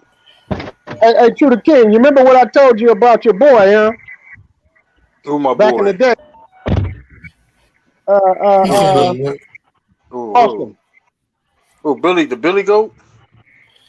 No, I told you he didn't have that eye of the tiger. I mean, hey, shit. Who are you talking about? I couldn't tell. You got 11 championships in 13 seasons, man. I can't tell. See, it's crazy how, like I said, the basketball community. Why you keep talking about team accomplishments, yo? Because that's what y'all always talk about. Y'all always talk about that shit, bro. I don't make the rules. Hold up. I don't make the rules. Hold up. I don't make the rules up, Ralph. I don't. When I start watching basketball and start getting into basketball, it was all about championships. I don't make the rules up, Ralph. I don't make the rules up. It's about championships. Y'all got Jordan's the GOAT because he's undefeated and 6-0. If I'm lying, if aim on the panel in the chat. If I'm lying, it was all about the championships. And I don't make the rules up. Up. His stats, bro. They don't just talk about no championships. Lamont, when you start watching basketball, what is the main thing, right? The championships, right? It was all about the championships. And what you in Jordan 6-0. That's all you heard, right, Lamont? They talk about him scoring 63 points. They talk about him last shot on Craig Elo. They talk about plays. You don't give a fuck Craig Elo. What the fuck you talking about?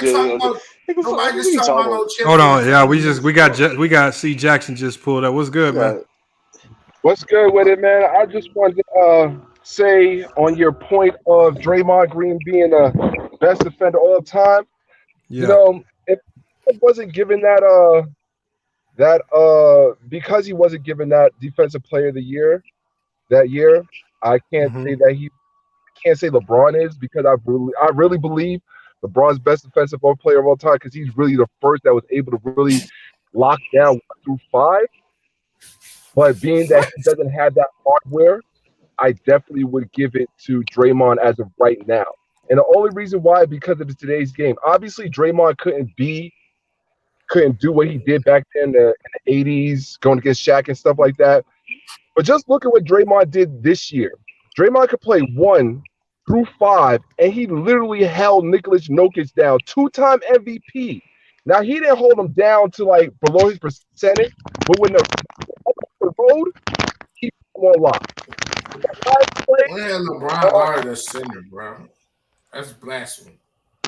That last play in the second series, when he plays against Jokic and steals the ball away from him, that just embodies of what I'm saying about being able to guard 1 through 5.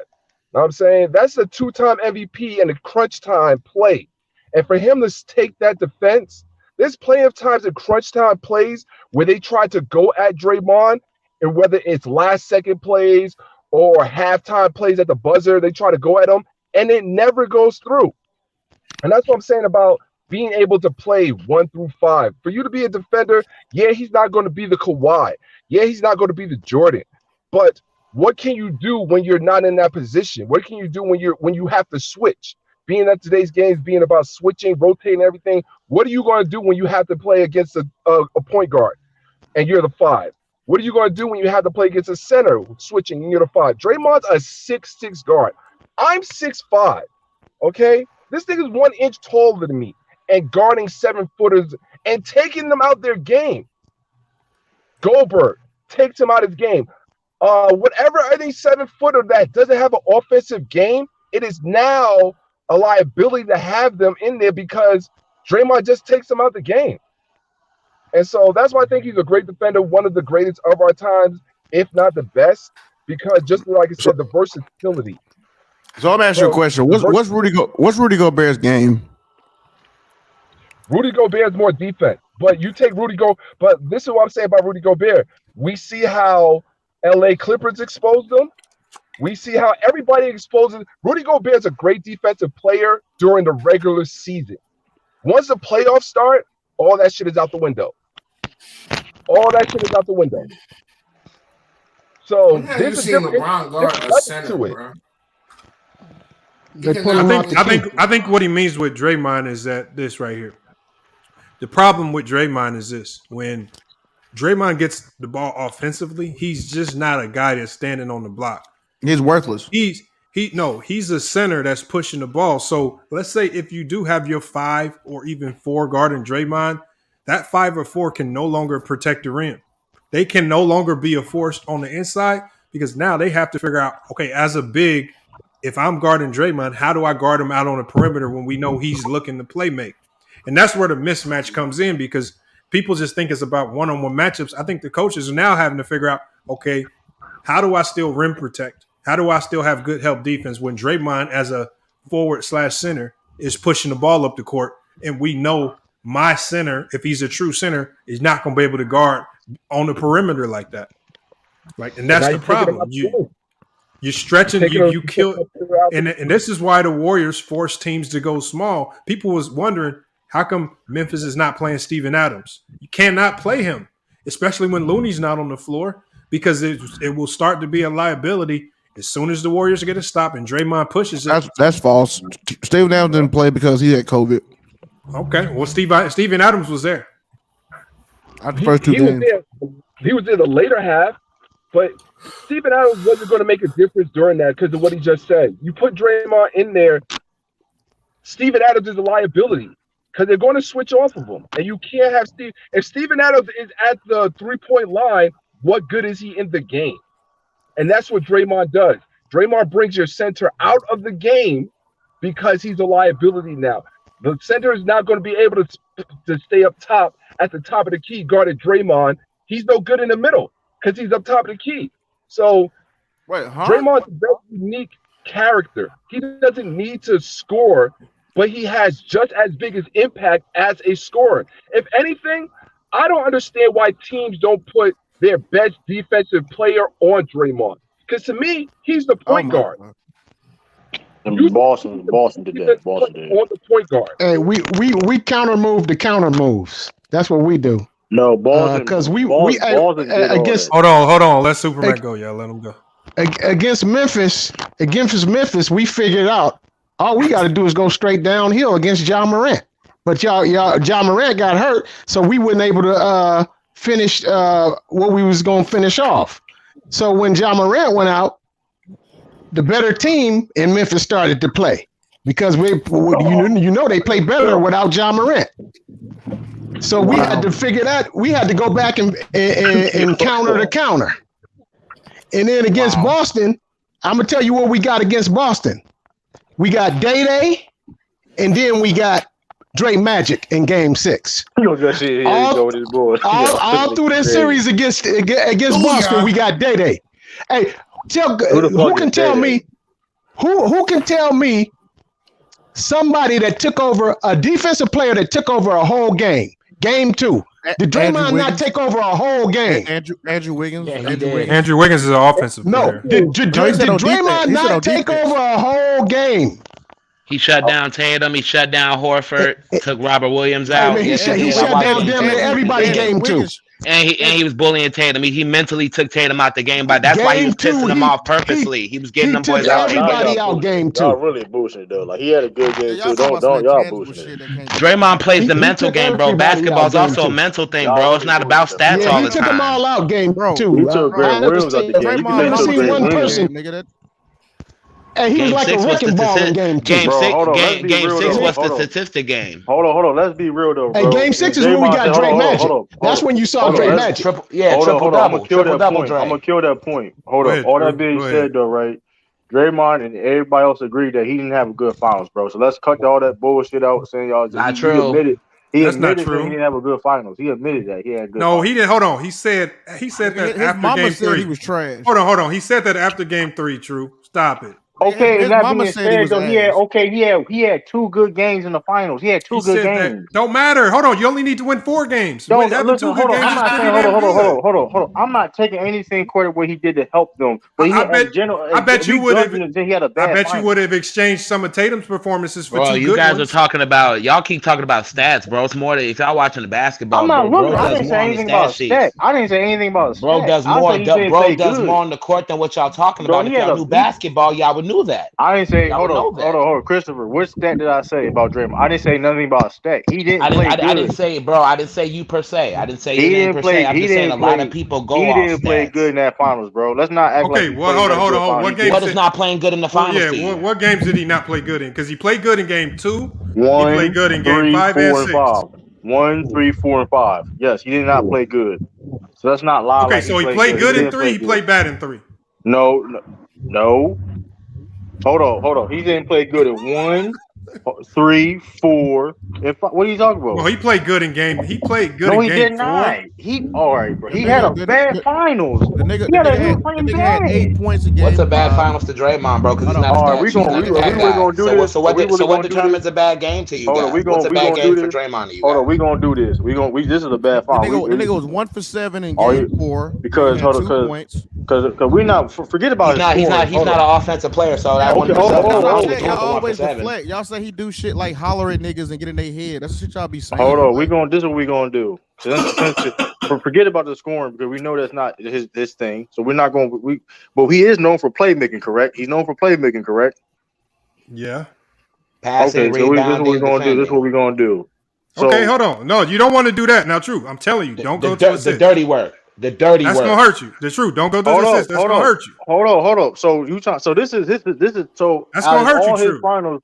Hold up. So all his finals though, this is near his best. No, we were talking about the Celtics series.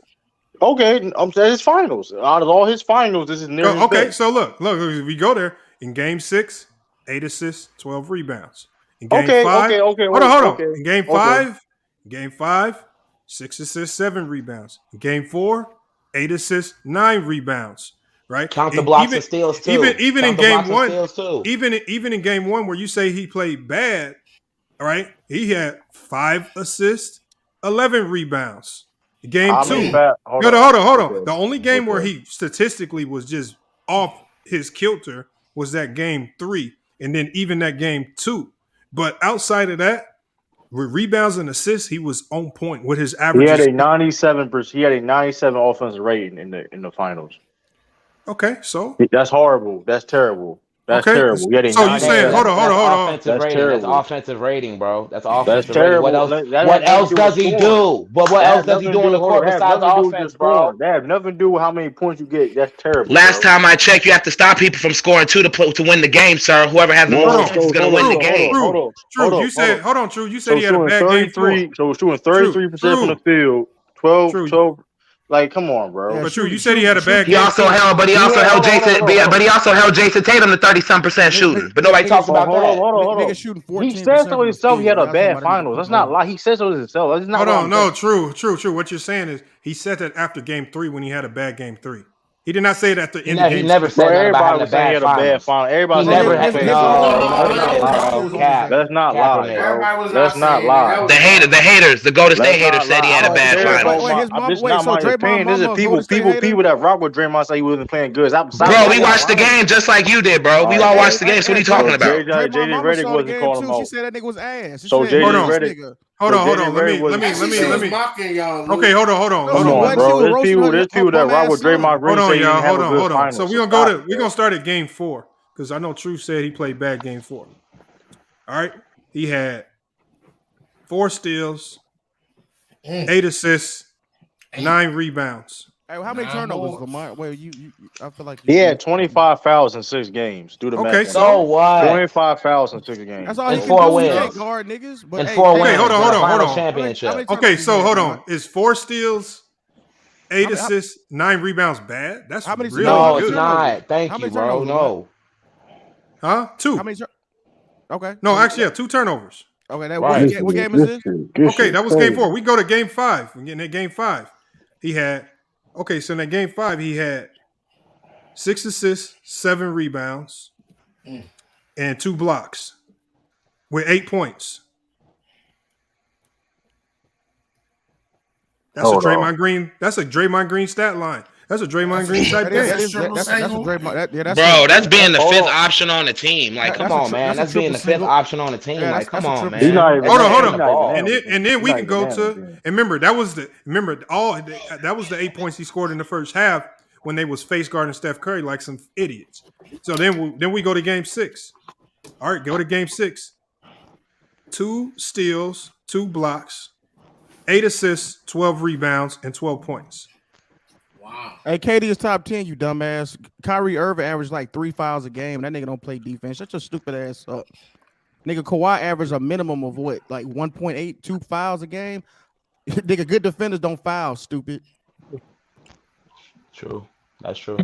That man had 25 fouls in 6 games. And 4 wins led to. And he was getting. He gonna keep doing that. Talk about he was shutting niggas down and shit. Hold on. So let's talk about this. So he wasn't getting subbed out the games in 4th quarters. So he wasn't getting subbed out the game in 4th That was one game, bro. One game, bro. Try again. Failure. Man, one game. Try again. And he was getting subbed out offense. And also he got subbed back in because it was situational basketball. Like I said, you niggas ain't watching the game, bro. You guys not watching basketball. Hold on. You ain't watching the game. Hold on. I got him. You praise Draymond Green for being so versatile and he can do this and that. So why he can't play in every situation if he's that versatile? Bro, hold on. True. We were only saying versatile defensively. Nobody was walking around saying versatile offensively. I'm talking about defensively too. He wasn't. Bro, he would have been on the court. True. He was getting subbed out offense for defense. They kept bringing him back in for what? Defense. All right, bro. That's cap. It's not cap. You niggas just don't know how to play basketball. That's how I know these niggas on there. What are you even talking about? You keep saying that shit. Well, what's your resume? You keep saying. Why people be saying? We're not talking resume, bro. We're talking about what you see with your eyes. If you watch the NBA Finals, you would know what you be talking about, bro. Nobody's trying to argue with you. Like y'all niggas getting mad. Like we can agree to disagree. There's nothing wrong with agreeing. I didn't say that. I know what I saw. I know what I said. IQ low as fuck. I know. Hold on. I do know this. Basketball IQ low as hell. I do know this. I do know this. Hold on. I do know Wait, this. True, you saying one said Robert Williams had a good game, but he had similar stats. I don't want to hear that. Bro. First of all, Robert Williams had played better than Draymond Green in his finals. That's a fact, bro. No, you can't even argue that. No, he you can't even argue that. You smoking dick. No, he did not. Okay, you now do the same type of numbers you do for Draymond for Robert Williams. I bet you won't. Hold on, y'all. Let's give this true. I'll give True to King one thing. Analytically, and even statistically, there's a few categories. And impact. Hold on, Robert Williams was consistent. Robert Williams, if you go off impact and efficiency, he was like top in the whole entire NBA playoffs. He was like up there with Jimmy Butler and Steph Curry. Shot attempts. It's not about shot like that, bro. What are you talking about? Hold on. No, we just hold on. His True is right about his defense and his I'm just saying True is right about the impact. Robert Williams analytics. And speaking of that too, when Draymond Green was on Robert Williams, and say he wasn't cooking and making Draymond Green a liability out there. Bro, Robert Williams was not cooking. What is the end result? So he wasn't good. So he wasn't getting offensive rebounds on him multiple times. Boards on him. You cannot get an offensive rebound on somebody. Multiple times. Hold on. He got boards on him multiple times. Don't say I'm lying. I'm lying. He wasn't a baby multiple times. Bro, what do you mean offensive rebounds on somebody? You don't get offensive rebounding on. Okay. Listen, I'm trying to be specific because people trying to act like it didn't happen. True. Wasn't Draymond guarding Tatum and Brown? Thank you. Most of the series. Sometimes. And Horford sometimes. I'll say sometimes. Had Horford ass on lock. Horford had one good game. Lock Horford ass up. I saw Wiggins. Hold on. Y'all make it seem like Wiggins was guarding all of them. Nigga, I didn't say that. I said he was guarding Tatum. Did I not just say Tatum? Most of the series he was guarding Tatum. If Tatum played a little bit better, that's a whole different series, bro. Wiggins was guarding Tatum. No, it's not true. Bro, Wiggins was guarding Tatum. Hey, hold on. Y'all talk about. Hey, hold on. And True, you keep talking about triple singles. That's all Robert Williams really was. Is this finals triple single than a motherfucker. Right. True didn't say that. That was me. I said triple single. I didn't say triple singles. I said that being said, though, Robert Williams was more consistent, having more impact. Hey, them fucking Celtics lost and quit talking about them. Yeah, 7-7. This nigga here, man. This nigga here was on my boss all year. Get one win. Hold on, Bill. Let Bees cook. Bees just pulled up, man. Hold on. Let me hear Bees. Hey, man. He keep talking about them celery sticks like they gonna come back next year and win. They ain't close, bro. We talk about it. I didn't say anything about none of that at all. That's a special. We can have jokes. They ain't close, bro.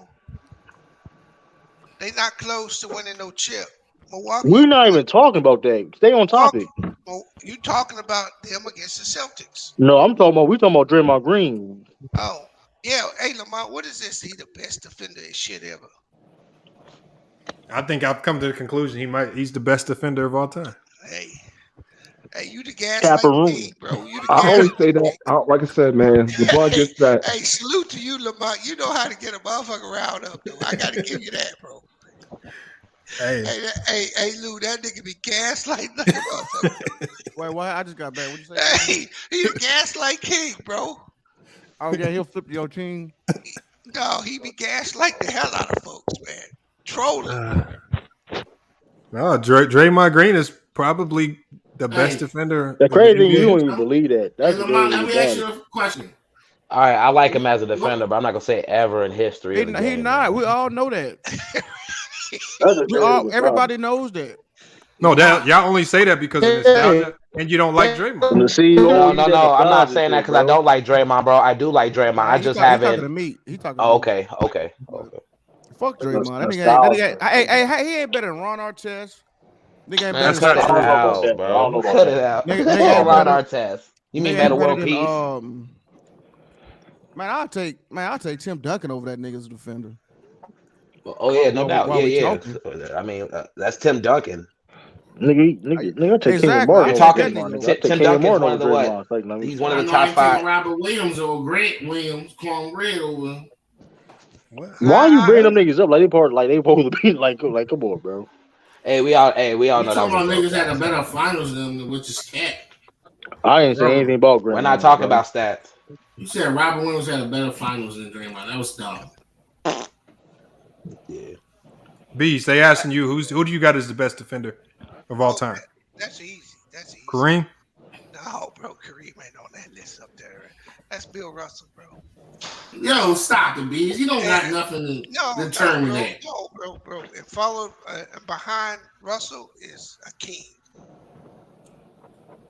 I'll give and behind Wilt a better defender than him. Hold on, let him finish. And behind Hakeem, I go with Gary Payton. You got Gary Payton over Draymond? Yep. Oh, that's tough. And then I go Scottie Pippen. What? Oh no, I can't put Gary Payton. You lost your marbles. You lost your marbles every stream, Ralph. Fuck you talking about? Then I'll go Dennis Rodman. I don't know if I can put Gary Payton over Pippen, Rodman, and Draymond. Draymond barely cracking the top 10. Hey man, Gary, I'm gonna tell y'all right now. Gary Payton guarded guards. Gary Payton wasn't guarding wings and fours. Draymond was guarding wings. What are you talking about? You better check his numbers. Gary Payton was guarding Jordan. Who do you mean was he guarding? Jordan's a guard. He was a wing. Come on, don't do that. Jordan was a wing. He guarded Jordan, but he didn't shut down Jordan, bro. Jordan averaged 28 against that. Look at that finals. Look at that finals. He guarded Jordan. Look at Jordan final stats against Gary Payton. Jordan did not have good final stats against Gary Payton. At all. Why? Because he wasn't averaging. Why? Because he wasn't averaging 30 or 40. 28 is still a pretty good average, bro. 28 is still a pretty good average. That's not shutting down. I'm not mistaken, though. Hold up. Because he was inefficient against Gary Payton. Right. I don't know about that. What's inefficient? Hold on, I gotta pull that up. Hold on. Yeah, the game. Hold on. No, he started. If I'm not mistaken, George Cole put him on him too late in the series. Put him on him too late in the series. Well, like game 3, he put him on game 3. Look at the 96. Hold on. When did Gary Payton start playing him? When did Gary Payton start guarding Jordan? This nigga Jordan was shooting 41% from the field. Yeah. He started guarding. And how many games did the Bulls win that series? Bro, they won the series, bro. Come on, don't do that. Come on. No. I said how many games. I'm not saying no. I said how many games. I asked how many games did they win the series. I'm not saying and I asked that for a reason. How many games did they win? They won 4, nigga. They won the championship. Why you keep asking? No. I said in how many did they win in 5, 6? How many game series was it? They won 6. Okay. That's all I want to know. Gary Payton guarded him in that series. No, I'm talking about. You said Scotty. He's not even. You talking about game? You talking about game 4 and game 6, right? But I mean, he guarded Michael Jordan for one series, and he's the greatest defender ever because of that. No, bro. Gary Payton is one of the best defensive players to ever play. Oh, you said ever? I thought you said all time. Oh no, but he's up there. He's up there. Ever mean, nigga. That nigga wild, bro. Ever do me all time. I thought y'all said Gary Payton's the greatest defender ever. I was like, whoa. No, that's what I was saying. You did say that? I said he better than Draymond. He named like. Oh, but I never said Draymond's the best defender ever though. Yeah, well, I'm not talking. I was talking to Lamont, bro. Why?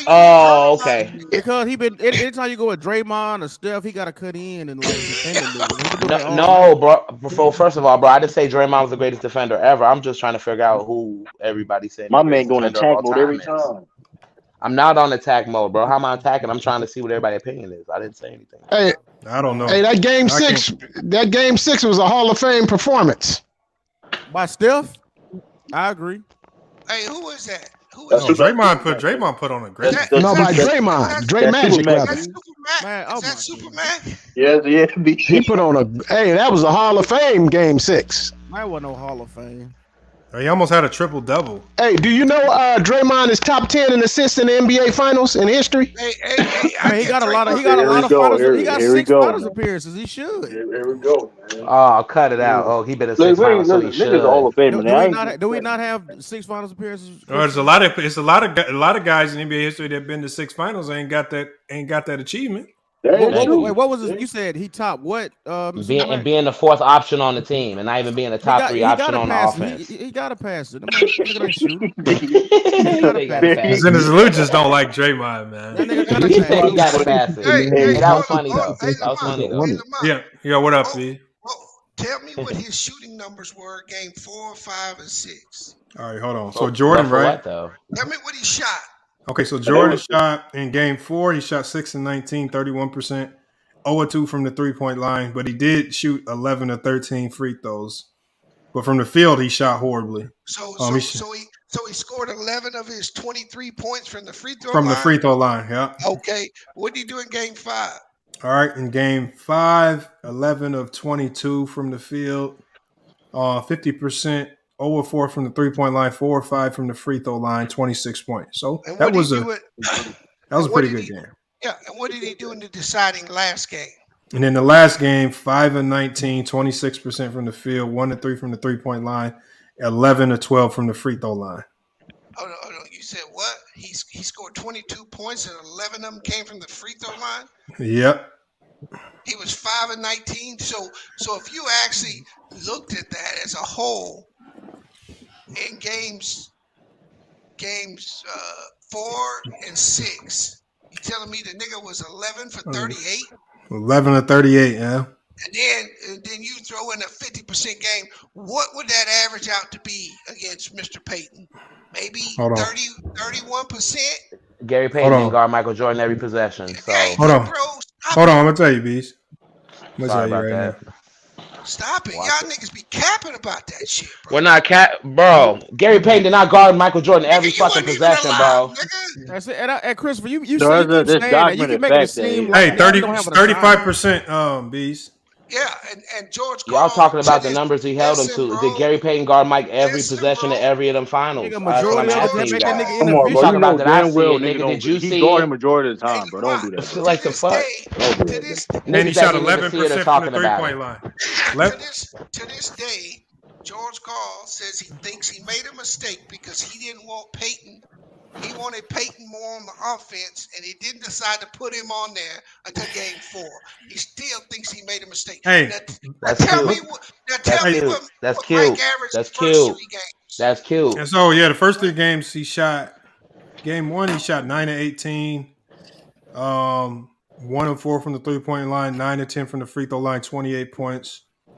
Game 2. 9 of 22, 40%, 10 of 16 from the free throw line, 29 points. And then that game 3, 11 of 23 from the field. 3 of 4 from the 3-point line, 11 of 11 from the free throw line, 36 points. Hey, Bees, Christopher, earlier Showtime was on here, right? Yeah. And Showtime said Draymond locked up Jaren Jackson Jr. in game 6, right? This nigga ain't say nothing about, was he guarding the whole time? But we talking about Draymond or the other nigga. You always got some type of rebuttal. That is crazy.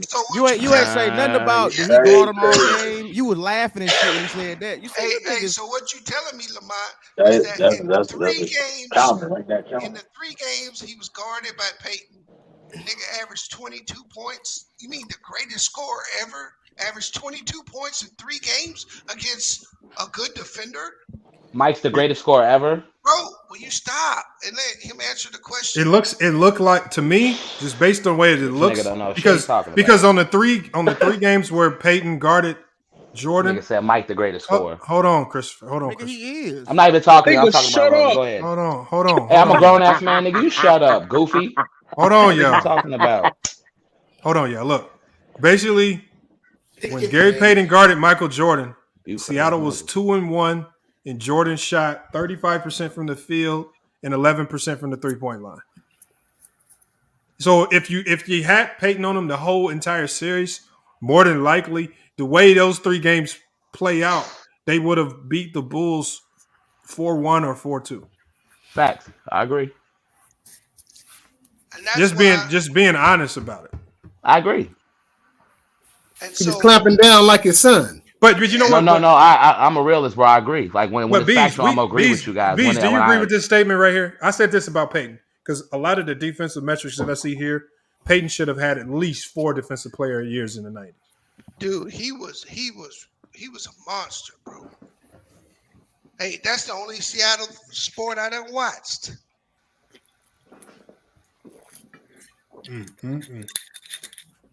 I give him that. He was shutting down niggas while averaging 20 and 10. Definitely underrated. The boy was up there at Skyline College in Oakland. Look at Mike other finals, nigga. That nigga Mike was putting it on their ass every other final. Right. That's under 25, nigga. That's impressive. Yeah, bro.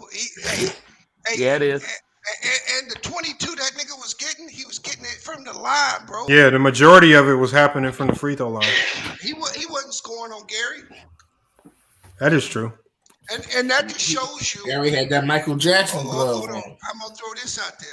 Now I ain't gonna say Gary's the most athletic player in the world, but he's more athletic than a lot of guards that Mike played against. And so when people come out, they just automatically tell you Mike would just kill niggas today. I don't think that's the case, bro. Gary Payton Jr. probably shut him down. Yeah, Junior ain't no joke. I don't know about shut him down. It's just it's a different type of player today. And Jordan, the one thing Jordan had over Morant down. How you gonna shut Jordan down? Jordan had physicality. He was advanced when it came to weightlifting, strength training. There, Jordan. He had an edge there that nobody else really like. The lifting that Jordan was doing was unheard of. Nobody did that. But hey, what did Give It a Reading say about Gary Payton when he backed him down? Said he was little boy. He said this little dude can't keep me from getting where I want to be. Yep. No, I do got Peyton as in the top 5 as defenders all the time. He didn't play him in his prime though, Bees. So that's different. What you mean, bro? Gilbert didn't play Gary in his prime, so it's different. No, he too small, bro. I said that to show you that the athletes are bigger, stronger. Today, Ralph, you got niggas on the bench that have Jordan's athleticism. Yeah. Back in that day in the 90s, you maybe had 2 dudes on every team that had that type of athleticism. Maybe 2. Now the 14th guy can do that shit, bro. I mean, the niggas couldn't really work on their athleticism. They had to clock in at the plant before the game, so they couldn't. Hey, and not only that, they ain't got the technology we got. Hey, Lou, they was working at Shaw. They were working down at Shaw. They had they're down there making them license plates. They can't work on that game. I'm big. I'm probably more athletic than them niggas. Nah, we ain't gonna say that, Ralph. We ain't gonna go that far. You don't know. Ralph, them niggas will tear your ass up, Ralph. So I do say Draymond's up there though. But Bees, I think with Peyton, that's it. With Peyton and Pippen, I said the one thing that Draymond separates himself, if you are comparing them, I think is the interior defense. I think that's where he has the edge. And it's such a significant edge. That's why I put him over both those guys. Okay. Because I think he's just as good. I think Peyton and Pippen are both better than him on the perimeter, but Draymond Green is still elite on the perimeter. But when you come down to talking about rim protection and post defense, that's where Draymond Green has a big edge over both those guys. Yeah, but this ain't even a post type of game like it was back in the 90s. Where like he not guarding niggas like Hakeem and Shaq, and he guard niggas like Rudy Gobert and no, what he's guarding. Clint Capella type. No, niggas. What he's guarding. Real niggas down there. No, that's not true. But what he's guarding. What's his problem with Draymond, bro? MD, hold on. Yeah, I gotta stop. What he's guarding. He's guarding 7-footers, but these 7-footers are players named KD that can fucking have you looking crazy as fuck. Like, can you imagine Hakeem trying to guard KD on the 3-point line? You really think that's gonna go Hakeem's way? Guard KD. No, I'm just saying. Hold on. They're both 7 feet tall. They're both 7 feet tall. Why would he not guard KD? But he's not guarding KD. Why not? Why? I told you he guarded Clint Capella. Rudy Gobert. But hold on. Draymond Green does guard KD. Yes, he does. Okay, just like Christopher said, not all game. Just like Christopher be saying. Yeah, he does. Hey man, keep me out of it, man. Because every time I say something, y'all be going on me, man. No, I'm just saying. I'm listening, bro. No, what I'm saying is this right here. I know, bro. I know. I fucks with you though. We've seen Draymond Green guard the likes of KD, LeBron. Hey, I will say this. Hakeem would never guard those guys. LeBron dropped 45 on Draymond head top. Hey, hold on, MD. I will say this for you, Lamont. In Anthony Davis' heyday, he could not score on the block on Draymond. You said, say that again? Why you bring up Anthony Davis? I said in his heyday. I'm not talking about today.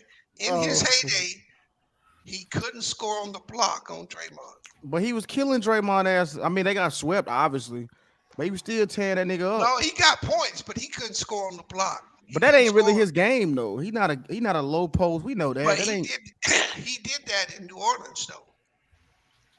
I never really saw Anthony Davis as like a low post Karl Malone type dude. I never really saw him as a. He always kind of seemed like a stretch four, catch, tween. You know what I'm saying? Like you're right, bro. And that's the Lakers having a problem with. They want him to bang on the post more instead of doing jump fadeaways. He want to turn into a jump shooter and shoot threes. You're right though, but he do need to bang more in the post. It's not like he can't though, but he just needs. Like I said, he wants to play more like a stretch four, or if he don't want to bang with the big dogs. You know what I'm saying?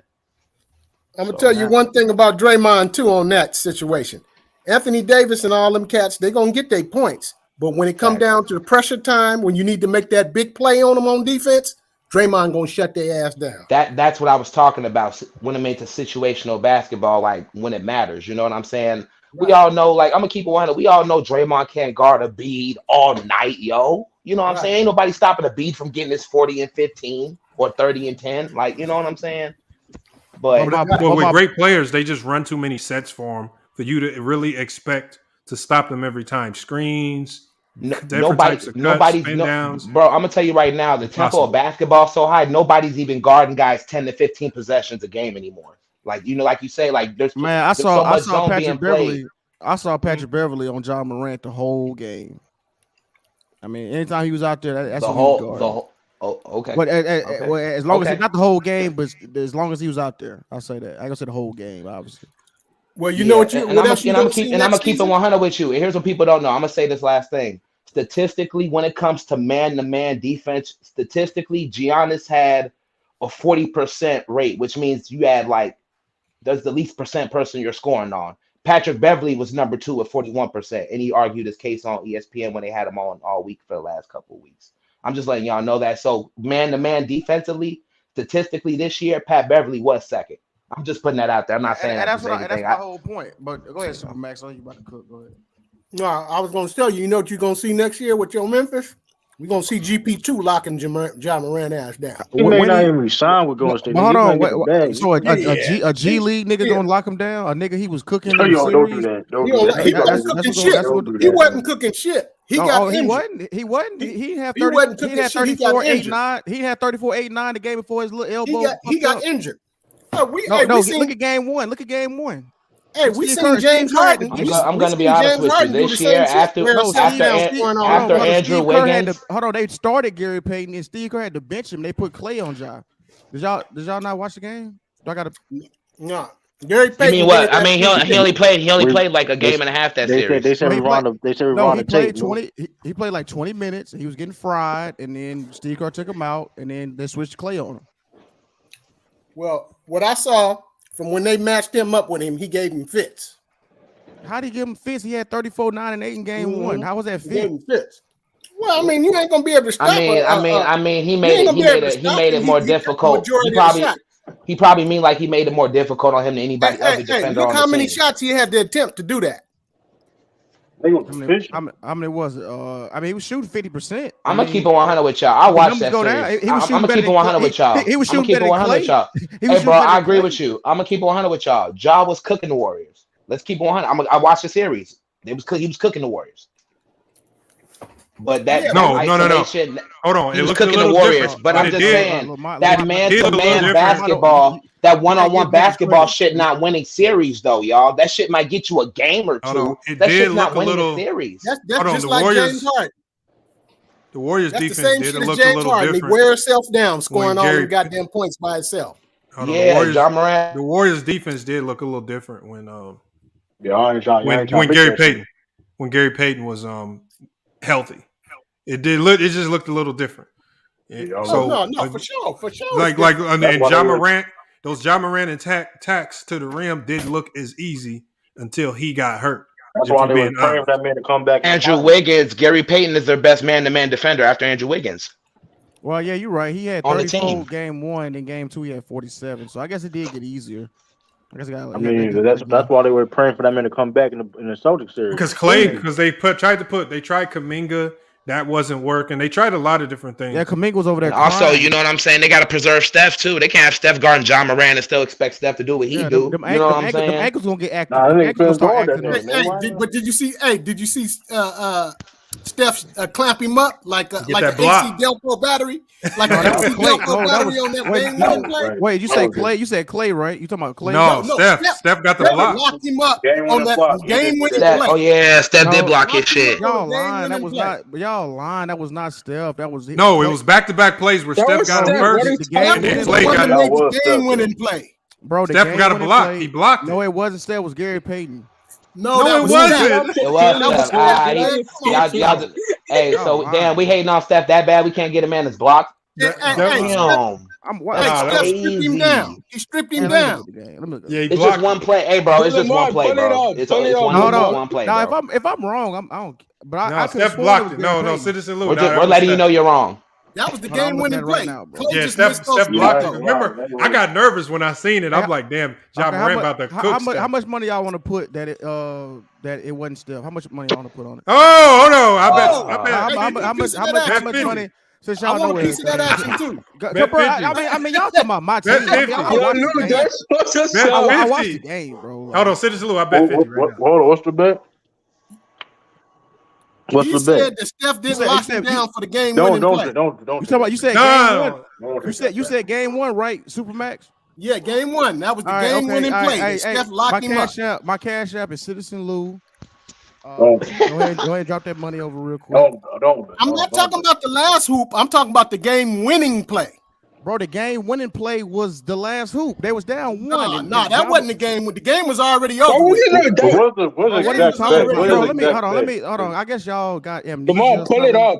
I got it right here. I'm sharing it right now. The game was already over with. Clay just missed those. Clay just missed those 2 free throws. Steph blocks John Morant in final seconds of game one. Christopher, hold on. Hey, Supermax, how was the game over? They was down one. Clay missed the free throws. The game was already over. How's the game over? It was down one. What are you talking about? That last shot was a wish. Look at it. Okay, look at it. Look at it.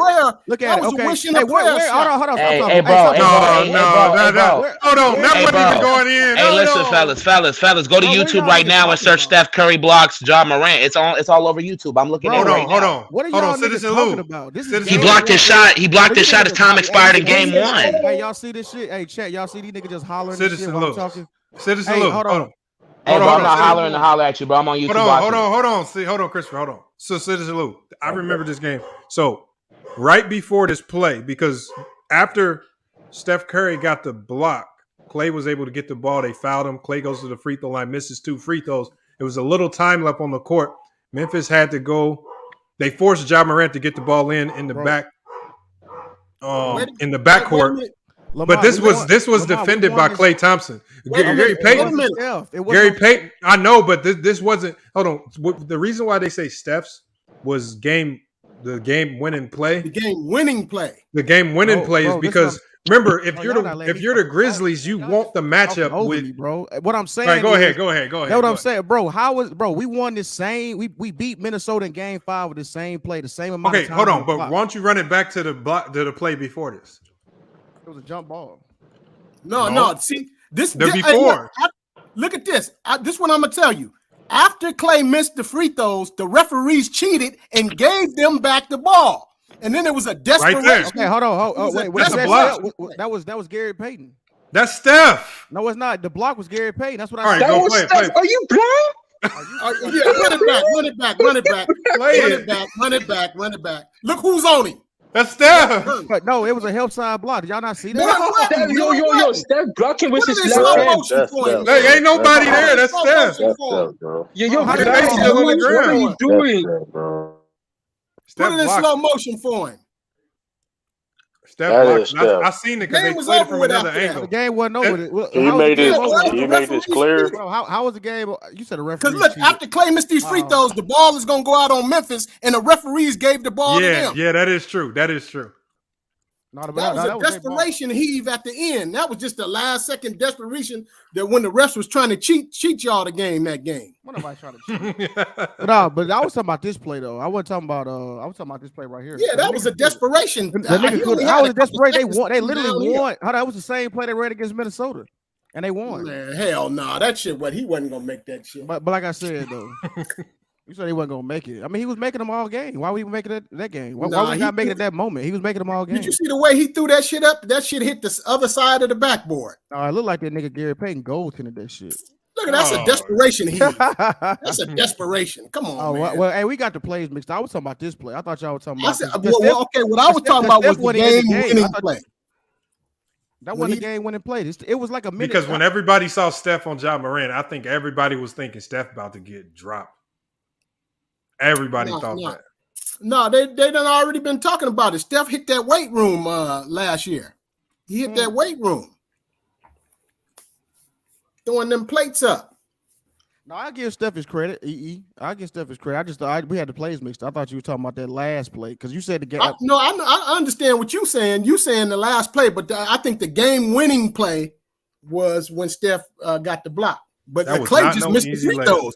Clay just missed the free throws. That was crazy. He just added more suspense to the shit. Yeah, that was no easy layup. Clay and that nigga Gary Payton came down. That was a desperation heave. I knew even after y'all got the back, you know what? I was mad because the referees gave y'all the ball back, but I knew he wasn't gonna make that shot in 3 seconds. That was just a desperation. That's fastest nigga in the NBA, man. I think he get down court in 3 seconds. Yeah, but you see all the help defense shaded over there. Like it would have been tough. Yeah, that was gonna be desperation. No, it was tough. It was tough. That would have been some Hall of Fame shit. I'm talking about they sent the whole house over there. It was 4 niggas waiting. Yeah, they wasn't letting that boy get that. Job would have been better. Job would have been better off trying to sink the defense in and kicking it out as opposed to throwing up a layup because that layup was never going. They were never going to let John Morant win. Nah, he wasn't going to get that layup, man. That wasn't going to happen. That wasn't going to happen. It was just not enough time for him to operate.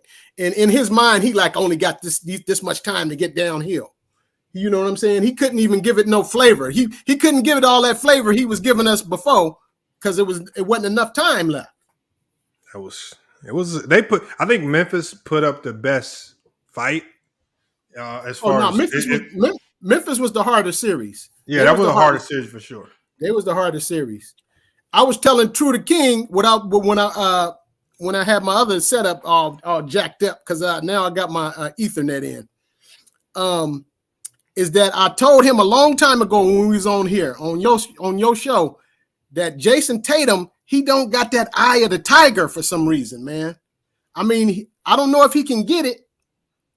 He getting closer. That man 24 years old. Eye of the tiger, man. That man 24 years old. That man don't even have a legacy yet, bro. I know, but what I'm telling you right now, he just don't got that eye of the tiger. But true, it's so crazy that Tatum's only 24. It feel like he been in the league like 9 years. Yeah, he been. It seemed like that nigga. He's a young dude, but he's a young man. But that's the thing about him is though. That's how much basketball they didn't play, bro. Right, and the thing is about him, he play a lot. Yeah, he's experienced at 24. But that thing about him too is he's get better every year. I'm not worried about JJ. He gets better every year. You can see it. Oh, this year his playmaking was. That's the one thing. The one thing about Jason Tatum is you can look at every single year he has gotten better. So you can't sit there and say, I mean, all that eye of the tiger shit. I mean, listen, he don't have a legacy. Technically, he don't have like a legacy yet. You know what I mean? He retired right now. It's like he ain't gonna be no Hall of Famer. You know what I mean? If he retire right now, he got better every year, and he this what's the word? Shoot. They were questioning Steph Curry at the eye tiger. He went back every year too. One step forward, 2 step backs every year too. Keep going scoreless in the third and fourth quarters. He just broke the record for the most turnovers. You're right. He did. He also won the 2 other players too, if I'm mistaken, with how many points, rebounds, and like assists. Him and Larry Bird and LeBron. But you can't get on Draymond fouls, but not get on Tatum's turnovers. Listen, Draymond played bad. Listen, Tatum played bad, bro. I'm not going to have an excuse for it. Tatum played bad. But we ain't gonna act like, but Ralph though, we ain't gonna act like other players ain't had bad fouls either. Though. I'm gonna leave that alone though. I still think he one of the greatest players, and he gonna be one of the greatest players. But he got to get that eye of the tiger, man. I'm trying to tell you, you got to get that eye. You gotta let these players grow, though, bro. You know what though? I honestly believe Boston's really gonna regret losing this final, and I only say that not because I don't think they're good players, But when you look at the East is just so loaded. I mean, and there was so much it's so much luck that's involved in getting back. Like the Miami Heat, I expect to be better. Brooklyn's going to eventually get back to normal. Milwaukee's not going to be injured. Like you got the Bulls potentially can be better. I mean, it's just so many teams that is just going to be just as good, if not better, next year. It's just like you got to capitalize on them opportunities when you get them. I mean, yes, wait, hold on, Lamar. They say Nets going to be back? But no, they're not. But that being said, though, right, though, Lamar, you can say that, but you can say that about every team that ever had regrets of losing, right? I mean, at the end of the day, we got, like I said, respect to the Warriors. Warriors is a dynasty team. And no, I give you that, team. But I think and the same thing about out losing, of all the teams in the West, I think the Warriors was the most winnable matchup for them. I don't know about that. I don't know about that. The IQ was just too high for them. The IQ was too high.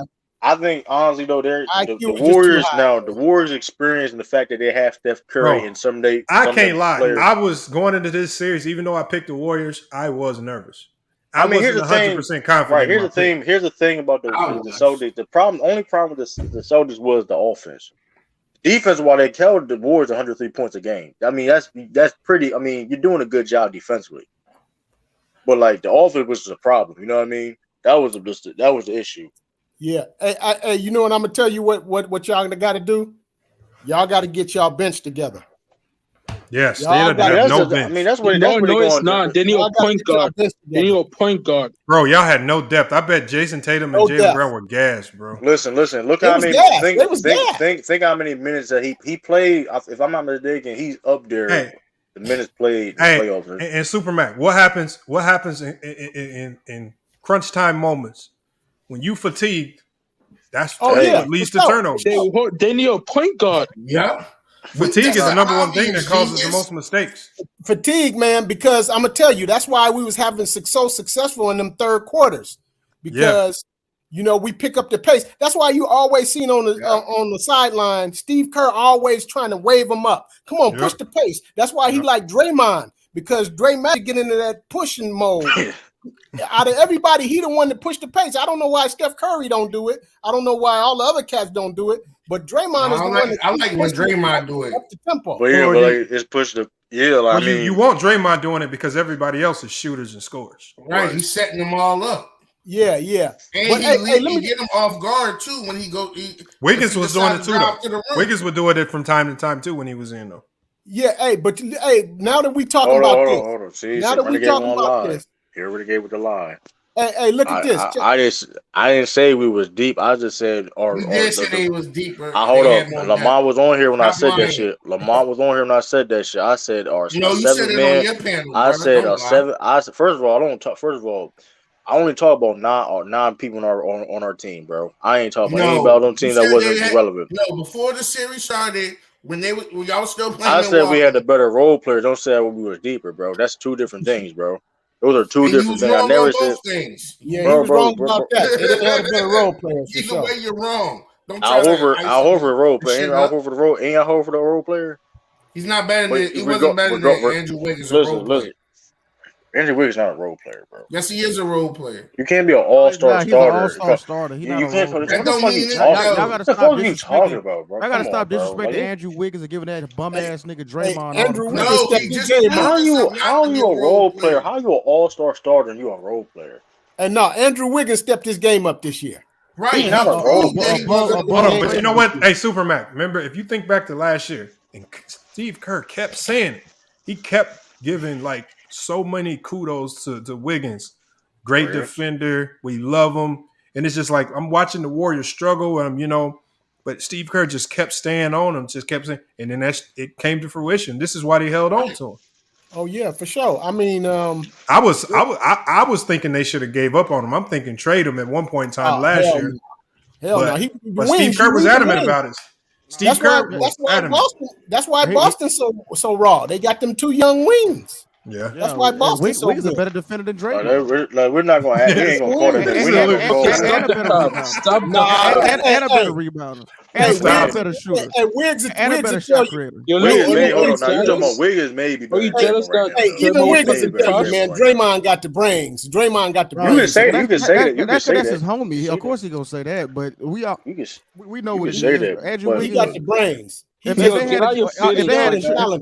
had a choice, but Wiggins not a role player though. I know that though. He was an all-star starter. How he's not a role player. First of all, technically, he technically never was a role player. Technically, yes, he was a role player. No, he wasn't. He was technically he was a Minnesota didn't use him right. Come on, that's bro. Right. Technically, he was never a role player. Bro, you can't be a role. But they gonna average 20 plus.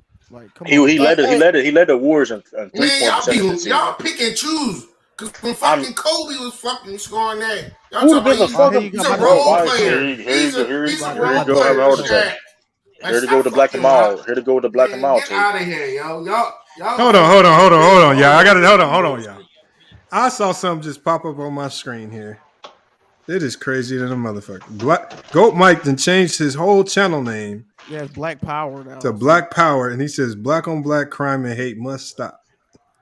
You're good, Mike. It's a pussy. He trying to get banned, huh? He trying to get banned. What is Goat Mike talking about though? Because yesterday he got in a fight with DJ 23. Oh, that's his homie, ain't it? Yes. Oh, he got he got a fight with DJ. Not a real fight, YouTube fight. Go look at the videos what DJ posted. No. So Mike said he was gonna pull up on him. No, that's just YouTube talk. Ain't they friends in real life? They friends. That's his homie. That's his dog, bro. Hey, is there any Miami fans in the building? Hey, listen. When you talk about Go Mike, DJ 23 gonna be right there, man. That's his dog, man. That's why Go Mike changed his name. That nigga. Yeah, I mean, he always changed his YouTube name though. Let's be honest though, but that's kind of crazy. Black Power though, like that's some. Yeah, what's this nigga? But he that man part of the manosphere now. Now he part of the conscious community. Yeah, Go Mike crazy. He get banned by YouTube. Hey yo, if he start wearing dashiki, if I see him on the stream with a dashiki on, you haven't been around. I've been wanting to get your opinion on the Deshaun Watson situation. But what are your thoughts? Oh, come on, man. Y'all know that's a setup. That's a setup. I told you. What do you think is going on? He wanted out of Houston, and they ended up keeping him back. They held him back for 1 year because they was trying to put these cases and shit on him, right? And so then when he finally got out the contract where he was able to leave, now all of a sudden all these hoes come out the woodworks. So you going with the conspiracy narrative? No, it ain't a conspiracy. That's a setup. I mean, who got 24 women? Who got 20-something women come out talking about he forced hand jobs? Think about it, Lamont. Think about Lamont. Who plan was this?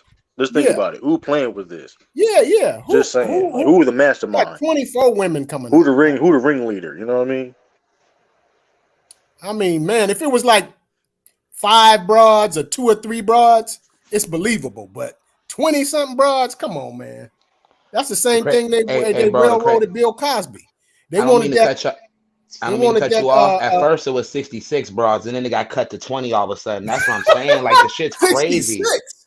Yeah, remember, they tried to put 66 cases, then it dropped to 42, then it dropped to 28, 24, 20. Like, the numbers are just ridiculous, y'all. Like, that's what I'm saying. Nah, man, that's a setup, man. That's a setup. Yeah, he pissed off somebody. I mean, it happened to all the major cats that got all that bread, and it seemed like it's only brothers that get done like this though, because all the brothers I done seen is the ones that get all these cases put on them, and then they got to pay it out with a settlement. What white cats that then got 25, 20, 30 bras on them? That ain't wasn't allowed to leave the country and get away and shit. You know what I'm saying? Talk your shit. And get their pockets hit. I didn't even see Weinstein have to settle out. Shit, where is Weinstein? Weinstein probably on some island kicking back. Doing the same shit. Yeah, doing the same shit. Doing the shit. You know what I'm saying? He the nigga with 66 masseuses freak body ass. Yeah. I mean, shit. Come on, man. So that's what I think about that. But he gonna have to look like he gonna have to give up some of that bread and that civil shit, right? Even though they proven, like you already said it, Lamont, that some broads was talking about the lawyers wanted me to join in with the thing. They was telling me to come and do. That's the same thing with Michael Jackson. You know what I'm saying? The lawyers are telling me to come on, join in this, and we gonna get paid. And oh man, that's too bad for the brother though. But he got himself in that situation though. I don't know. I mean, he a young player. I mean, I don't know. He can't get no honeys. I mean, shit. Goddamn, they got all kind of easy ways to get broads. You can get broads online. You know what I'm saying? Shit, he can build one. Shit, what I'm saying. I mean, yeah, he can have his own. He can build a bit. Yeah. Hey, you know what though, Superman? From what I've seen, like when I look around these college athletes and stuff, you'd be surprised because they so disconnected, especially coming up through the college ranks. Like they are so disconnected from like the social reality that a lot of these guys don't even know how to talk to females. Right. They don't know how to interact with them outside of IG. And really the only options you got on IG are the women that are going to try to charge you or finesse you or something like that. This is why you always see these athletes with these IG models. They don't know how to, they don't like you be like, I was hanging out like when I was back at Purdue or hanging out with some of these players and they out, hey, do y'all know where I can go? You where the girls at? And it's just like, why you asking me? You the athlete. And it's just like you be asked. They'll ask a common, regular, everyday Joe, right? Where it's just like, hold on, ain't this at your disposal? If you got a mouthpiece and you know how to say a couple words and put some sentences together, and then you be surprised how many of them are that disconnected. They don't have driver's licenses. They don't know how to socialize. Right. That's how disconnected they get. Hey, boss man, can I add something to that? They're going niche. Call me up if you want to start it up. They're going niche. Going to start up a little company, one of these agencies to teach them how to not get burned by these hoes out here. Hey, I'm gonna tell you right now, the NBA, the NFL already got it. They just none of the players take it seriously. Hey, bro, I want to add something to what you was just saying, boss man. Here's my thing about them players. When they got money, and you got to think this kid's been successful his whole life. So you got to think like when it comes to shit like that, probably getting bitches. I mean, not bitches, my bad, women. I'm on a podcast, my bad, fellas. They probably feel like of a sense of entitlement, or they probably got homies like, yeah, bro, that's the quarterback of woo woo. Give my man some coochie, woo woo. You know what I'm saying? Like woo up the bam. So, like you say, them guys that have never really approached women, you be like, yeah, I'm a football player, get in this room with me, type, just off the clout. You know what I'm saying? So I see what you're saying about that, bro. Like, and then when you come into the league and all you got is money, that's all you really coming at with. You know what I'm saying? That's all you really got to bring to a table with them, man. But my thing is, like you say, bro, it's common sense. Like, dude, you're 24. Like, you couldn't get you a trick. You know what I'm saying? Like, get you a little low-key bro to just do you whenever you want to type it. You know what I'm saying? It's not what you do, it's how you do it. But like you say, with that sense of entitlement, and you could tell he's from Clemson. He went to Clemson. He grew up around you know what I'm saying? So the approach on women is different when it comes to college parties and stuff like that, compared to guys who have to shoot their shot and freestyle and, you know what I'm saying, to book a chick. So, right. Well, I mean, it ain't hard to get women. No, it's not, and that's why I'm saying, like, with a guy like him, but you know, with a guy like him that's probably never been in situations like that, like he said, he's always felt like a sense of entitlement. Yeah, hold on, but Supermax. But here's the difference. Most of us learned through rejection, right? Most of us learn from interacting, being nervous the first couple times, and then shaking it off, and then building up the personality and the confidence to do it. That's what a lot of these athletes don't have. Looking at their stature, looking at who they are, the media and from the outside looking in, we would believe that it's easy. But the way they grew up, they don't know how to interact. They haven't had them failures. They haven't had that rejection. Well, that's not even true, man. That is facts. Hey, most of them cats in college, you gotta meet some honeys in college, man. You know what I'm saying? Hold on, but Supermac, these athletes in college don't live normal lives. Remember, all the athletes are secluded from everyone else, right? So they're already secluded, right? Mm-hmm. They're spending, like, you got to think every day that they wake up, everything is scripted, right? They have free time at night. right? So their classes are generally, most of their classes are with other athletes. They eat in a dining hall with other athletes. They live in a dorm with only the athletes. They got a practice schedule. They got to go to, they got to go to tutoring, right? So they got to go to their tutoring with the team. Everything that they do is scripted. That's why they say it's like a job.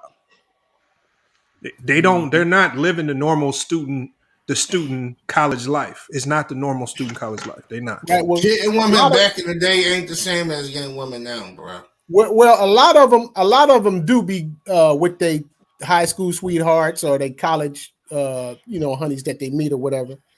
Those be the dudes that don't get in that much trouble. But cats that stay single and ain't got the gift of gab, you know what I'm saying? Or like you said, don't got the confidence to talk to these women.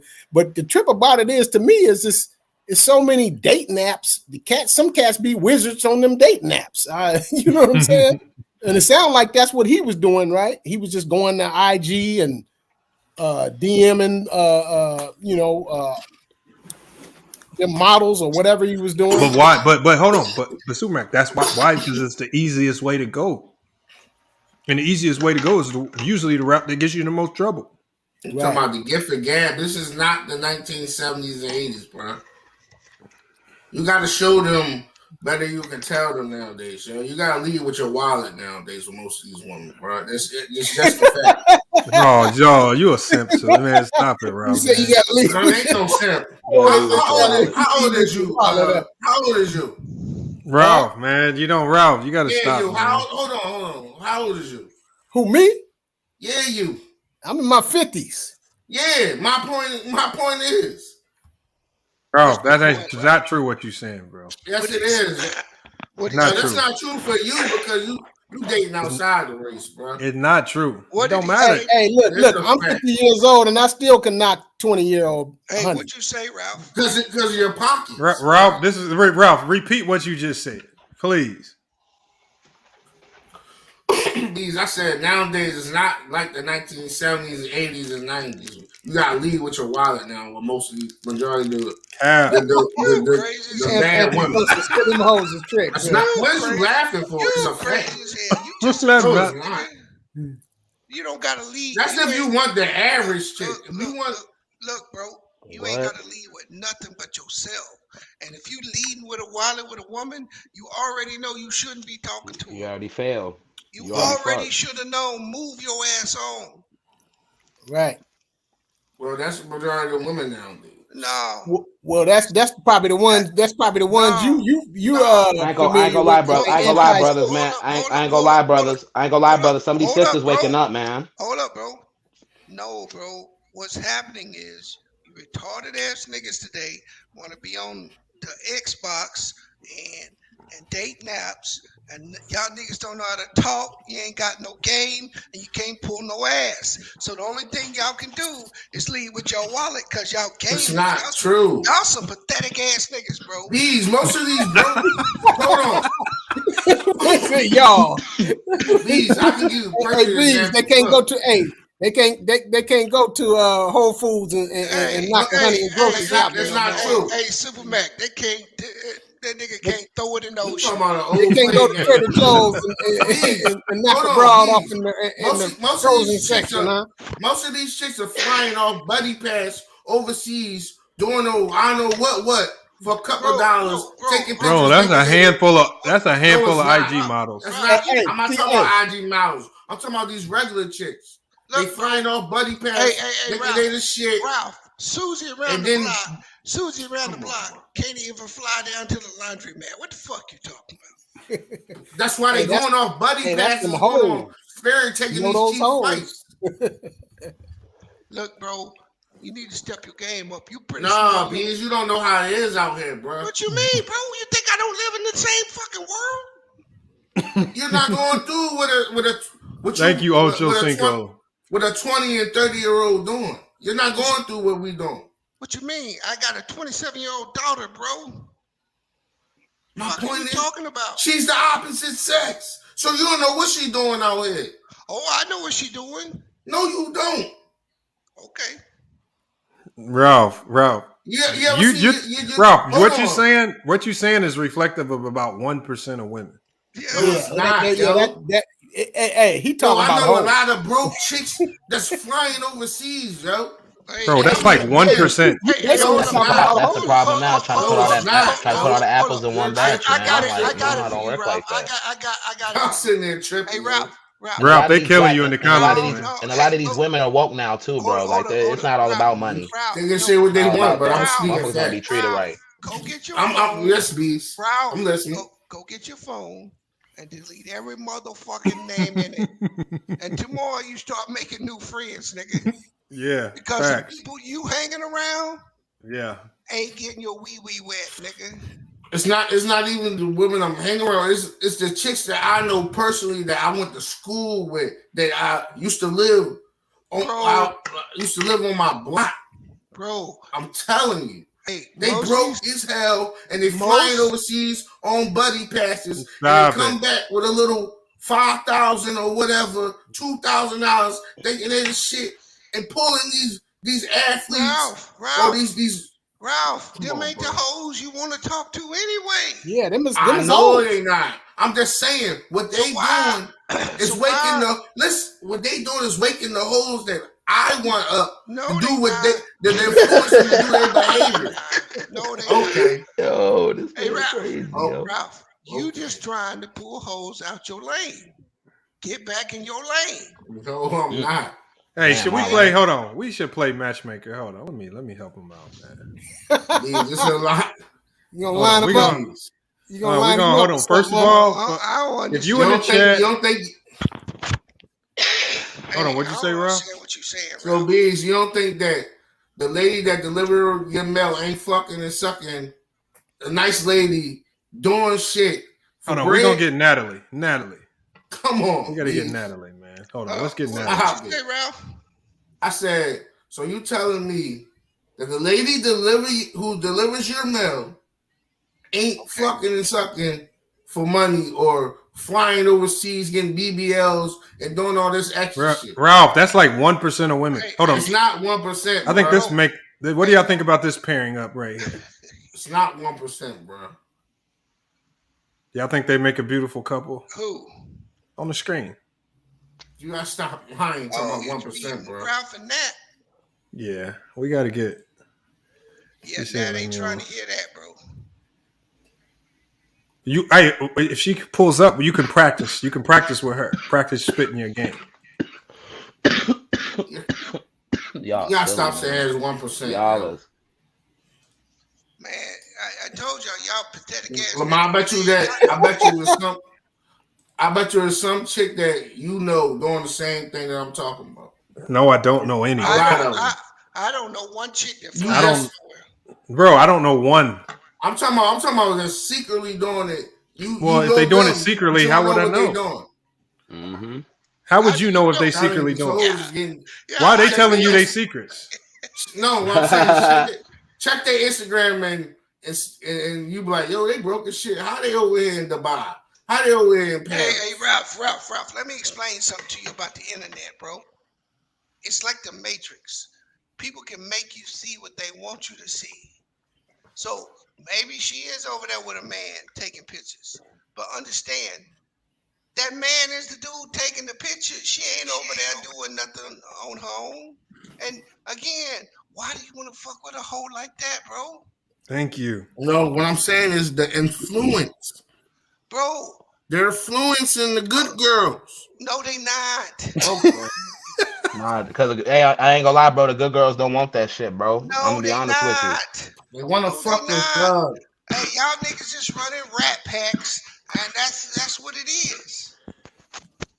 And so instead of saying, hey, you know what? I ain't that attractive. I ain't got no game, or I'm this, or I'm that. Just, hey, step your game up. Hey, Ralph, it's a bunch of beautiful women out there, all walks of life, man. I mean, not just them IG bitches and them BT bitches and all that old bullshit. It sounds like you took in that reality and making it like conflating it with the whole world. The average like man, come, hey, bro, come to DC. They ain't like that out here, bro. Come to DC. Hey, I know. I got it for you, Ralph. Let's put you on 90 Day Fiance. Oh man. You should put in an application, Ralph. Hey, Lamont, we need to go on and start that sports agency hookup. We can get them brothers right with the honeys, and guide them to some of these college professionals and some of these lawyers and some of these real estate agents and some of them. I'm with it. Nah, bro. Don't just hand it to them on the plate. They energy got to gravitate that, bro. That's what I'm saying. When you do right and you in that right frame of mind, you don't worry about that. The women gonna gravitate to you once you become. These lawyers is fucking and sucking too. You know what I'm talking about these athletes with all these millions that need help. Oh yeah, facts. I agree with you, bro. Start that agency up. Yeah, but like the real kings like y'all, because I can tell by how y'all talking, like you said, it's gonna gravitate to you. Don't worry about shit. For sure. That you know I'm what not saying? talking about me. I know you want to talk about you too, but you know what I'm saying. Hey, you remember like the Max said? Hey, you remember like the Max said? He said, "I'm not talking about me. I'm talking about the mother cats." Facts. Y'all keep preaching that word though, man. And you know what though? A lot of youngins need to hear what y'all saying right now, bro. Because I'm telling you right now, the self-esteem and confidence, like they don't know, man. Even my little coworkers I be talking to, I'm a little older. I'm 33, but the youngins, they be saying how I be with the ladies. So I'm like, bro, just be myself and don't act thirsty. But be smooth. You know what I'm saying? Confidence and self-esteem come a long way. That's true. And I ain't gonna lie, in this age you getting them, when you're not pressing them, they're gonna want you even more. You know what I'm saying? Women love a man they can't have, bro. Women love some shit they can't have, and you know what I'm saying? So these guys got to get some confidence, man. Some experience and some confidence. You'll be all right. I mean, hey, all you got to do is ask a woman how her day was. Hey, how was your day? You know what I'm saying? This is not the 1960s, bro. You know what they say, bro? The worst shots. Hey, they say the worst shots are the ones you don't take. Hold on, hey Ralph, that's the one thing that hasn't changed since the 1960s. Hey, Ralph, you can go with that old school shit. You can do that, or you can come on over to my neck of the woods. Just ask for it, bro. Yep. I just walk up and ask for it, bro. Yep. Niggas ain't 100. What can she say, Ralph? Yes or no?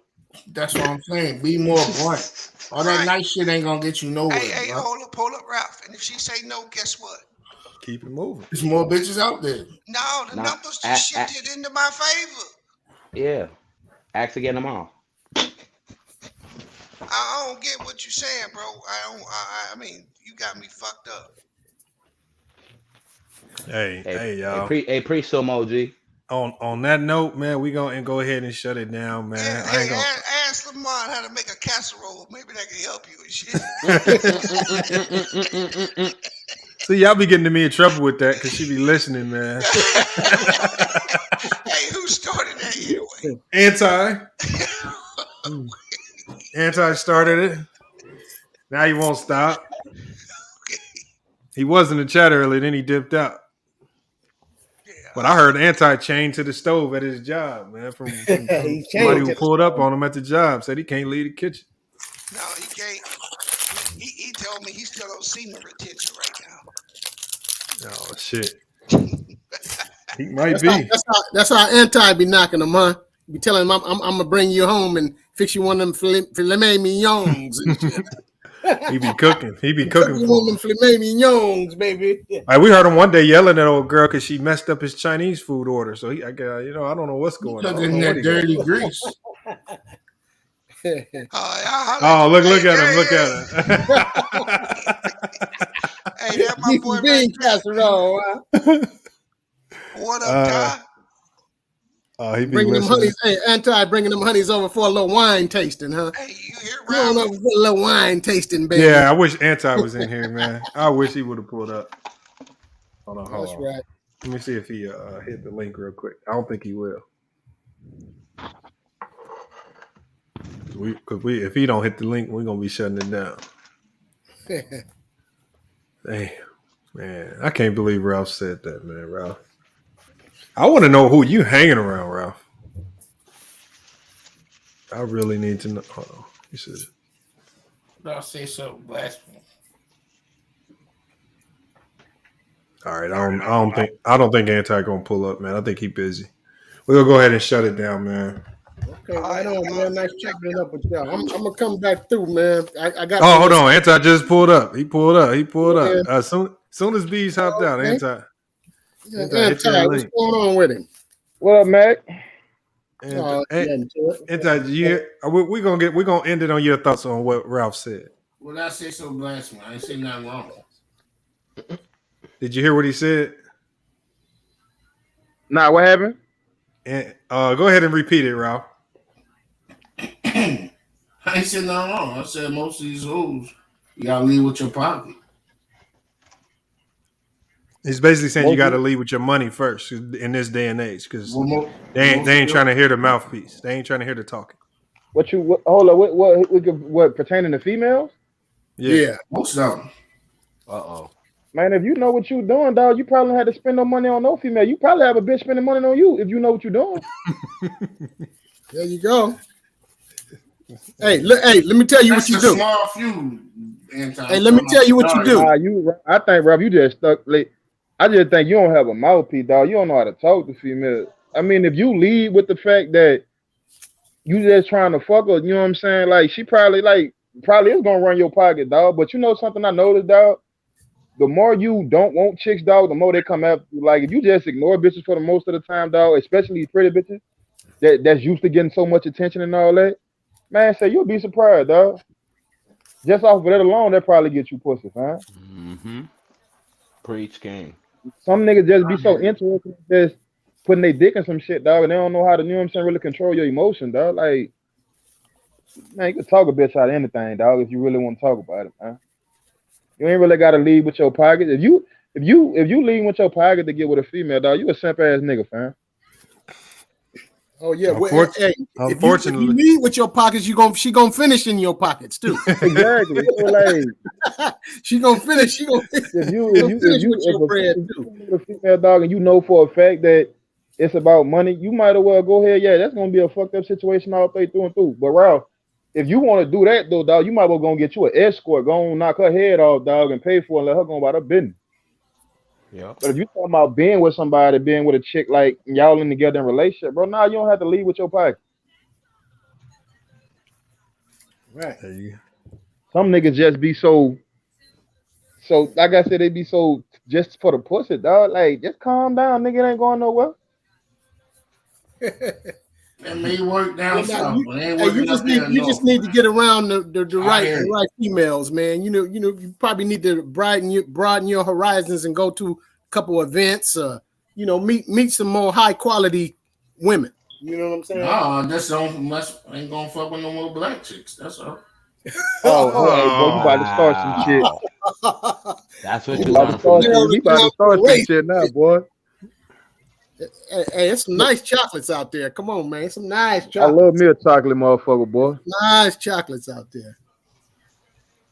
I might get chocolate farm, but ain't the chocolate American one. Bro, hold up, bro. Where you at, dog? First of all, where you at, bro?